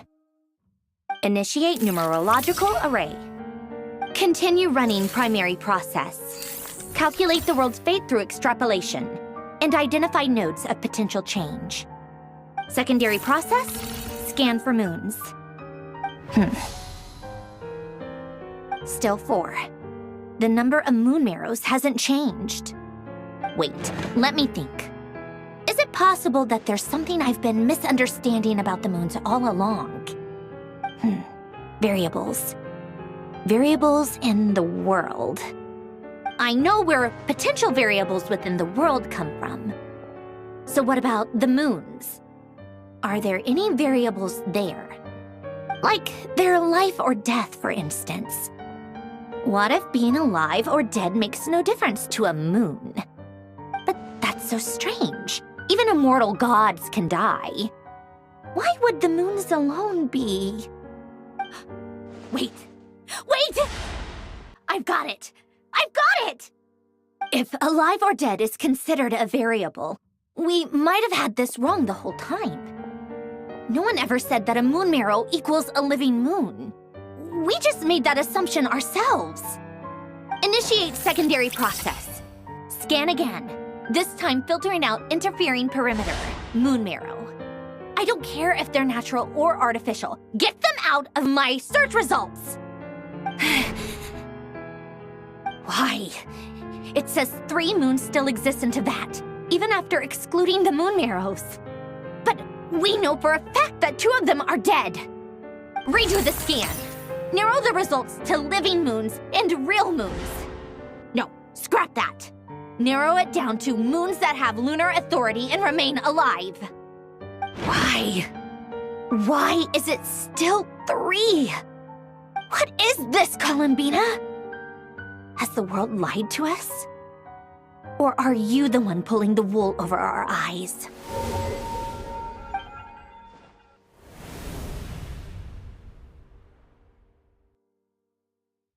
So, you think that the moon's reflection might be where Nibelung imprisoned the 3 moon sisters? Yes, it would explain a lot, such as why that space would respond to a moon goddess's power, opening the moon gate at her command. It would also explain why Miss Columbina has been unable to leave, and why time flows in reverse there. In the messages she sent, Columbina promised us she'd find a way to return. But we have no way of knowing how, when, or where this might happen. The fact that she still has yet to reappear in this world indicates that returning from that place is no easy feat. We cannot afford to simply wait for her. So you're saying, if she could return by her own power alone, she would have done so long ago? Yes, she certainly wouldn't leave it to this late stage when it's so touch and go. I've been giving this some thought, and I've come to believe that Luana's harm might be an anchor that she left behind, as a sort of future waypoint. This could also explain why Luana's heart is always by the Traveler's side. Sounds like a plausible theory. If that's the case, there must be some criteria we need to fulfill to allow Columbina to return to the present. The question is, what could they be?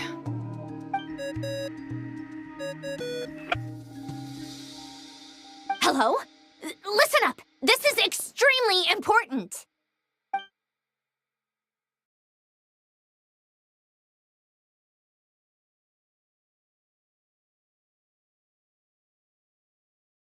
Not only is Columbina alive, but she may well exist in a form unimaginable to us. I'm still unclear on the details, but she's done something truly inconceivable in the past. And the clue to what she's done lies in the moon and Tevat's sky. Truly amazing. Oh, I'm so delighted for her. I'm sure we all feel the same. And I'm sure Columbina is ready to get back here and fight by our side. I'll keep my calculations going and try to find some way of coordinating with her. But that's not an excuse for everyone else to slack off, okay? All of you had better keep trying to think of solutions. How can the dead moon still live? And Luanatar...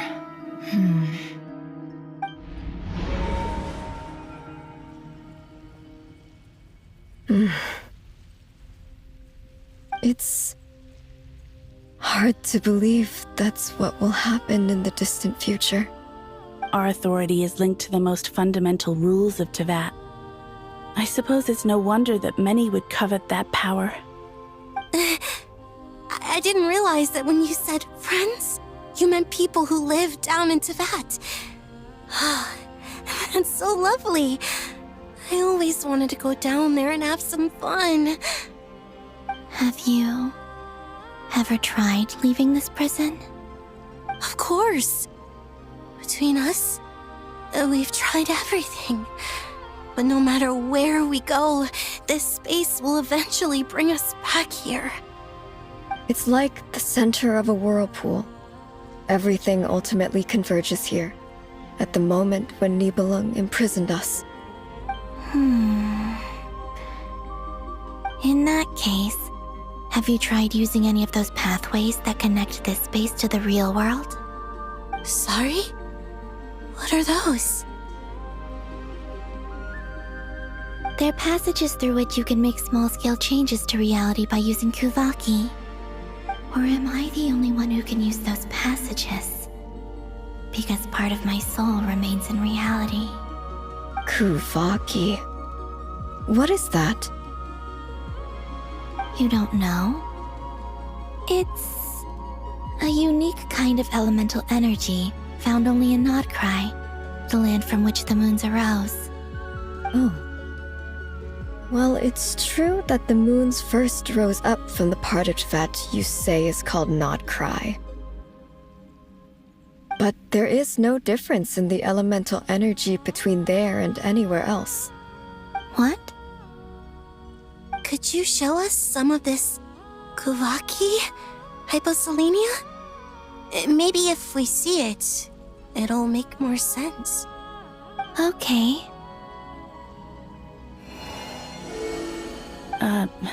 Isn't that just your power?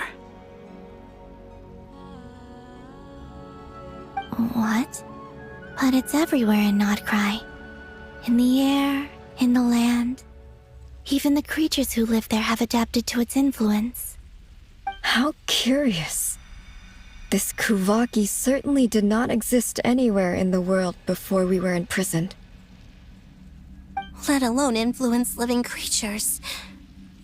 So, how exactly does it affect them anyway? Can they float in the air like us? This is so strange. Why would their reality differ so much from mine? Columbina, You're looking for more than just a way out of here, aren't you? Yes. If I am to help my friends, I will need trilunar authority on par with that of our foe. You mean... you'll need our power? This sounds extremely risky.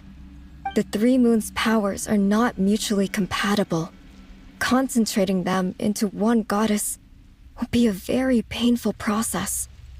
And if anything goes wrong, it could tear you to pieces. I know. But I'm willing to take that risk. Even so, let's say we successfully transfer our authority to you. How will you take it outside this prison? Nibelung constructed this realm specifically to prevent us from using our powers to interfere in his war. No moon goddess can leave this place alive. What if I don't leave alive?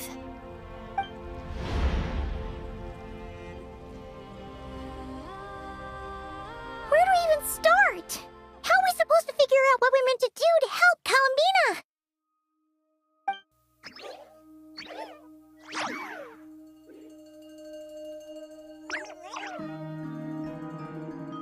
Columbina? What do you need from us?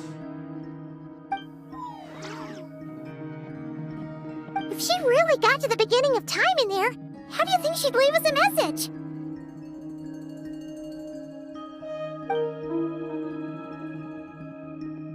You don't think she'd write it down on a stone tablet somewhere in the hopes that we'd find it, do you? Seems unlikely. Columbina may not talk a lot, but she thinks deeply about issues like this. Let's review what we know.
This is the Columbina who fought alongside us against the Reykir of Solnari, and with whom we celebrated Moon Prayer Night.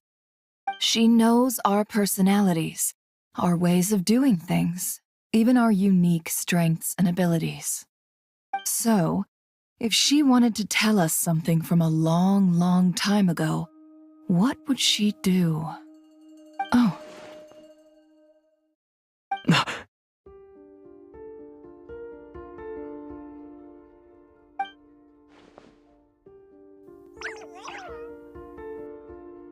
Traveler, you once said that those golden ripples also appeared when Luanatar was born. What if Columbina left Luanatar here, not just as an anchor to the real world, but for some other purpose? If she is part of Columbina, and Columbina knows that I can see past events through her... Oh yeah! Like when you peeked into Rarer's path through his heart! Never, wait! If you're right about this, and you can really see past events through Luanatar, your eyes, they'll... Oh, I know. Looking at Rerir's past in Conria was already enough of a strain on my eyes. Looking this far back into the past, it'll surely blind me. But it's our only chance. This is the only way. Boss. We spoke about this once, a long time ago. Do you remember what I said, Yehoda? The day I lose my sight, the Curatorium of Secrets will be yours to run. But... What's wrong? I'd be overjoyed if I were you. This day's come a lot earlier than either of us expected. I need to know you'll honor our agreement, Yehoda. Promise me. Yes, Boss Neff. I promise. Are you sure you don't want some time to think this through? What is there to think through? I should have gone blind after our battle with Rerir. Frankly, it's almost criminal that I got away with it for this long. Then at least let me take some precautions on your behalf. And if you really do lose your sight, I'll visit your office every day and make sure you're well looked after. Oh, please, anything but that. I was actually ready to go through with this. Are you trying to scare me into backing out? As if I could ever scare you. I'll assume you're just joking to calm your nerves. All right, enough chit-chat. Let's do this.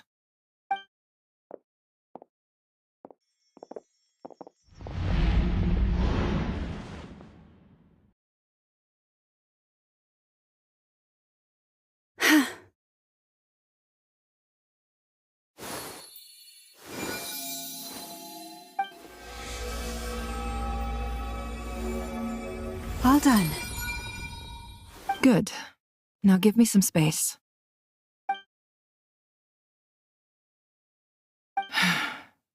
Come on then, little one. Show me what happened in the past.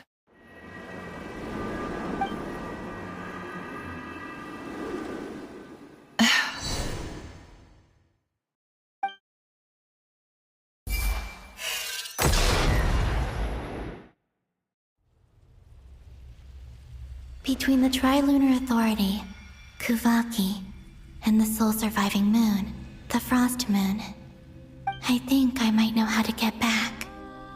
But I will need my sister's help. Time to go talk it over with them.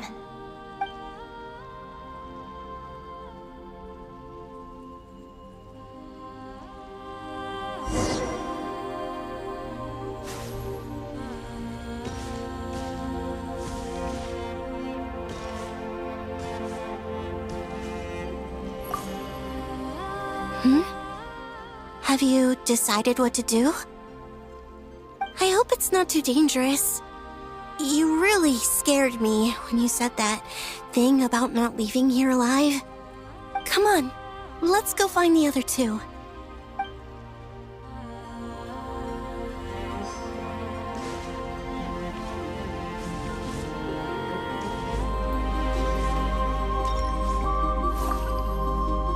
It seems you have reached a decision. I'm all ears. What do you propose?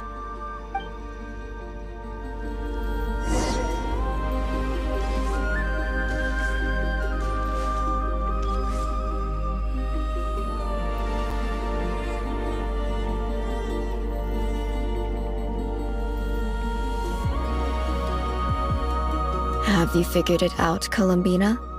Tell us, how do you plan to leave this place? I intend to die here, in this moment, and then be reborn in the future with the help of my friends. What? What are you saying? How can the dead be reborn? And how will you inform these future friends of your plans? You can't exactly leave oracles. Nothing can escape this place. Not a single ray of moonlight. And even if you found a way, what if they never find the message you left for them? You'll... No, that won't happen. Come again? They will find my message. I'm sure of it. I'm not following. How exactly will you achieve this? It's quite simple, really. First, I will leave my soul here.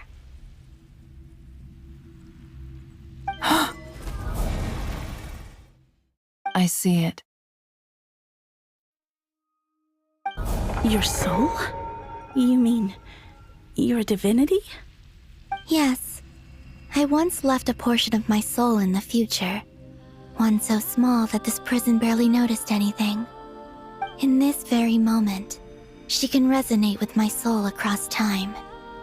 When the time comes, I believe that she can serve as an anchor to pull my soul from here back to the future reality. Just as gravity connects the world to the moon. Exactly. In the future, where I came from, the moon has been cast beyond the false sky, but I can still feel that it is there. In a similar way, I can feel a connection to the soul fragment I left behind even now. My friends can use it to detect my presence. But how do you just leave your soul here? Is that even possible? On my way here, I met an ordinary mortal who entered this place long before I did. Her body is long gone, but her soul remains. And before that, I encountered an old enemy whose entire soul survives here intact, while the power that once corrupted his body has faded away. So, perhaps this space is specifically designed to imprison divinity and authority, but not the physical body.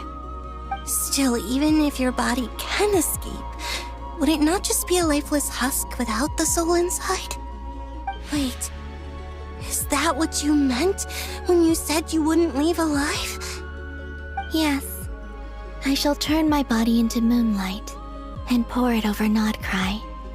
That power shall protect the land and quietly blend into it, awaiting my soul's return in the future. However, I cannot do this on my strength alone. I would need your help to do this, so I'm humbly asking for your assistance. Oh, dear sister, you need not be so formal. As I said before, we are but remnants of a bygone age. You, on the other hand, were born alone in that distant future, and you have walked a long and lonesome road since then. How could I bear to let your story end here in this dungeon? Don't forget, we are your sisters, your family.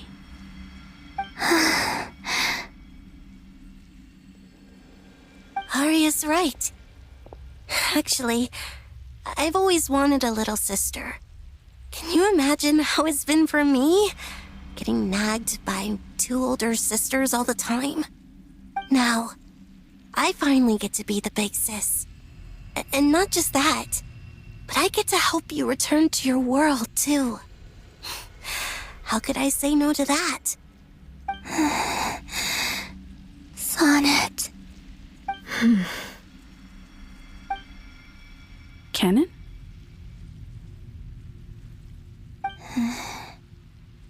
I'm sorry. I know this is a bold request. The Frost Moon is rightfully yours, and it remains intact. Oh, no, please, don't misunderstand me, Columbina. I was just thinking back on the years that the three of us once spent together. You cannot imagine how happy I am to hear of the future world you describe. The Frost Moon Scions, your lovely, kindly friends. For the three of us, whose purpose in life was to maintain the peace in Teyvat, it is a great relief to know that the people of this world live in such an abundant future. If your plan can save them and save Nodcry, I will gladly give you all that I can.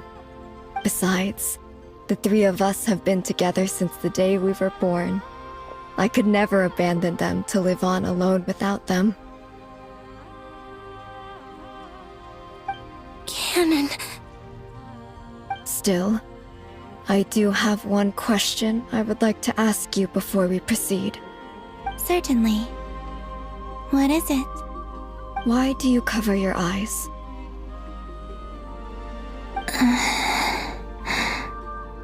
Yeah, I was curious about that too. But it seemed personal, so I didn't want to intrude.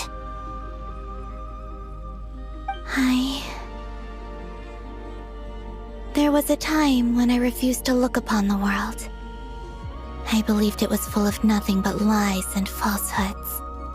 I wished to hide my feelings, seal my heart, until I could return to my true home. I see. Perhaps that decision saved you from ever having to see the false sky again. But at the same time, you likely missed out on many true and precious things, like the smiles on your friends' faces. Promise me this, Columbina.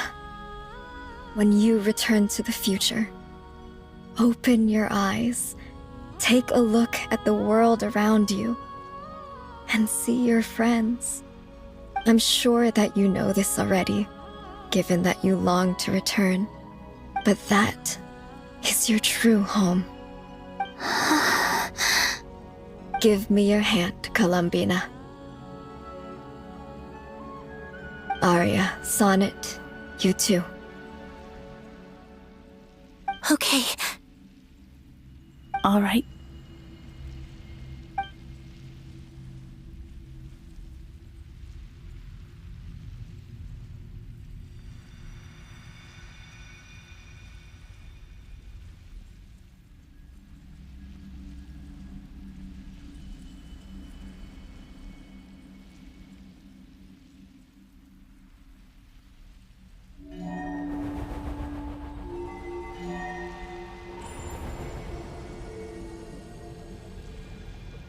We once were the song sung for eternity, but now it is you who must continue to sing.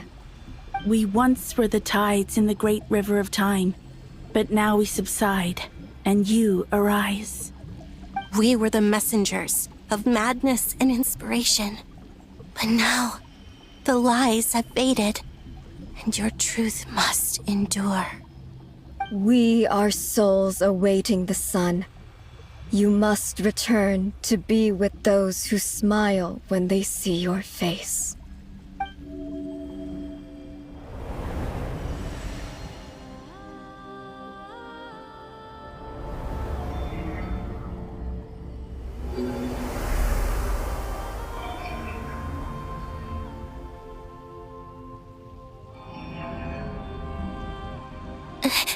Is it done? Yes. We have transferred the authority over all 3 moons to Columbina Hyposelenia. From this moment on, she is the Tri-Lune Goddess, the one and only moon goddess of this world.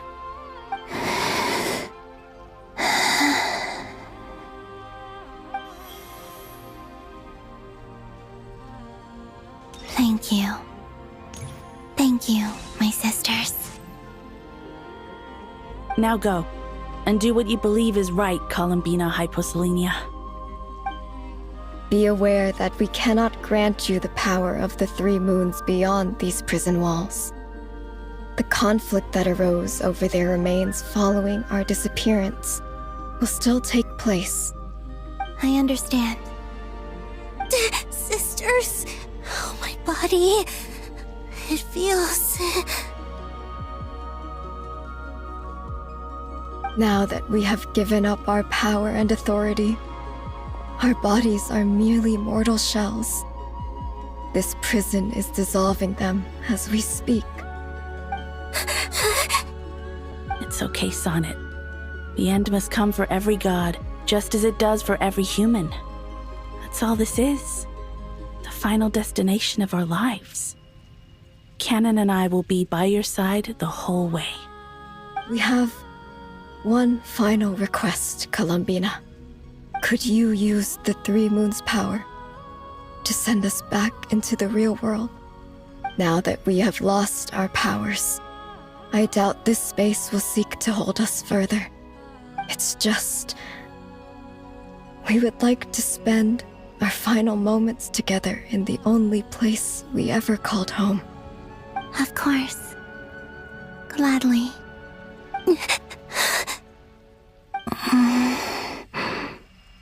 Sonnet. Yes? Don't... I wish I could tell her not to give in to the abyss. Not to be afraid. But is this really what I should say at this moment? Don't forget. I'm so glad to have a big sister like you.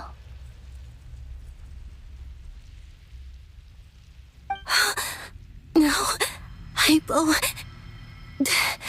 Thank you. I'm okay. I'm not afraid. As long as my sisters are with me, I won't be afraid.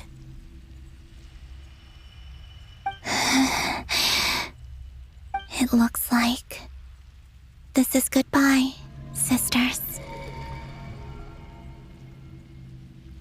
Goodbye, Columbina. Take care of this world in our stead. I will.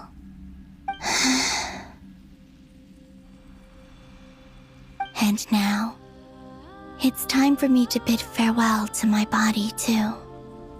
May it become the moonlight that keeps Nodcry company through the long years ahead. So this is why Nodcry was not always home to Kuvaki.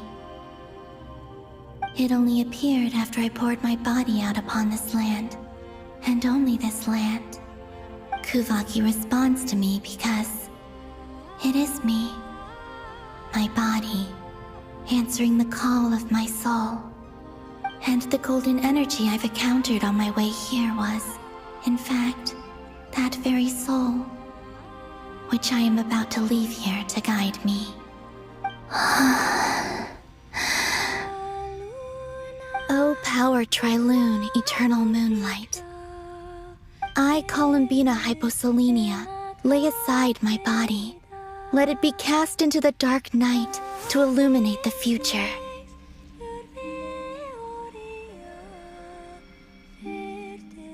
May it be a companion to all who dwell beneath the moon.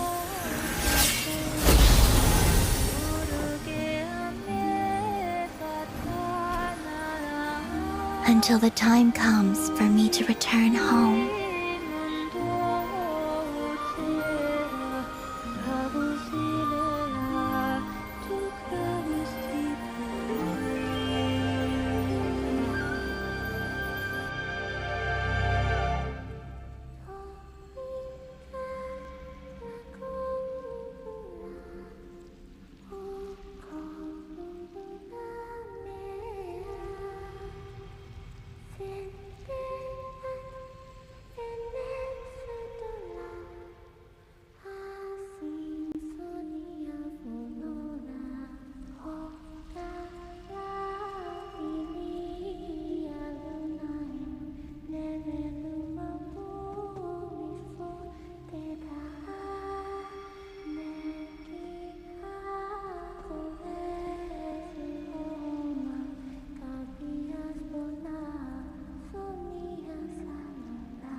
Boss! That was crazy! Were we even allowed to see that? Is anyone? Can you still see? How many fingers am I holding up? I see 2 fingers, and a look of sheer terror on your face. Truly astounding, Miss Nefer. Your eyes have glimpsed the very ends of the world, and yet they remain as sharp as ever. Or is the credit for this miracle due to Miss Lauma? It seems that even time itself is no match for your medical skills. Surely you jest, Mr. Flint. I suspect we have Columbina to thank. She must have realized the immense toll that the ritual would take and purposely set aside some of her power in the past to protect Nefer's eyes when this moment arrived. There is always a great price to pay for witnessing the truth, but it seems that this time, Columbina has shouldered that burden on our behalf.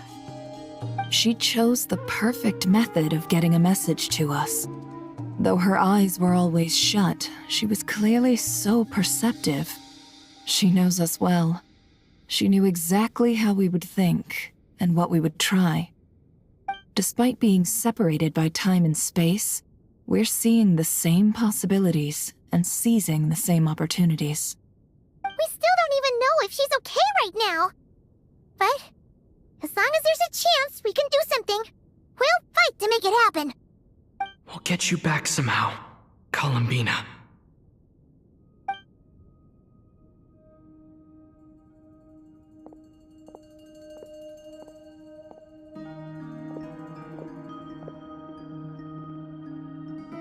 Well, based on the information we now have, let's figure out our next moves.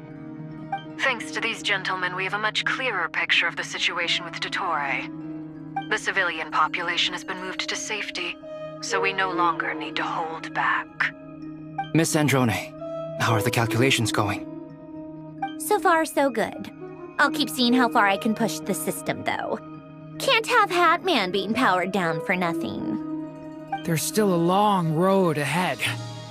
Where should we begin?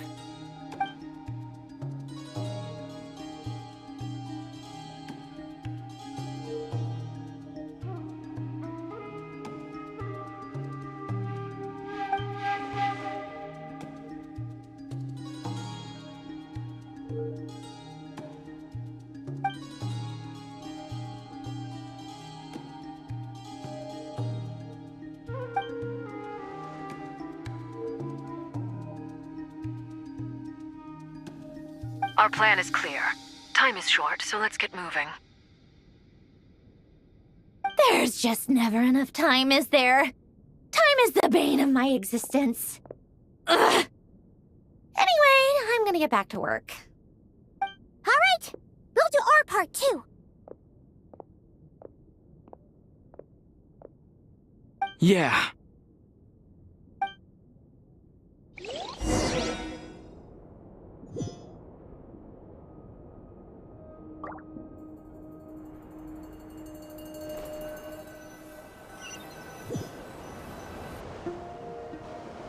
Albedo's theory says that elemental energy can dilute the light realm's power. But I'm no expert in building elemental defenses. Sounds like something out of the advanced elemental theory section of the library. Whew.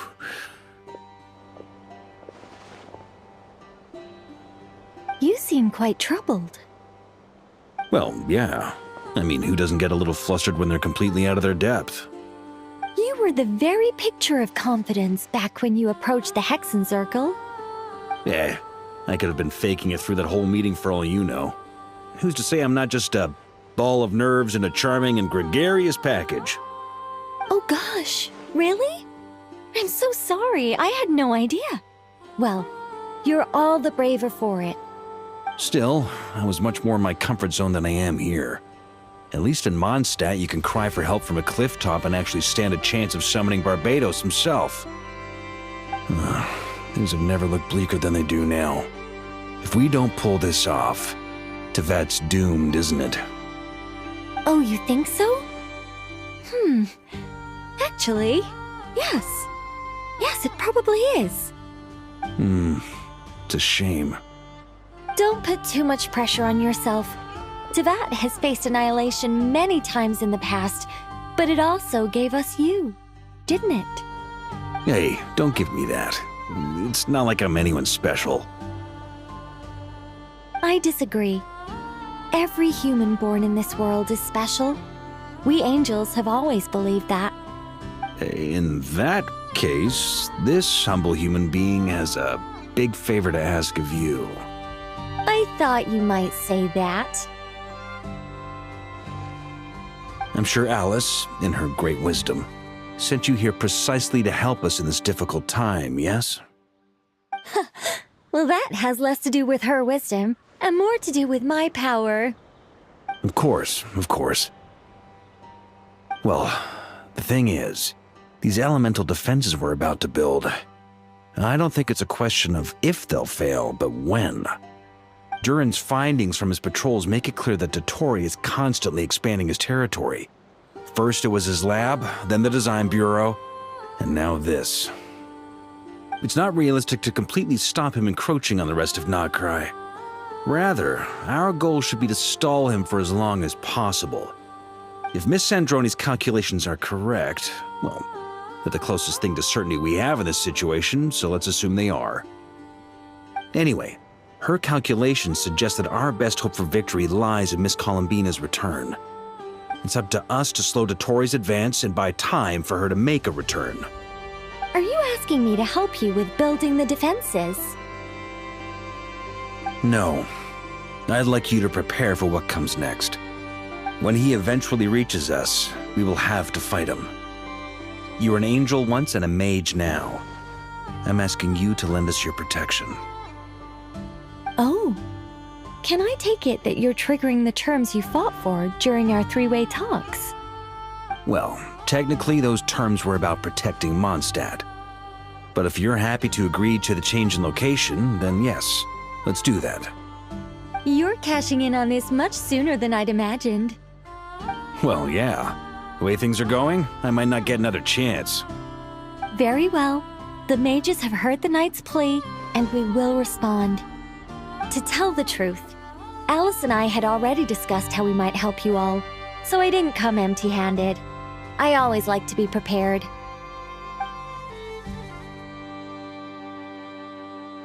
This is... wow. Yeah. This is great. Seriously, thank you.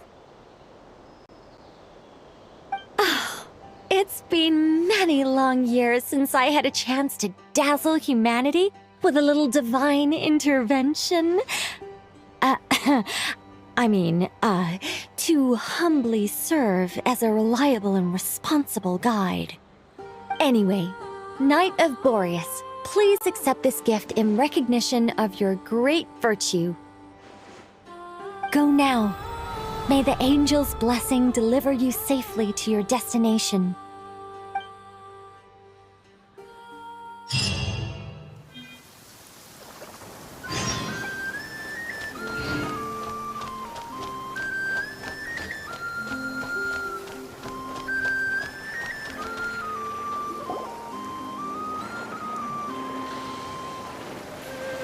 Ah, you're here.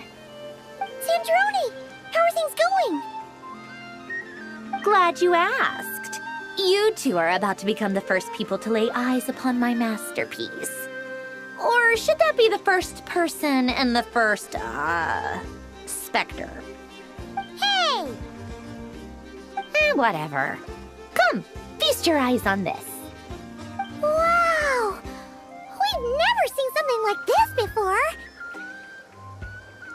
This meter displays the progress of my formula. Currently, it's still making the most important connections. Once it's finished running, I'll deliver it right to your side. And then, we can finally bring Columbina back. What do you mean, deliver it? Can't you just tell us over the Dodo communication device? It'll just be some numbers, right? Ugh, you're such a greenhorn. This isn't the kind of formula you solve in math class. It's a highly complex algorithm capable of constructing a framework of rules. Whatever. We'll be here all day if I start trying to explain it. All you need to know is the formula must be completed before we can bring Columbina back. I'll share the data with you. Nicole's agreed to let me use her information channel, so we just need to use the Dodo communication device like so. And... there. Now you can check in on my progress. Wow! Look at that! amazing, Sandrone.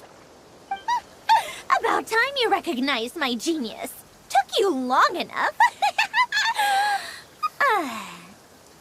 Anyway, that's all for me. You should check on the others if you have time. Make sure we don't have any weak links in the chain. That might sound harsh to you, but close supervision is a common practice in the VIII. Not looking to catch anyone out. I just care about everything going smoothly. That's all. I'm kinda stuck here while the formula's running, so I need you to be my second pair of eyes in the meantime.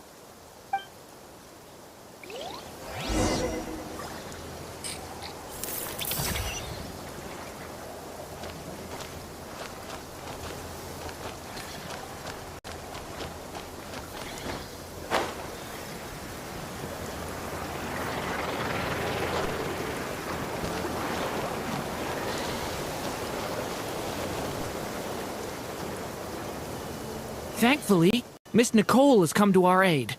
Nasha Town is now looking very well defended. Golden Flame. Yes, that's Nicole's power, all right.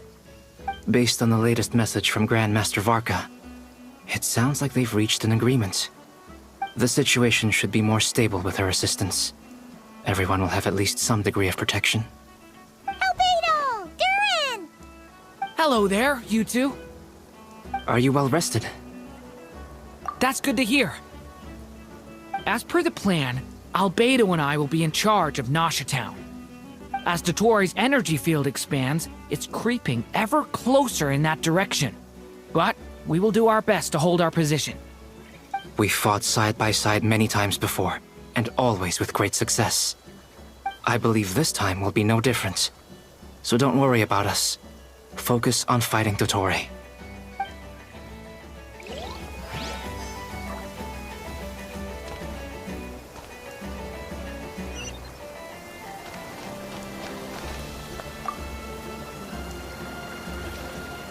Traveler, Paimon, a pleasure to see you both. Twins! How's everything coming along? Fairly well, if I do say so myself. Personally, I am ready to confront Dottore head-on. Ooh, you sound much more serious than usual. To be honest, I am not usually fond of exercising my full strength. For one thing, it's hardly conducive to maintaining a low profile. Besides, I believe one should have the right to choose when to show their hand. I am conserving my strength until the moment of battle is upon us. Anything to boost our chances of victory. Seeing you get into the zone like this really puts Paimon at ease. Huh, Traveler? I consider it an honor to have your trust. Rest well. I look forward to seeing you both in your element during the battle.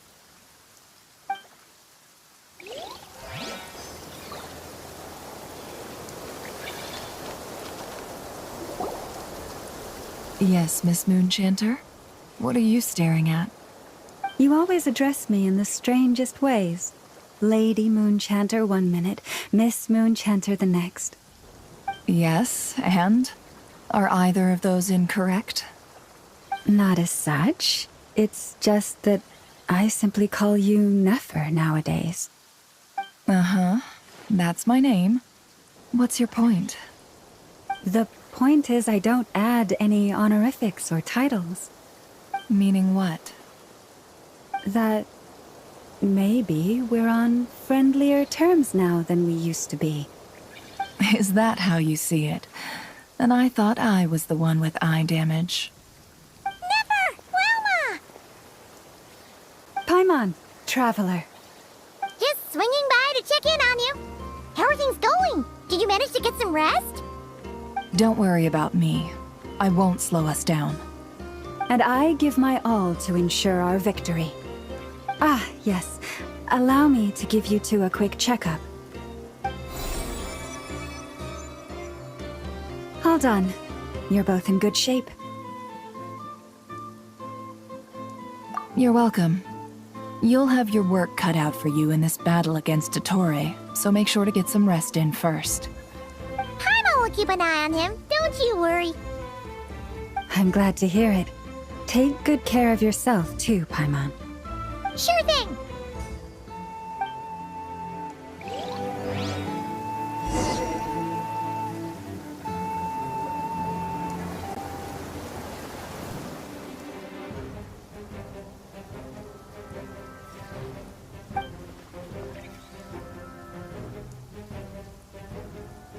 Here they come.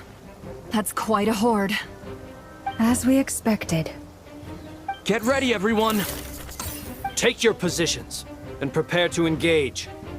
Let's begin. I'm at the ready.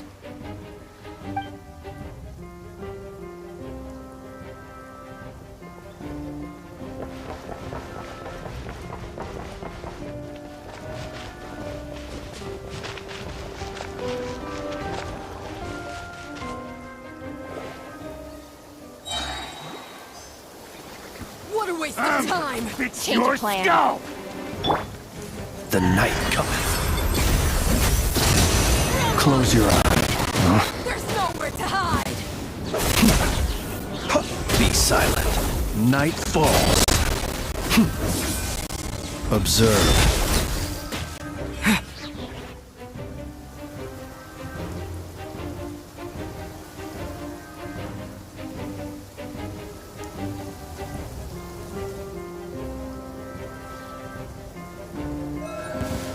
Now it's your skull! You poor lost one. Seek within. These creatures cannot stand against us. Oh, fighting talk. Just don't let your guard down. That goes without saying. I'm hardly the risk taker in this group. Excuse me? I saw this coming. We pray.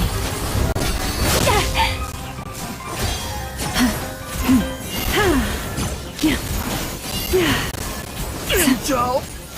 Send. You poor lost lamb.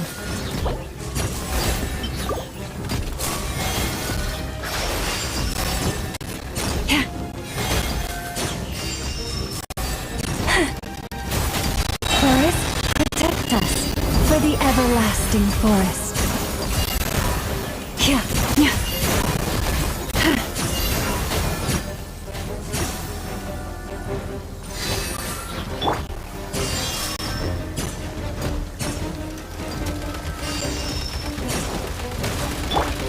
You poor lost lamb.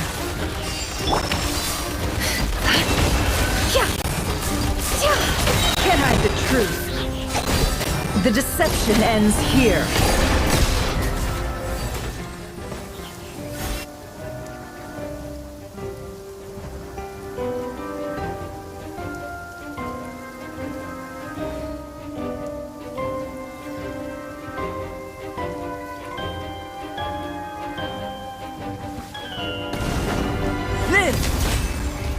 Feel this ancient power. Turning point in fate! Watch out! That was easier than I thought. Naturally. What do you mean? Is it because as created beings go,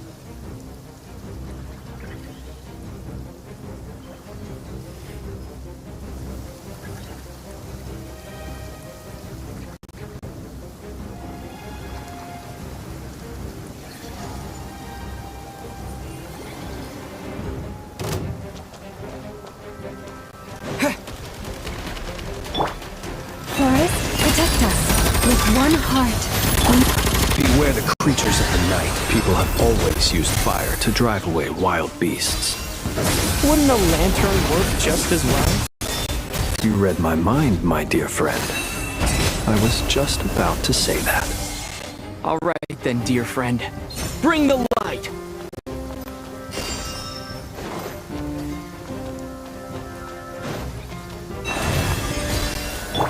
The mystery unravels. It all adds up. No more lies.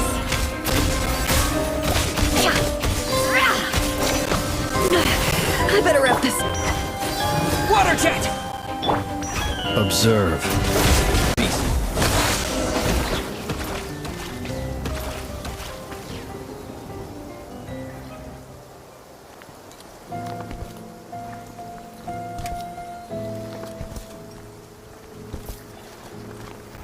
You're looking well. I trust you've had a good couple of days. Dottore. It's actually a good thing, in my view. If the subjects of my experiment were to die prematurely, it would throw quite a wrench in the works. And so, I must thank you all for your resilience. We are no longer on the same level, but you are nonetheless worthy of my respect. A creator god should be merciful and gracious after all. And in any case, it is only right that before I end your lives, the world is informed of the arrival of their new god.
The experiment begins.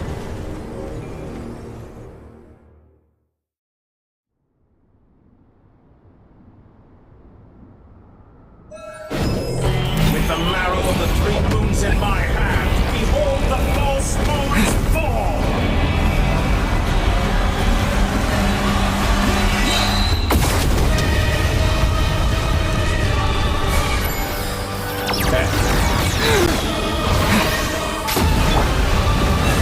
By the frost moon of all. Reverse.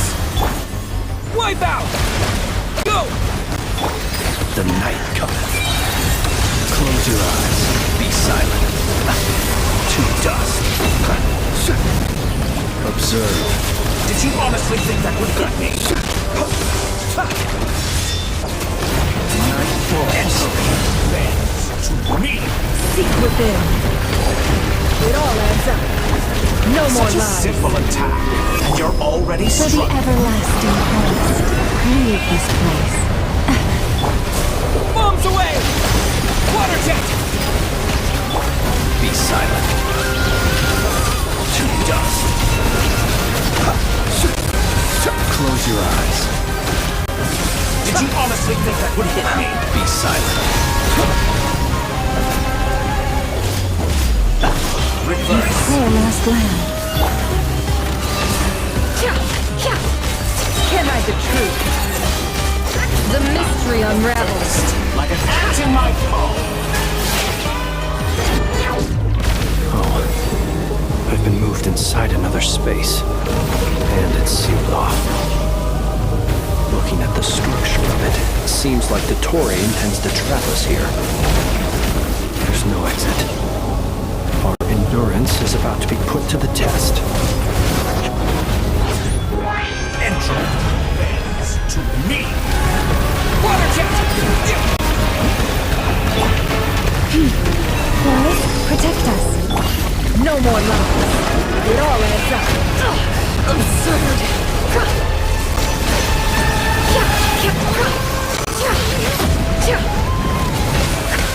Pathetic. With one heart, we pray. Reverse. Seek within.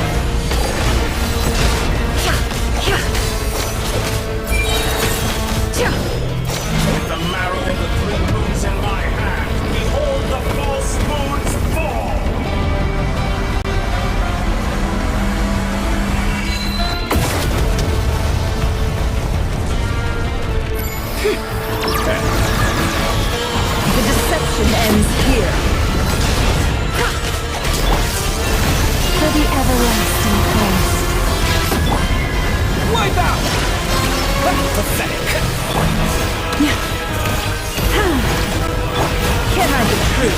Face me! It all adds up. Entropy bends to me!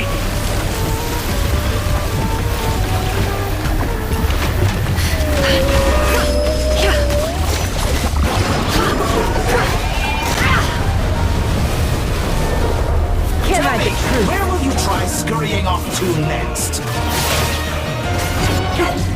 Looks like Dottore has opted for a divide and conquer strategy. But we will not allow him to triumph.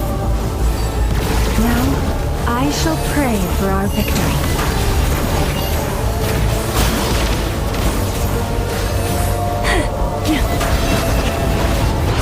Moon's remnants fall! Water jet!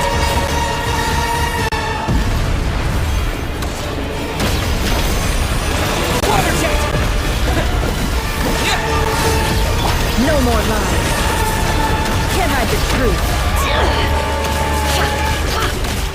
Pathetic! A future made of. It all adds up.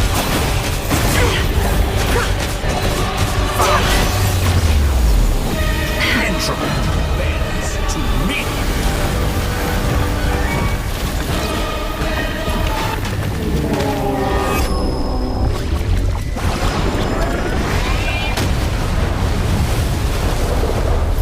Can't hide the truth. It all adds up.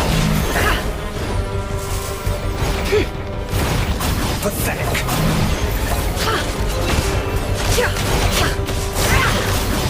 Be annihilated!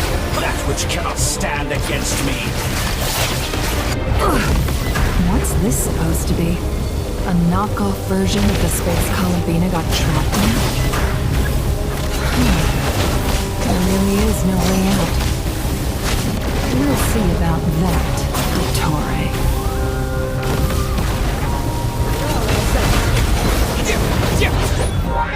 Maya, I am not intending to take your teammates from you. But you have a choice. Obey, and I can release them. An excellent deal, if you ask me. Did you honestly think that would hit me?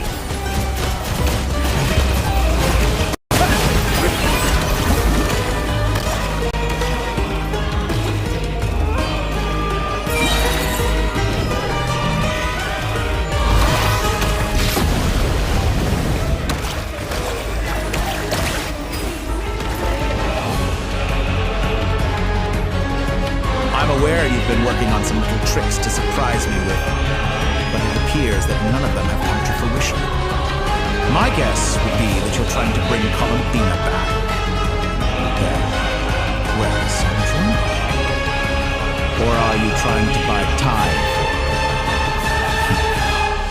I always found their friendship to be a curious phenomenon. Two highly incongruent personalities, and yet they share a deep connection. Speaking of Columbina, I once saw her as like a younger sister. We got along quite amicably while she was with the VIII. But then one day she suddenly decided she would refuse to take part in any further experiments. To this day, I truly don't understand what I could have done to upset her so much. It's such a pity. I could have had a sister, a family. But alas, she grew to dislike me. You're not fit to be family to her. That I can't deny. So many people, all obsessed with playing out the same tired old dramas. This world is rotten to the core. And then there's you. You had every opportunity to reach the right conclusion. The thought of killing you off like this? But I maintain that I approached you in good faith, so I will offer you another chance. Will you work with me? You have until I count to 10 to make your choice. 1, 2, 3.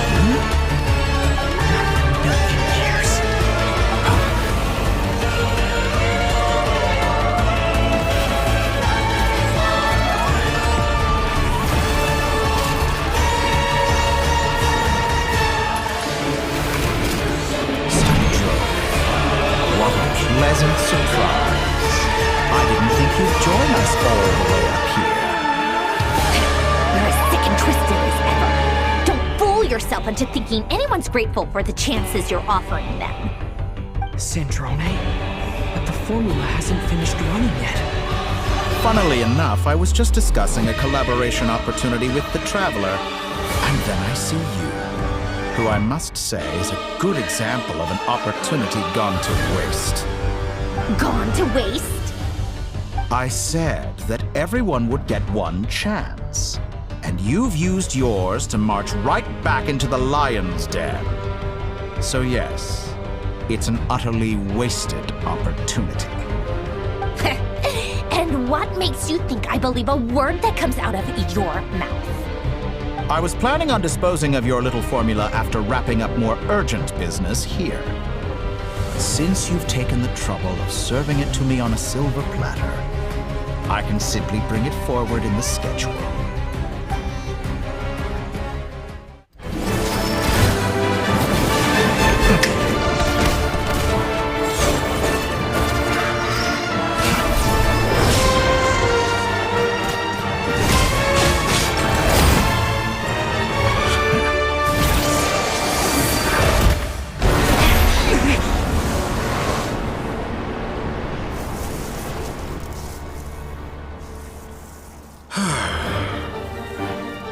Is this your life's work? This piece of trash?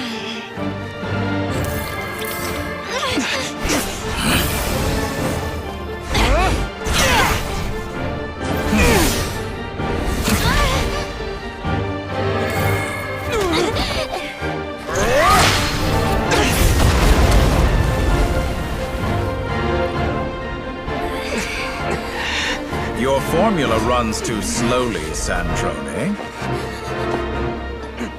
You put your hope for success on others instead of fighting dirty. That is why you have failed. Now, whom should I slay first? Any volunteers? No one? How nice of you to leave the decision to me.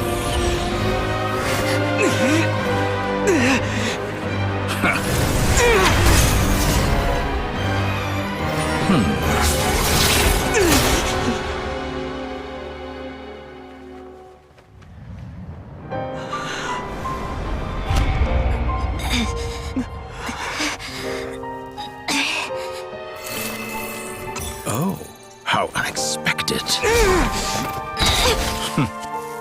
Sandrone, any last words for me, comrade?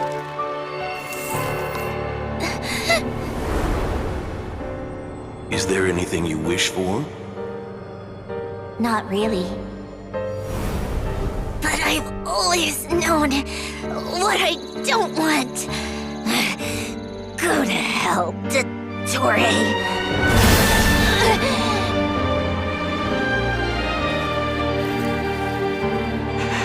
No!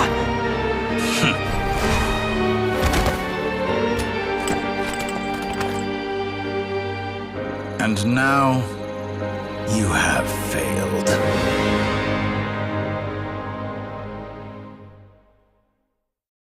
Sandrone! Now you see how fragile mechanical contraptions are. Just a gentle tap, and they fall to pieces. However keen of an inventor Sandrone may have been, her death spells the end of the formula that was running inside her body. Of course, I have to commend her for making it this far. As her colleague, I have to admire her stubborn tenacity. Now, it is time for you to take your place by my side. My count was interrupted, but the second chance I extended to you still stands. Once again, you are welcome to join me. By now, I'm sure you have gained a greater appreciation for the power and authority I wield. What is stopping you from embracing a new world of endless possibilities? Not in the mood to talk? As you wish. You seem less talkative than usual today. I'll change the topic to something more apropos. Sandrone was always like this, never trusting anyone. always so reluctant to share her research with them. Objectively speaking, she had her strengths. It is remarkable how she extracted and even optimized the world formula from so much data. But her inability to trust was her undoing. Had she allowed someone else to monitor or run the formula for her, you might still have a chance at victory even now. But regrettably, she was a stubborn fool. As much as it pains me, she had to go. Dottore, maybe this is news to you, but people can change. Columbina surprised you when she escaped. And I think Sandrone would surprise you too. Change? You can twist the truth however you want, but I see it clear as day. You're the one who can't trust other people. Is that how you see me? By this point, what can you hope to do about it?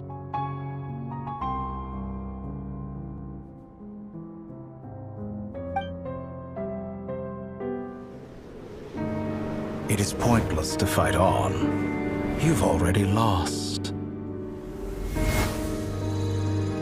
Wrong. You can't win this, Dottore.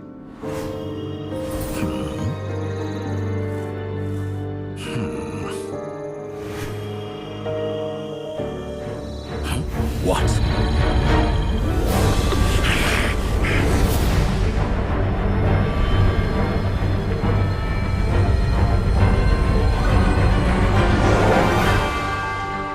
My formula can get us 90% of the way. It will connect you to Columbina. Then, I will bring the formula's output to the Traveler's side. For the last 10%, do whatever it takes. Just bring the moon down.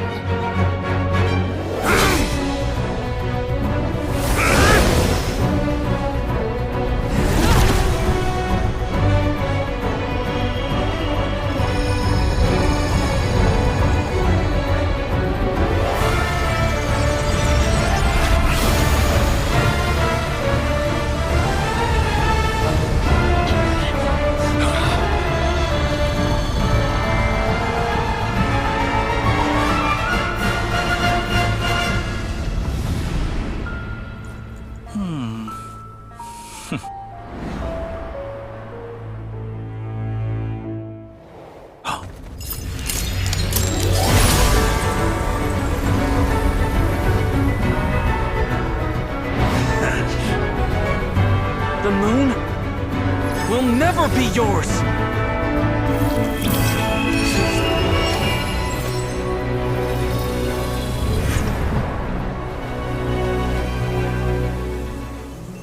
I turn my body into moonlight and pour it over Nodcry. My soul I leave here to inform my future friends. Lastly, I will hide the Trilune Authority within the Frost Moon. And when my body, soul, and authority are reunited, finally... Columbina!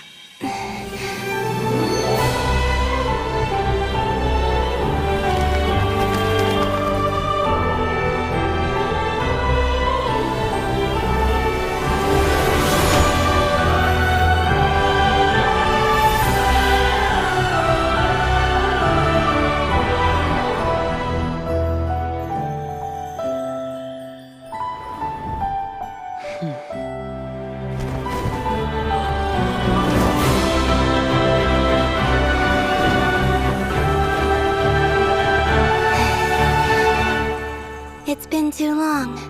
I'm back.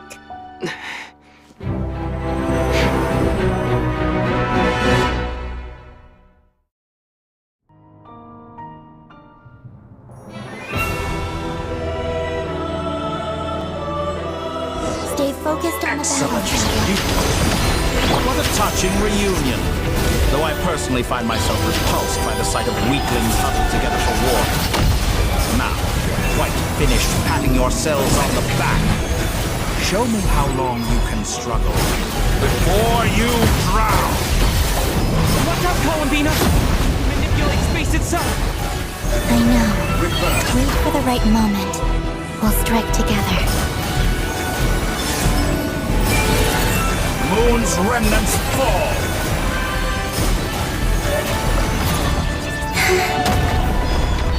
How dull!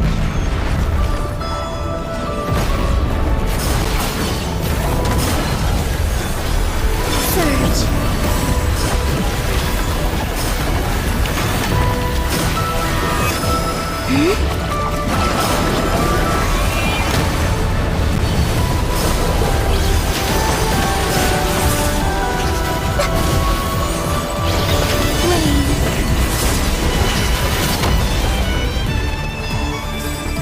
Pathetic! Cannot it all the long years teach you nothing?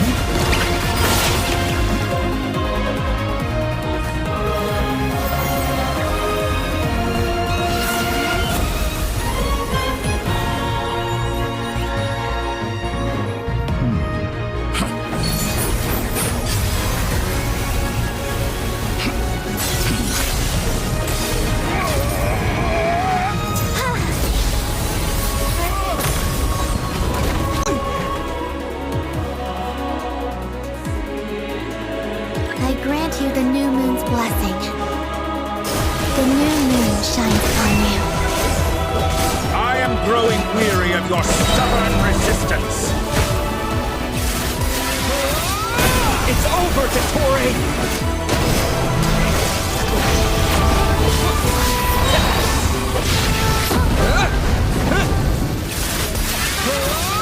Time to pay for you! No longer must the world cower in the cold night. Close to the new world! Let the moonlight dispel the darkness.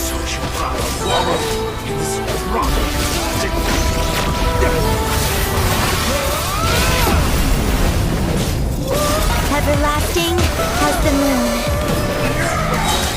So close. I was so close to the new world. So you wallow in this rotten, decaying world.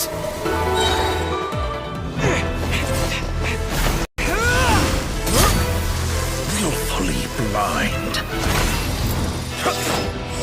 How can you be so satisfied with your fate?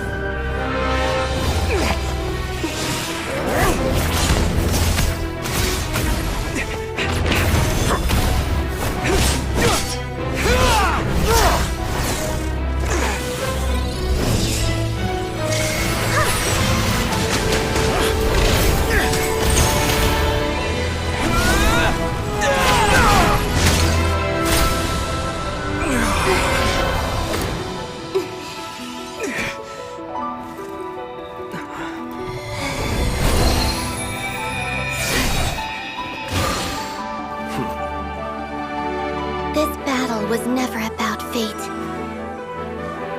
It's about friends, family, and the home you stole from them.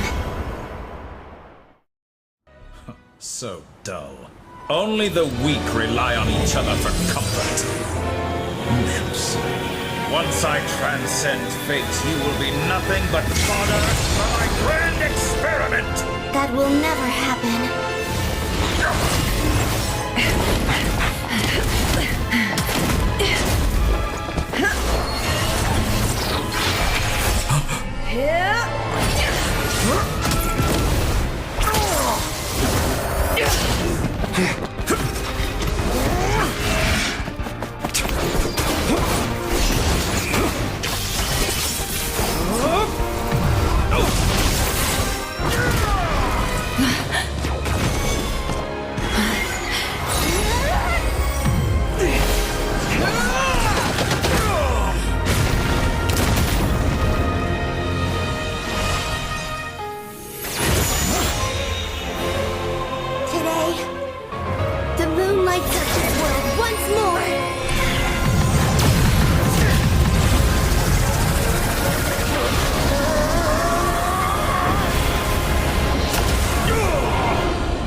No.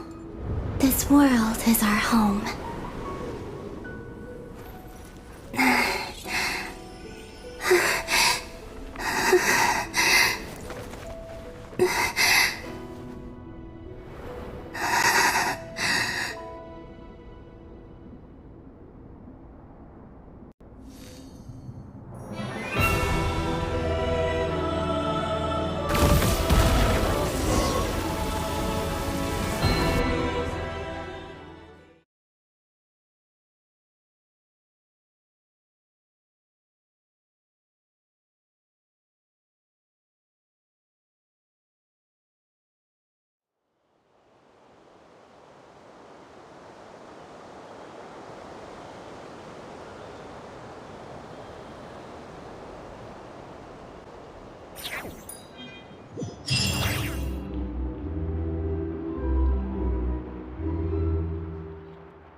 No, you're doing it wrong.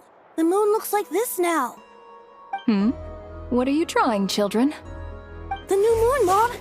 It looks different than before, doesn't it? Also... Can I go buy a sugar sculpture today? Please? Just one? All right. I suppose today is a special day after all. Almost like a festival. Extra, extra!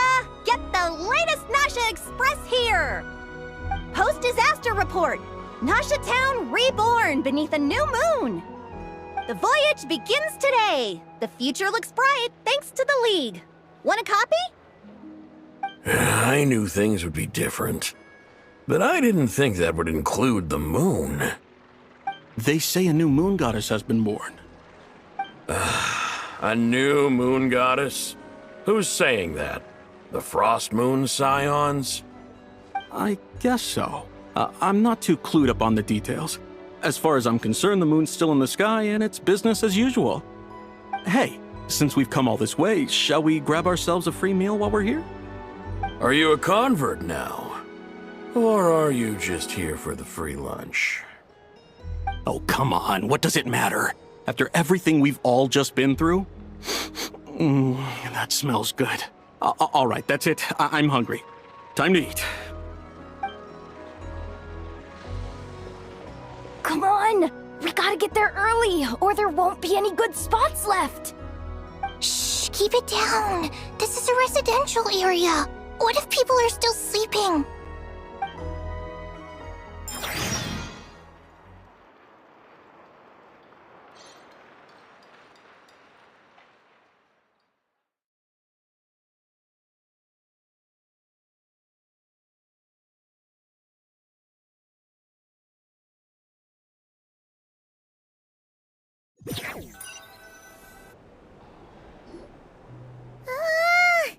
Why is it so noisy outside?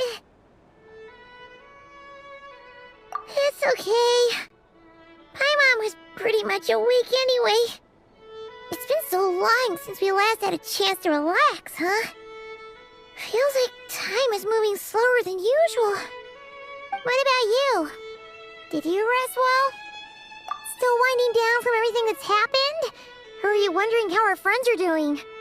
Or is it about what Dotori said to you?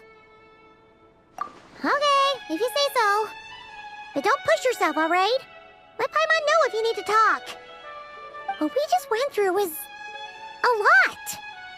It's totally normal if you need some time to get back in your groove. Luanatar disappeared after Columbina came back. Apparently, she was part of Columbina's soul or something. Still, Paimon kind of misses Luanatar somehow. But anyway, you did great. So did Paimon. We all worked our butts off to contain this disaster, and in the end, we made it. So, chin up, Traveler. You should be proud of yourself. Hey, don't poke fun. You should be glad that Paimon's growing as a person.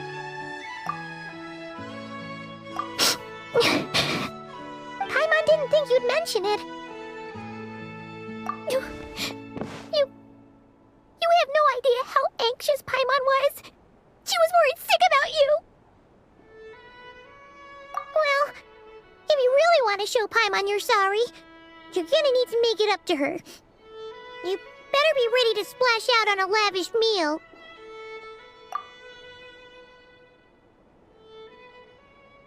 Phew. Okay. Paimon's full now. Huh? Oh, well... Hey there, Traveler and Paimon! Good morning! Morning, Yehuda! Here for some breakfast? Oh, I've already eaten. Just need some water. I was mostly worried you might forget what day it was today. So, I came over to remind you. Careful there, Paimon. Too much food will make you drowsy. Don't let anyone catch you hiding at the back and nodding off during the League meeting. Yeah, she'd probably be saying that to Aino. She's the baby of the group, if anyone. True. You know, I'm surprised that all these competing groups are actually coming together to try to solve things together. Definitely a first for Nodcry. Well, nothing like a region-wide calamity to bring people together. After that, surely even the most self-interested people have to realize that going it alone isn't worth the risk, right? Try telling Boss Neff that.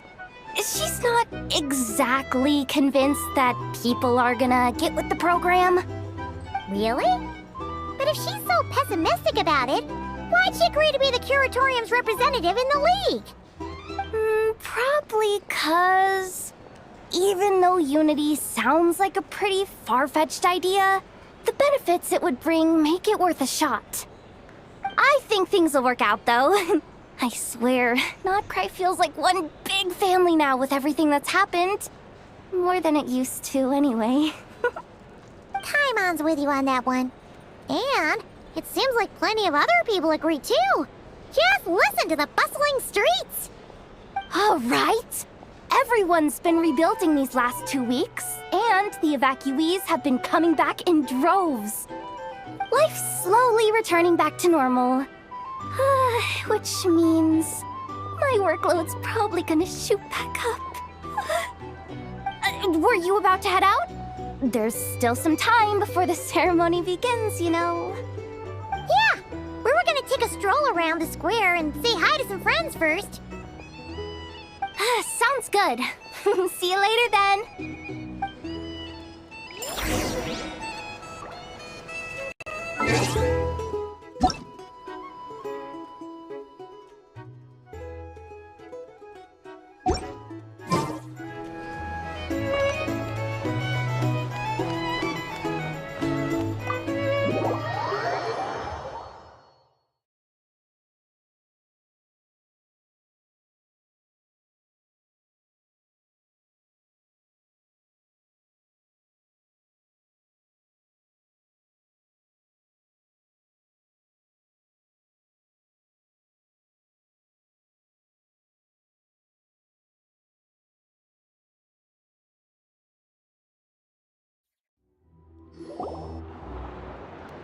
Please accept today's boon. Have a nice day. Are Paimon's eyes deceiving her? Or is that Inepa handing out food for the Frost Moon Scions? Hello there. Would you like a feast of the moon, along with some snacks of the day? So, what's new, Inepa? It was only a few days ago when we last saw you, but it looks like you've joined the Frost Moon Scions in that time. And Aino too? What are you talking about, Paimon? We're just here to help. Duh. In the wake of the disaster, it's all hands on deck. We responded to Lama's request for support. At times like these, the smallest good deed can inspire others and help them through the hard days ahead. And we're using eggs and heating tubes to make that a reality. In true Krumkake Crab Shop style! Enough! Did you hear that? The Traveler said I did good. The Traveler! That's because it's true, I know. Proposal. If you can resist eating today's dessert, I will provide you with compliments, too. No way! Well, that proposal got shot down quickly. I need something to get me through the hard times too, you know. Mom! Yes, dear. Go right ahead. Excuse me. Could I take a photo with the robot lady? She helped us get safely out of Notcry, and she helped us get back home too. She's the best. Of course she is! And since I'm the whiz kid who built her, that makes me even better than best, right? But you stole my snacks though. Oops. Shall we move to the open space near the center? The view there is better. Thank you!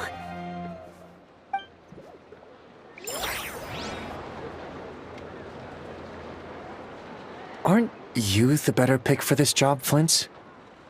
You underestimate yourself yet again, Master Ilua. Not at all. I rarely come by Nasha Town. I don't know any of the big shots here. All in good time. Socializing is a step-by-step journey. But you're much further ahead on that road, aren't you? You're not seeing the full picture. You know the truth now.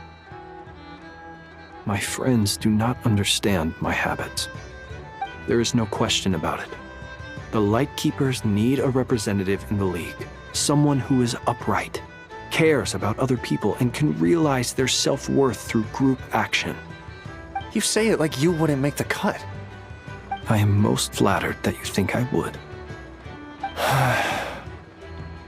Sigh a little less, Master Ilua, and have more faith in yourself. All the Lightkeepers agree that you're a very promising young man. That is precisely why Starshina and Nikita felt safe delegating such important work to you. I'm sure we all also agree that we would sooner die of dehydration than manage to wrangle anything out of you in a discussion. My apologies. I am not in the habit of bringing water with me when I go out. Whatever. I'll take the job. By the way, who else is part of this? Oh, it's quite the who's who of Notcry. There's the Moon Chanter of the Frostmoon Scions, the boss of the Curatorium of Secrets, a representative of the Voynich Guild, and even someone from the adorable Kromkake craft shop. I'm sure you will find speaking with them to be a genuine pleasure. If you say so. I've never done this work before, so I'm honestly a little scared of making mistakes. But I'll do it. Not only is it our duty as Lightkeepers, but because I want to make Notcry a more welcoming place. An admirable attitude to take. The beacons are lit, Ilua. We're but one step away from breaking through the blizzard. We have the chance to band together and build our shared homeland into an Elysium. This is unprecedented for Notcry. An opportunity not to be missed. Yeah. You're right. I'll do my best.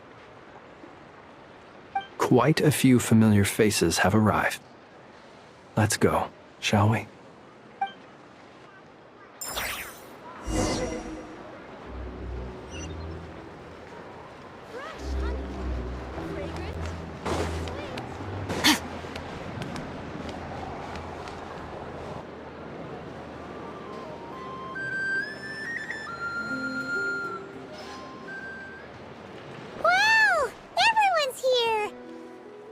You seem well rested. I know no one's asked, but I'm sure you all want to know, so let me just say, we're doing great. Thanks. Well, great, but not perfect. Starting to lose my mind from boredom. Can't drink a drop of alcohol while I'm waiting for my wounds to heal. I'm sure you had a sneaky swig or two. Wait, how'd you find out? I'm sure you must be missing Mondstadt after all these years away, Grandmaster. Yeah, you could say that again. Every time I get news from Mondstadt, it makes me want to go back and see the place for myself. Honestly, Once things are wrapped up here, I think it'll be time to head back home.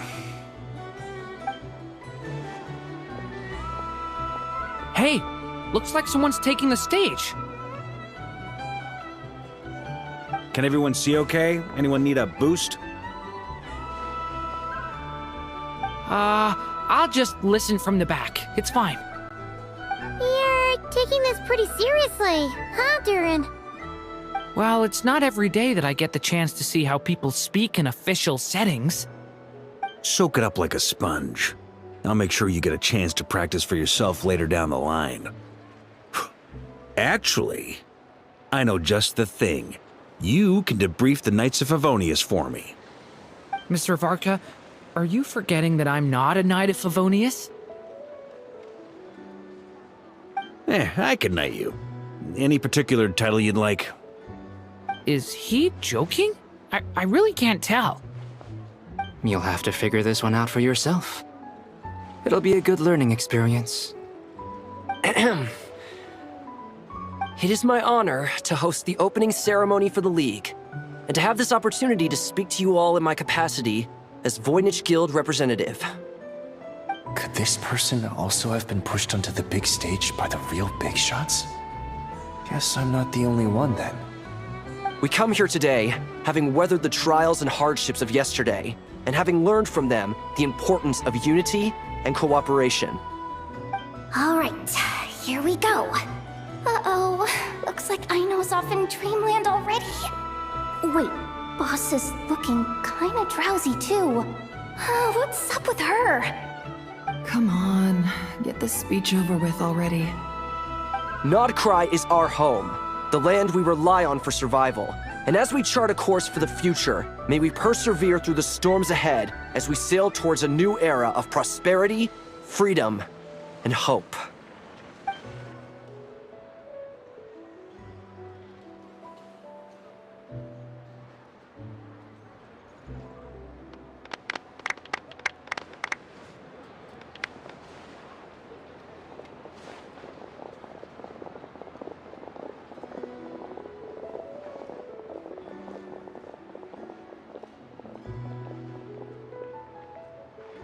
Looks like we'll have more opportunities to travel in the future. I'm sure you'll cope, Lady Moonchanter, given how fleet of foot you are. Unfortunately, I suspect I'll be too busy at the Curatorium to act as your host. We have a busy schedule, not to mention an international network of contacts to manage. It'll be all right. I'll just check your schedule with Yehoda well in advance. And if she's not available, I can simply ask Ashru. You... So giving my employees extra workload isn't enough for you? You're really going to drag my cat into this too? I thought you'd approve. Aren't you forever increasing your employees' workloads? That's a bold statement. Are all the Frost Moon Scions feeling more audacious now that your moon goddess has returned? Columbina's return has brought joy to all who care about her. That includes both you and me. As for the Frost Moon Scions, we are learning how to thrive independently, without relying on the moon goddess. It is up to us to make our home a more livable place. Joining the League is one of the steps we are trying towards that end. I like the word try. It's nice and non-committal. You can opt out at any time and still say you tried. You don't see a bright future for the Frost Moon Scions? Or did you mean the League? I'm just not as optimistic as you. The Frost Moon Scions should count themselves lucky that they have a leader as stubborn and enterprising as you. But Nodcry's a big place, with all kinds of people. Most of them don't enjoy answering to a leader, or even listening to reason. Well, that's where you and your methods come in. Unless the Curatorium of Secrets is only here for appearances. For now, yes.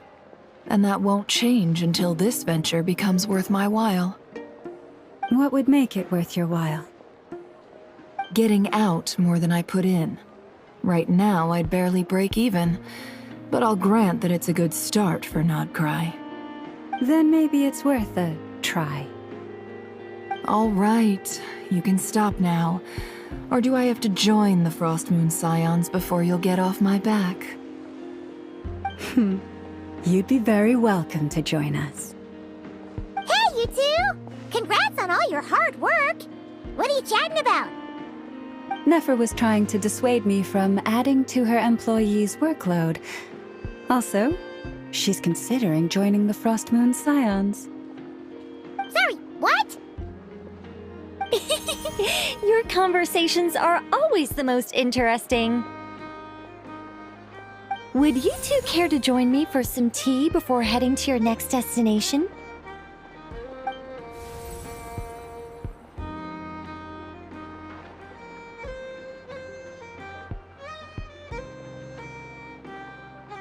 Nicole? Wait, where are you? Aren't you gonna show up today? Sadly not. I'm otherwise occupied right now. I'm sorry, Paimon. I can hear how disappointed you are. If it's any consolation, let me say that how things appear on the surface is a far cry from what they are at their core. Perhaps you'll feel better if you focus on the fact you have a special line of communication with the great mage herself. Okay? Has something happened? No, or not yet, anyway. Well, that's not ominous at all. Not for the time being. Just think of this as a general check-in to make sure this communication system is still running smoothly. Besides, it's good to chat once in a while if we want to maintain our friendship. You could've just said so. Paimon got all worked up for nothing. Still, the best friendships are built through face-to-face interaction, you know. It's never gonna stop being weird having tea with you when you're not there and just talking to thin air. All right, fair point. I'll bear that in mind for next time. Yeah. Any update on that crisis at the world's borders? Alice just informed me that they had their work cut out for them. And now everyone's thoroughly exhausted. But they did finally get things back under control. Still, we can't let our guard down yet. The disruption caused by this disaster has made Teyvat easier to detect from the outside universe. She plans to wait for things to stabilize, then reschedule her Mondstadt vacation plans. As for me, I agree with Hat Guy's perspective. This is a time when many new variables are emerging, and the situation is changing constantly. Plus, most of this change is for the worse. We have to remain vigilant and ensure that the embers of chaos are not rekindled. I did notice that the energy in Nodcry changed somewhat after the War of Funerary Flame, but since it was still aligned with the Light Realm, I never gave it a second thought. It looks like I'll have to examine the connections between phenomena I observe more closely in the future. Just doing my duty. It's more or less second nature by now. Of course. To give you the full picture, I'd have to start with the substance from which angels were formed. Never mind. Paimon's right. Showing off my knowledge would be much more satisfying in person. By the way, you did receive the gifts from the Hexen Circle, yes? I'm not trying to claim credit or anything, but my pride demands that I at least mention it. They're quite similar to the protective talisman that Alice gave Dory, but with some very special enhancements. Oh! So that's what kept our friends safe when Dory trapped them. Indeed. We went to great lengths to make sure they were invisible to his eyes. I'm so happy they came in handy. Still, not fishing for gratitude, by the way. I just want you to be aware that sometimes your friends may be protecting you in ways you cannot perceive. Anyway, I'll contact you if anything else crops up. If not, you know what they say, no news is good news. Oh, My angelic instincts are tingling. They say... You should head to the docks next. Your friends are about to board their ship home.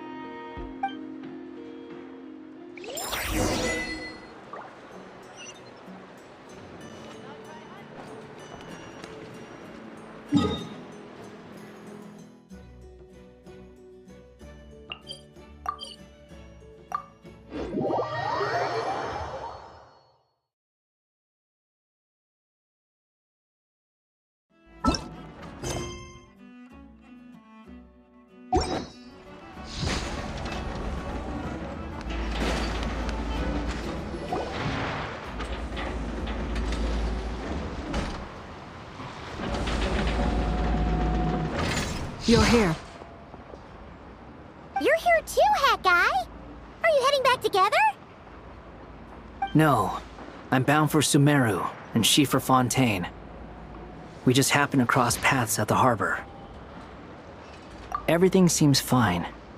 Sandrone may have an abominable temper, but she's always been very responsible with important calculations, and things entrusted to her by valued friends. You always speak as if you know us inside out, Mr. Hat Guy. Maybe I'm just a good judge of character. I certainly hope that's all there is to it. Regardless, you have been a significant help in this matter. For that, you have my gratitude. I didn't do anything special. Sandrone's the one who completed a seemingly impossible formula and turned the tide of the entire battle, even giving her life in the process. She's the one we should be thanking. Even we were unaware that Sandrone had hidden the real formula inside Polonia's body. She managed to fool Dottore into thinking the formula was running in her system by installing an identical-looking decoy within her. She probably realized that she didn't have the strength to stop Dottore. But this way, she could at least get him to lower his guard.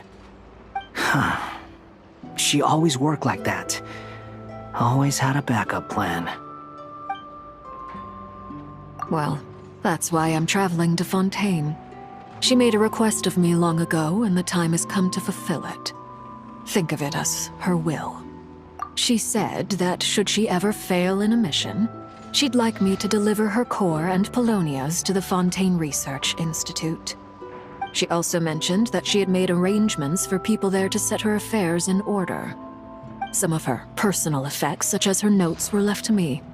I've decided to take them back to the House of the Hearth, for safekeeping primarily, but also as mementos, I suppose.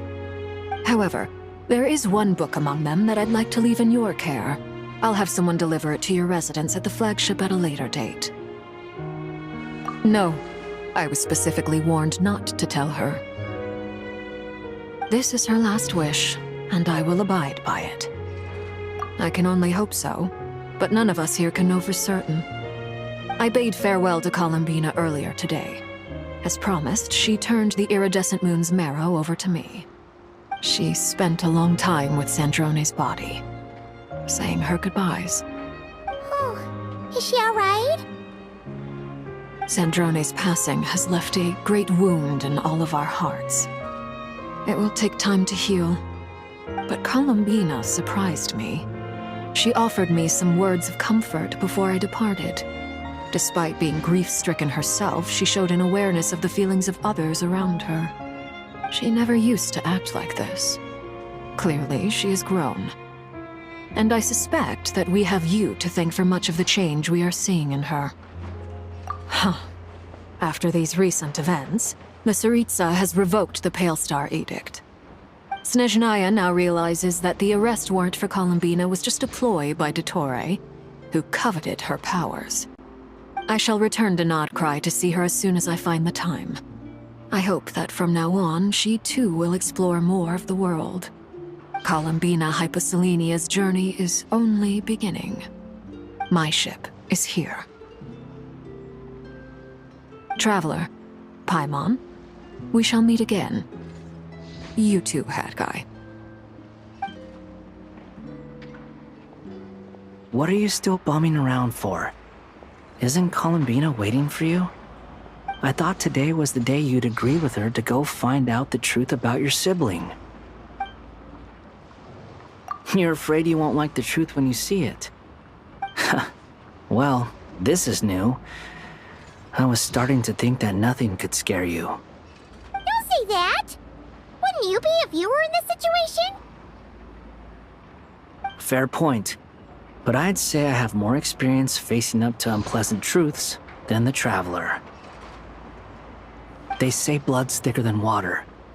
I know how much you need your family back. More than you need any of your friends. And I'm sure that all your real friends understand that too. No matter what the truth turns out to be, they will stick by you and support you, whatever decision you make. Finding the truth is important. But more important still is what you choose to do once you've found it. At least, that's the life lesson I've learned from my experience, grappling with the truth. What? Now that Dottoro's dead and gone? A little, I guess. But it hasn't solved everything. Maybe I regret not getting to end his life with my own hands. Or maybe it's something else. But for whatever reason, I still feel like I have a chip on my shoulder. Either way, I'm going back to Sumeru. Lesser Lord Kusanali is gonna need help dealing with all the chaos Dottori left in his wake. Not just from this incident, but everything he did in the past, too. You should continue with your journey, as you've always done. Who knows? Maybe we'll meet again someplace else. So, what should we do now? If you want to explore a bit more to steady those nerves, Paimon's game! After all, when Columbina said she knew where your ship was hidden, Paimon promised to give you two some alone time with the truth. It hasn't been all that long since we were last apart, sure, but with Columbina there, Paimon's sure things will be just dandy. Ain't no biggie. Paimon might be all about that food and fun, but she knows how to do right by people. Paimon's sure you'd prefer to digest the news about your sister in peace. But, no matter what you see, just know you can share it with Paimon. Of course, as long as it's not super private. If you can't make sense of something, let's give it some thought together. And even if we both can't figure it out, Paimon can at least treat you to a nice meal. Glad to hear it. Feel better now? Alrighty. Next up, time to meet with Columbina.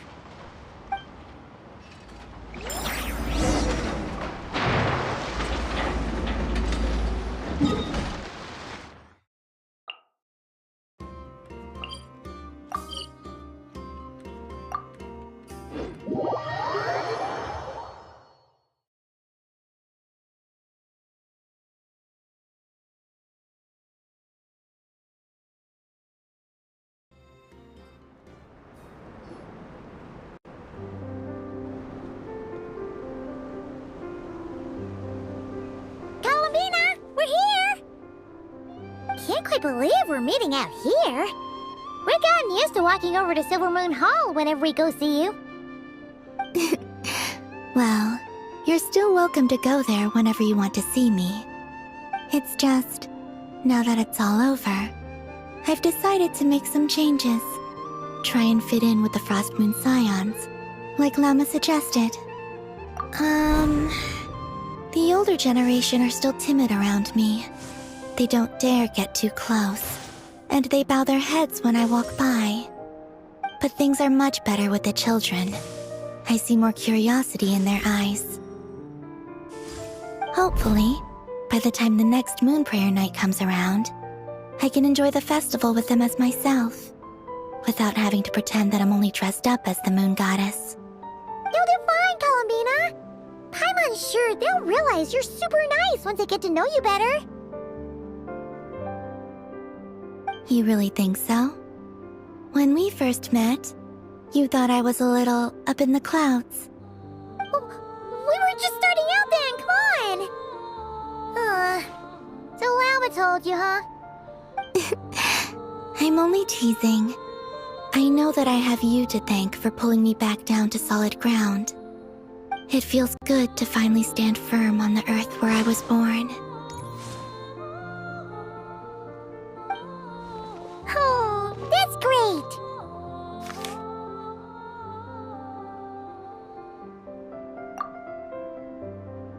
Thank you.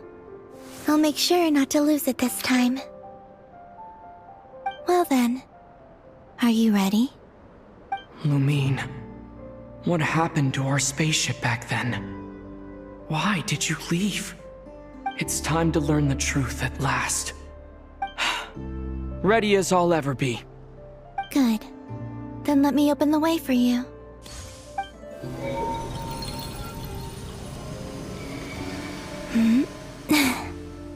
Where does this lead? To our shared destination. Huh? Do you remember me telling you about my missing prologue back when we just met? I said that my story began on the moon. But while I was inside the moon's reflection, I realized that my prologue was really hidden in the future. I just had yet to discover it at that point. The story of the time before I was born was in fact the story of my distant future. It's truly fascinating.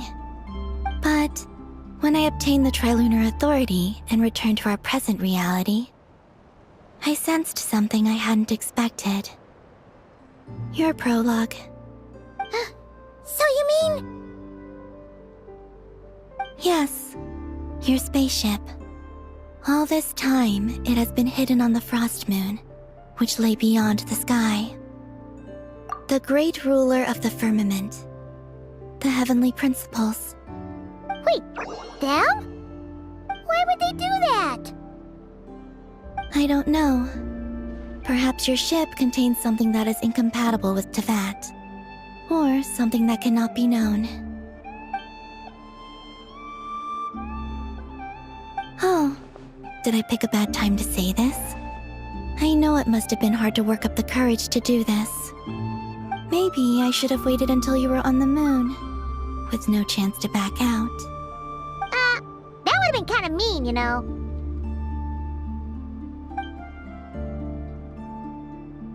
Take me there. Oh? Whatever is hiding in that ship, it belongs to me and Lumine. Those memories belong to us. No one else has the right to decide whether I should or shouldn't know about it. Not even the heavenly principles. Very well. Then let's go.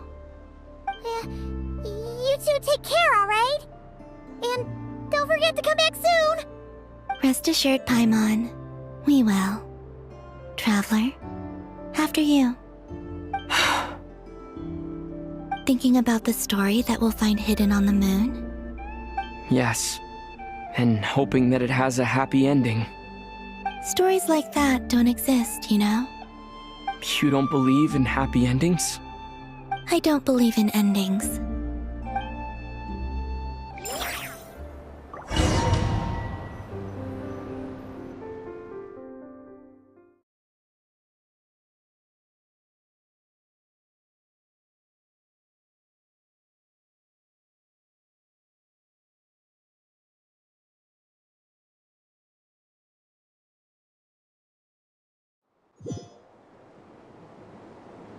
Where am I? This is the pathway I built between Teyvat and the Frost Moon. The moon is very far away from us, so it could be a long journey.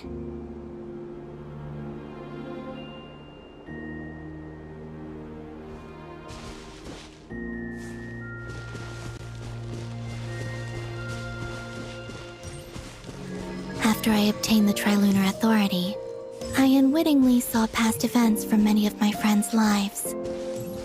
One was Lauma. She was so young when they chose her to be the Moon Chanter. From then on, the Frost Moon Scions looked to her to bring messages from their goddess. But, for better or worse, I had left Hisi Island before she was ever born. It was not until much, much later that she met me. I think it's for the best. Because of the way things turned out, you had the opportunity to become friends. You're right. In that sense, I think we were both very lucky.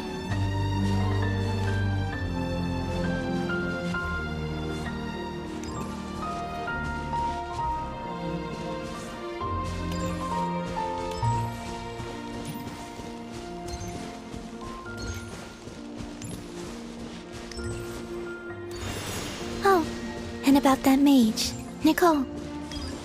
I only recently learned that she has lived in VIII since the time of the Three Moon Sisters. The Moon Goddesses always had a good relationship with the angels. I suppose our friendship continues that tradition.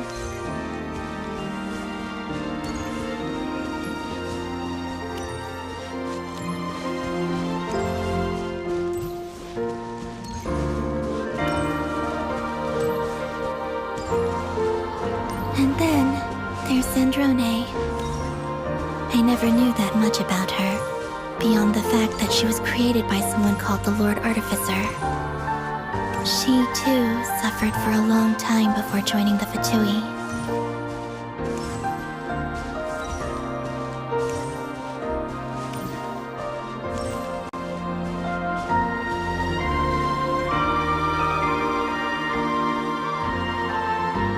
How I wish I could talk to her again, even if only to hear her say nasty things to me.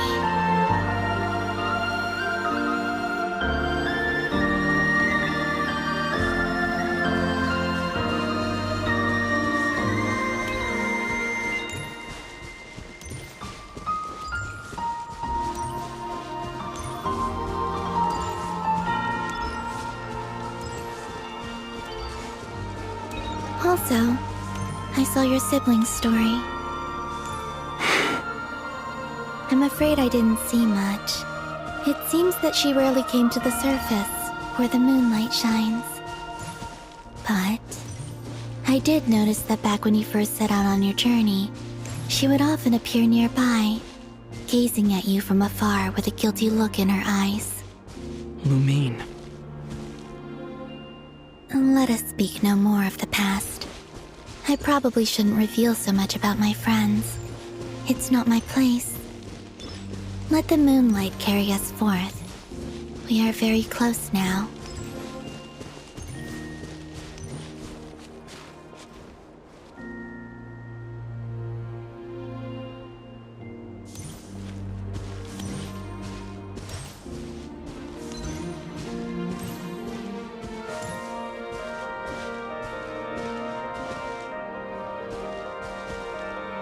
After this, I'd like to bring some Kuhenki to the moon as well. If they're willing, of course. What about your other friends? Will you bring them to visit too? Certainly. But I'll need to tidy the place up first. This home hasn't received any guests in a long, long time.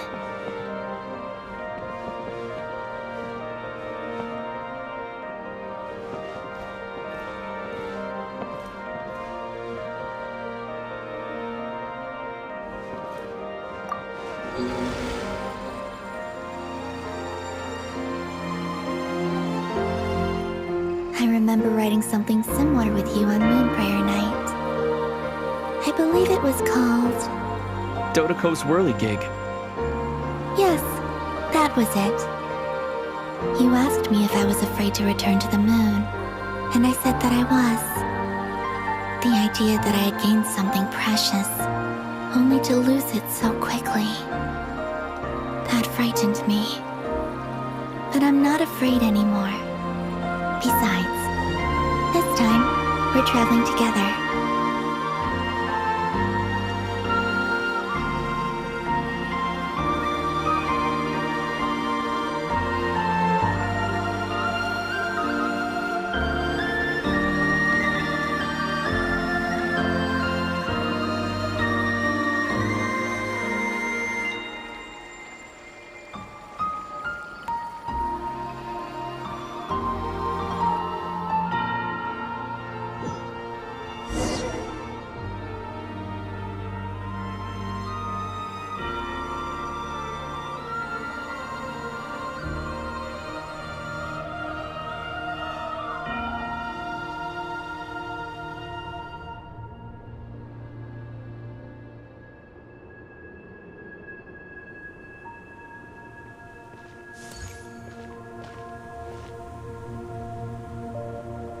We're here.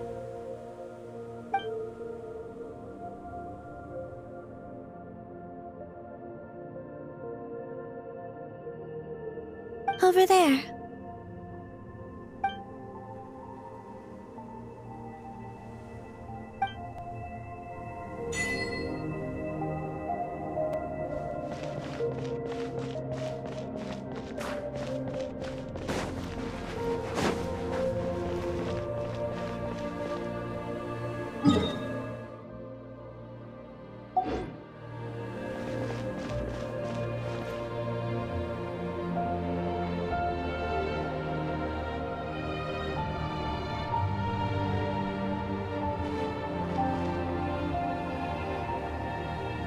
Our spaceship. It's huge. I suppose that the moon is the only place one could hide it. It'll be alright. Huh? The way you feel in this moment, I went through it too, on Moon Prayer Night. The door was right in front of me, but I struggled to find the courage to step through. Solitude for me once meant living a life in which even I was absent. Before I met you, that was the only life I knew. But that night, solitude meant throwing away the life I had gained after meeting all of you. Columbina. Go. Retrieve the part of your life that was once lost. Trust me, you will lose nothing by doing so. Look, Tevat is right there. All of our friends are down there, waiting for us. You're right. Thanks, Columbina.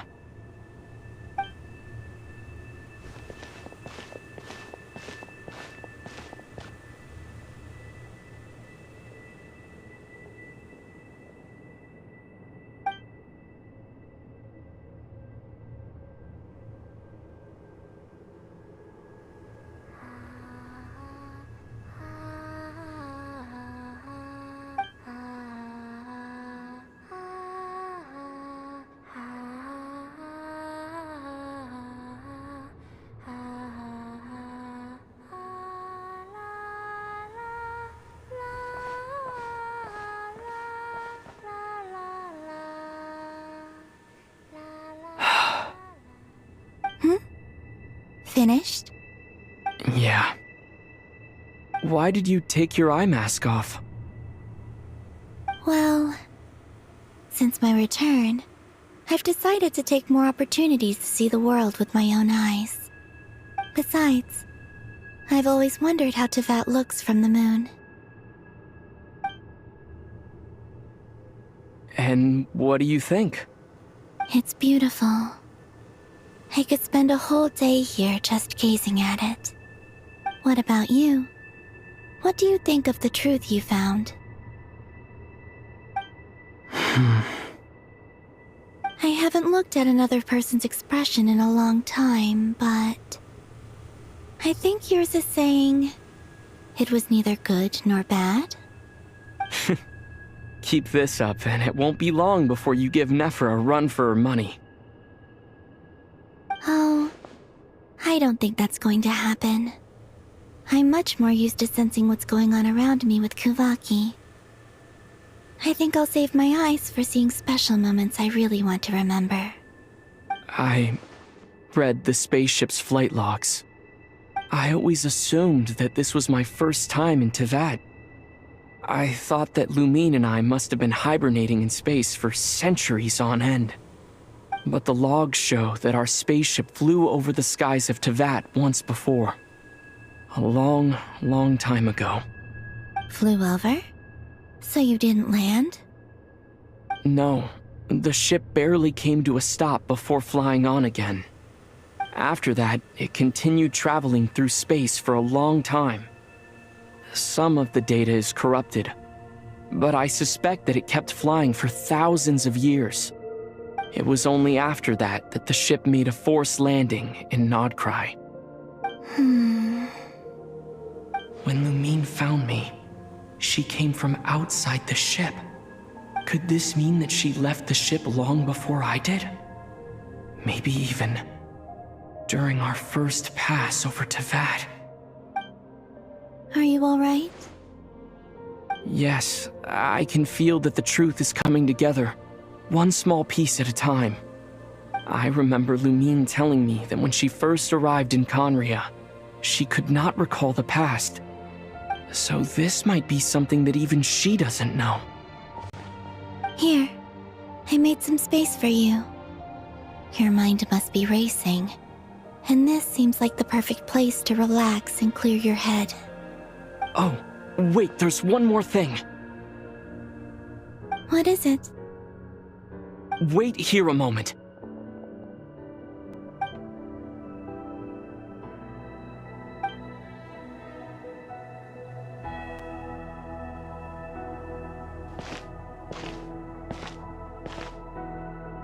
Hey, Columbina.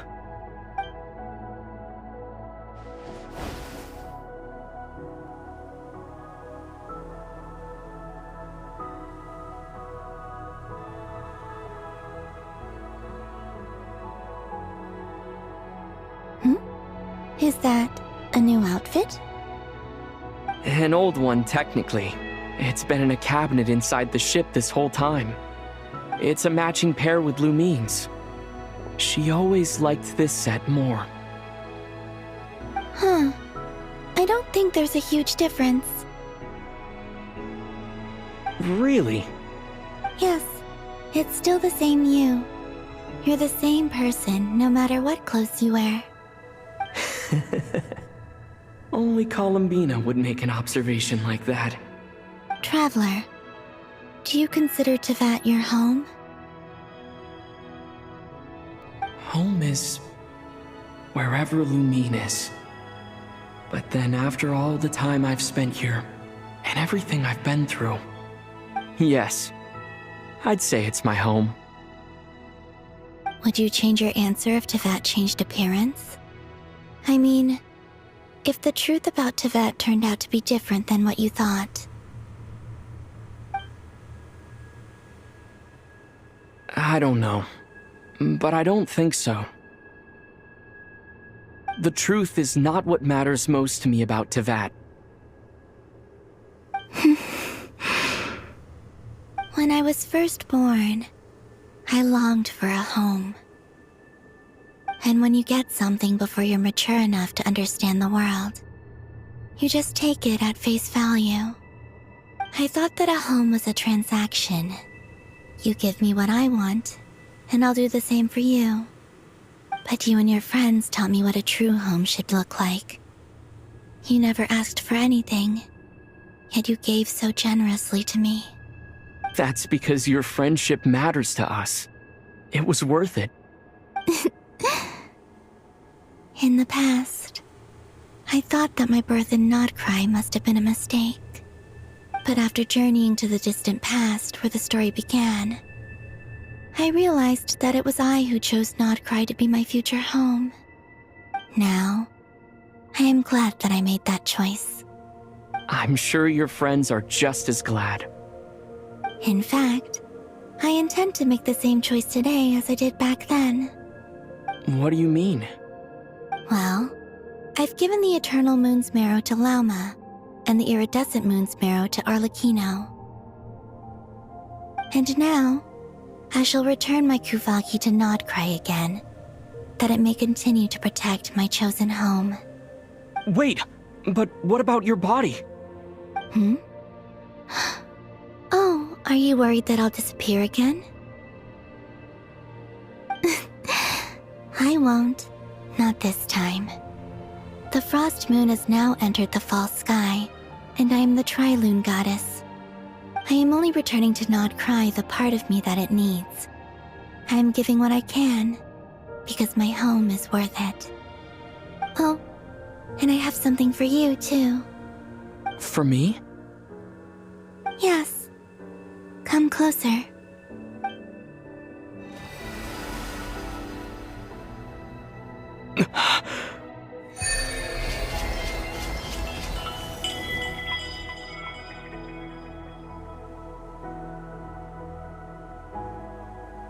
What was that? I lifted some of the restrictions this world placed on you. I trust this will help in your future adventures. My power.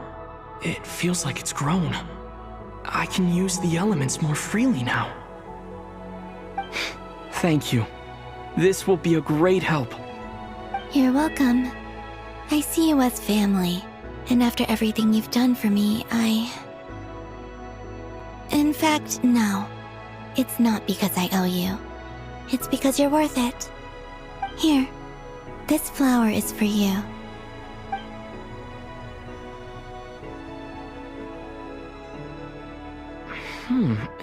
Isn't this a moon prayer blossom? Yes. Don't worry. You will never see these flowers lose their color again. I'm finally discovering the joy of giving. How I wish I'd learned this sooner. Hey, better late than never. What are you thinking about now? Why don't you take a guess? You get 1 shot. I don't think I'll get it in one guess. But I'm sure it's a happy thought. That's kind of a sneaky answer. I can't say you got it wrong. Down into that, the moon seems so far away. I felt it might always lie beyond my reach. But on the moon, everything feels so close by. The haze that once enshrouded the skies has finally been dispersed. I feel like a traveler on a winter's night, starting a new chapter in my tale by the warmth of a bonfire. I don't have a lot of luggage, but I do have a lot of hope for the future. Well, what's next? Next? To start with, I want to stay here just a little longer. After that, let's return home and continue our journey.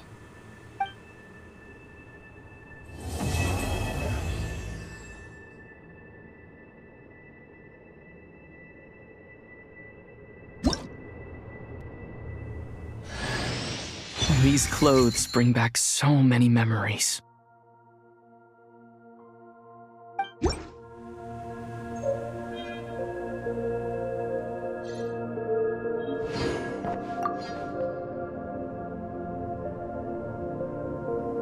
The journey goes on, for you and for me. Like I said, this is not the end. I don't believe there has to be an ending. Okay. As you continue on your journey, don't forget to gaze up at the moon once in a while. It is, after all, no longer an illusion. It shall cast down its true moonlight, connecting us in truth.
To Jean, acting Grand Master of the Knights of Favonius. Ugh, this preamble is such a pain to write. It's probably high time we got rid of this acting business. I trust that Durin has updated you all on recent events. Hope we didn't worry you too much. The good news is, we managed to come together and put a stop to the Doctor's evil schemes. With that, I think it's safe to say that Notcry is finally out of the woods. As for the Fatui, not counting the Damselette, aka the Moon Goddess, who has left their organization, we found ourselves allied in this instance with both the Knave and Marionette. May she rest in peace. As ever, we find ourselves better off for making friends rather than enemies. But until we can ascertain the Tsaritsa's true intentions, the future remains uncertain. In a short while... Wait, how am I meant to surprise everyone if I tell them in the letter that I'm heading home? Well, that would be a huge waste. Okay, got it. I will begin sending the expeditionary team back home in waves. I'm sure they'll be able to answer any questions you still have. I hope they won't gloss over the details of my many heroic deeds, but if they do, I'm sure it'll be because they're just too exhausted from the long journey. I think of Mondstadt daily. Please give everyone my best regards. P.S. The honorary knight went above and beyond this time. Are there any other honors we can give him? I'll leave it with you. P.P.S. Please be extra nice to Klee for the foreseeable future. I cashed in on the last favor that the Hexen Circle owed us, so we need to earn some more goodwill. If there's any serious problems, feel free to stick me in solitary confinement when I get back. I'll do the time for her. Whew. And that, as they say, is all she wrote. End of an era. And with the moon shining down brighter than ever, I think everyone is going to sleep well tonight.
The abyss is like the world's shadow. It's always there, and it will never perish.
All things come to an end, even time itself.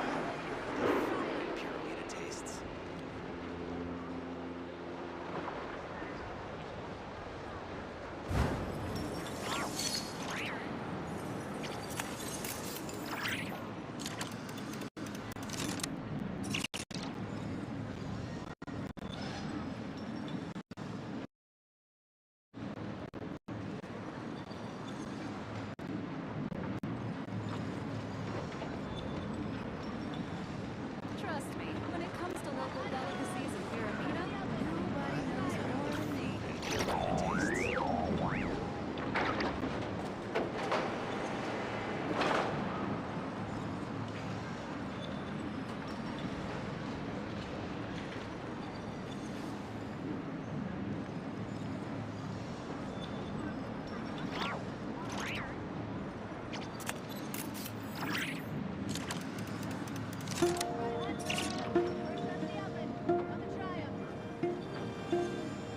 Trust me, when it comes to local delicacies in Pyramida, nobody knows more than me. Trust me,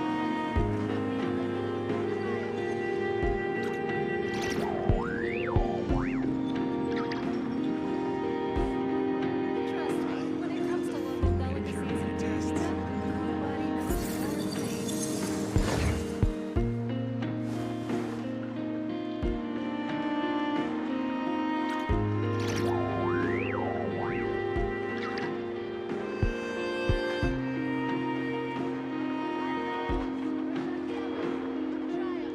Where do we come from? And where are we going?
Trust me, when it comes to local delicacies in Pyramida, nobody knows more than me.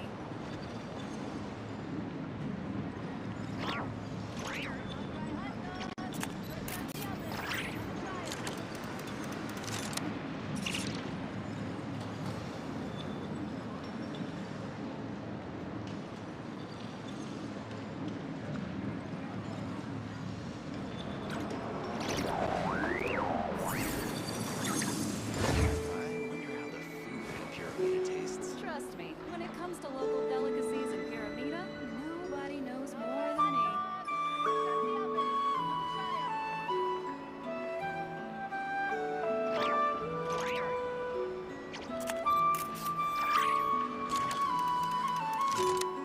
All things come to an end, even time itself.